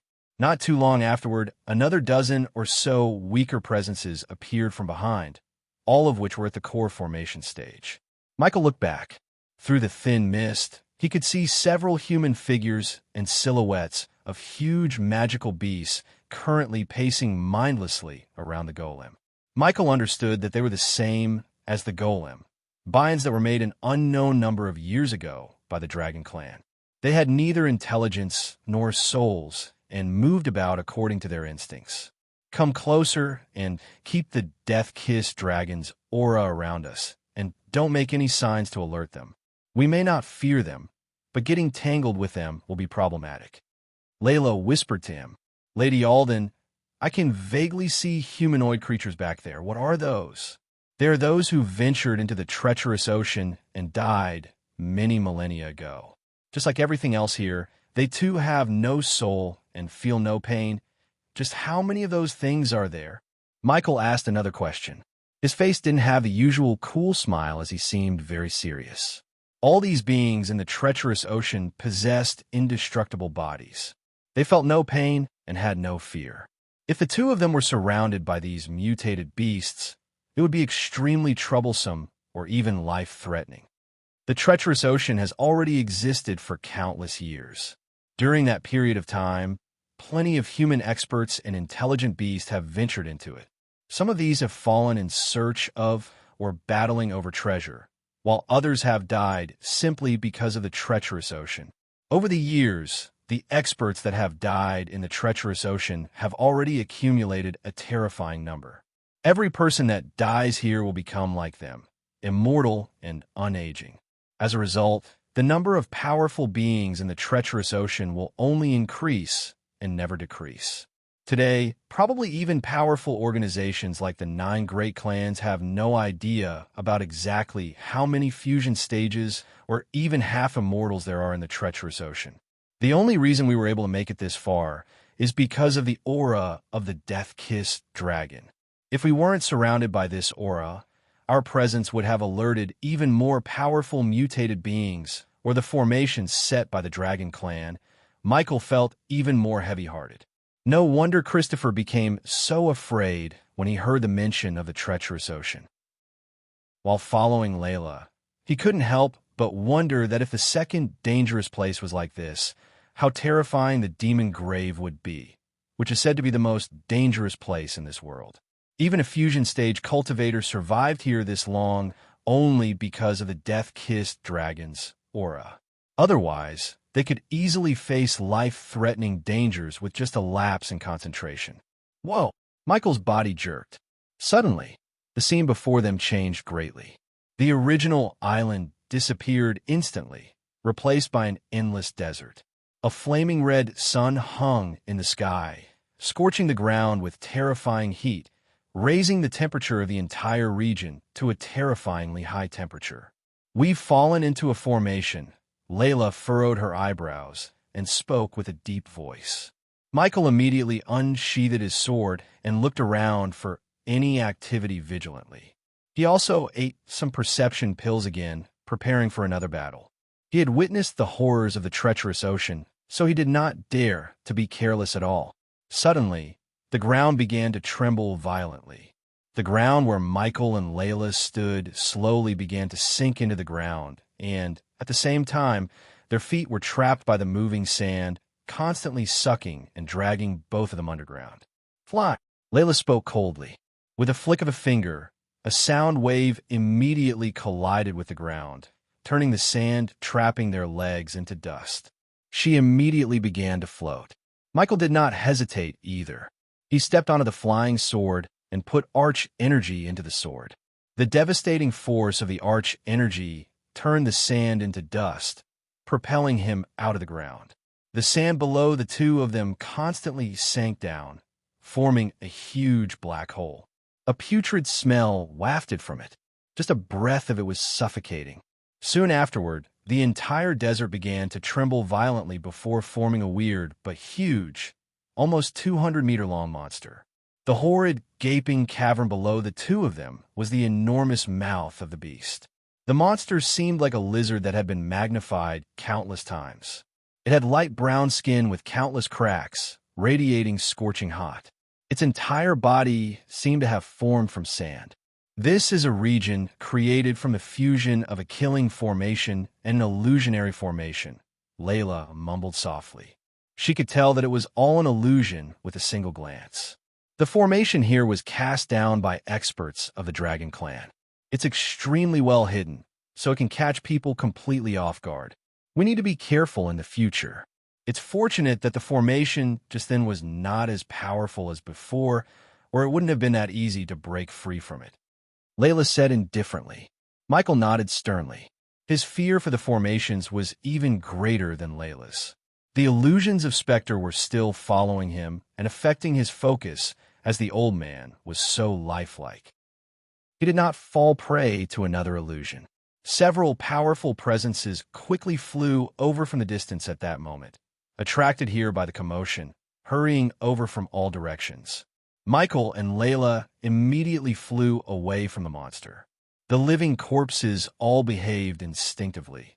They were unable to perceive things visually, unable to see anything. They completely relied on sensing foreign presences and activity to search for living organisms. Thanks to the death-kissed aura, they were unable to pinpoint Michael and Layla's location.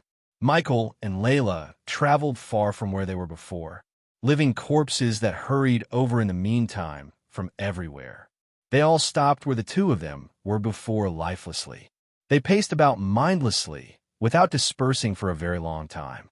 The two of them advanced carefully, where Layla discovered traces of many formations and a few living corpses, both human and magical beast. They kept a wide distance from them, so the journey was frightening, but there weren't any battles. The two of them flew with their guards up, occasionally stopping to look around. They had only traversed a couple of hundreds of kilometers in over half a day, yet they still remained in the outskirts of the treacherous ocean. They had not even reached the general region of the island. The sky, concealed by a thick layer of fog, darkened slowly. The darkness of night filled up the treacherous ocean slowly.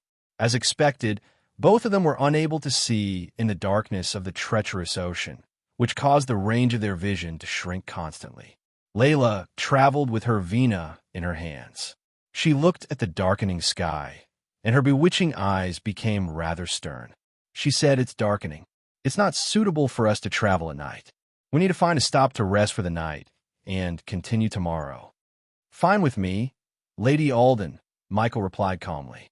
Eventually, Michael and Layla spent over an hour finding a cave that was spacious enough. The cave curved about inside and was about 100 meters long, so they did not fear that they would be seen inside. At the end of the cave, Layla produced a fist-sized luminous pearl from her space ring and lodged it into the roof of the cave. It shone with a gentle light, illuminating the darkness. In the treacherous ocean, the living corpses were extremely sensitive to any ripples of energy ripples, as well as objects that never usually appeared in the treacherous ocean. This was why they could not light a fire. The heat and smoke would travel outside and draw on the living corpses or the golems or any other weird beings in the area. The only way for light was through the luminous pearl.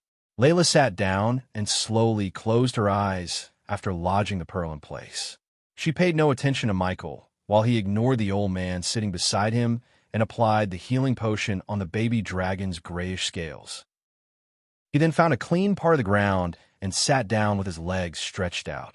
He glanced to his side, glancing at Layla, who always kept her face concealed. "You're not the ghost I know. Kid, you have become weaker. Get out of my head." Michael closed his eyes for a moment, calming himself down. Looking away from Spectre, he cast away the distracting thoughts in his mind and began to look into his situation. He first opened up the system's interface to see it's still in safe mode. His remaining sword was almost on the verge of breaking because of the fight he had with the fishes and the golem on their way. The sword's condition was not his worry, as he knew a sword alone won't make much difference in front of these living corpses and golems. He needed to depend on the baby dragon's death-kissed aura and Layla to survive this place. "You forgot the first lesson I taught you, kid. Never depend on someone else other than yourself." "What are you doing?" "The rules have changed, Oldman. This is not the Earth," he said, gritting his teeth. "People like us can't depend on others, kid. As I said before, this is not Earth. If I wanted to rule this world, I have to depend on others, huh?" The old man burst into laughter. Although Michael could understand all of this was happening inside his mind, it felt so real. "That's the most childish thing I heard in my entire life, kid.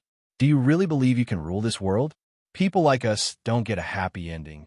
There will be always someone on the good side to put us down. It's only a matter of time before someone put an end to you, kid. I know it's not you talking, but my own subconscious mind." Michael gave a short slap to the back of his head and ignored the old man. "I need some fresh air." He then stood up to take a walk. You're tuning in to the Romance Rendezvous YouTube channel. We're so grateful for your support, and don't forget to subscribe to join us on this incredible journey through captivating stories. Your generosity through donations truly makes a world of difference, as it's the primary source of revenue that allows me to expand and enhance this channel for you. Thank you from the bottom of my heart for being a part of this adventure.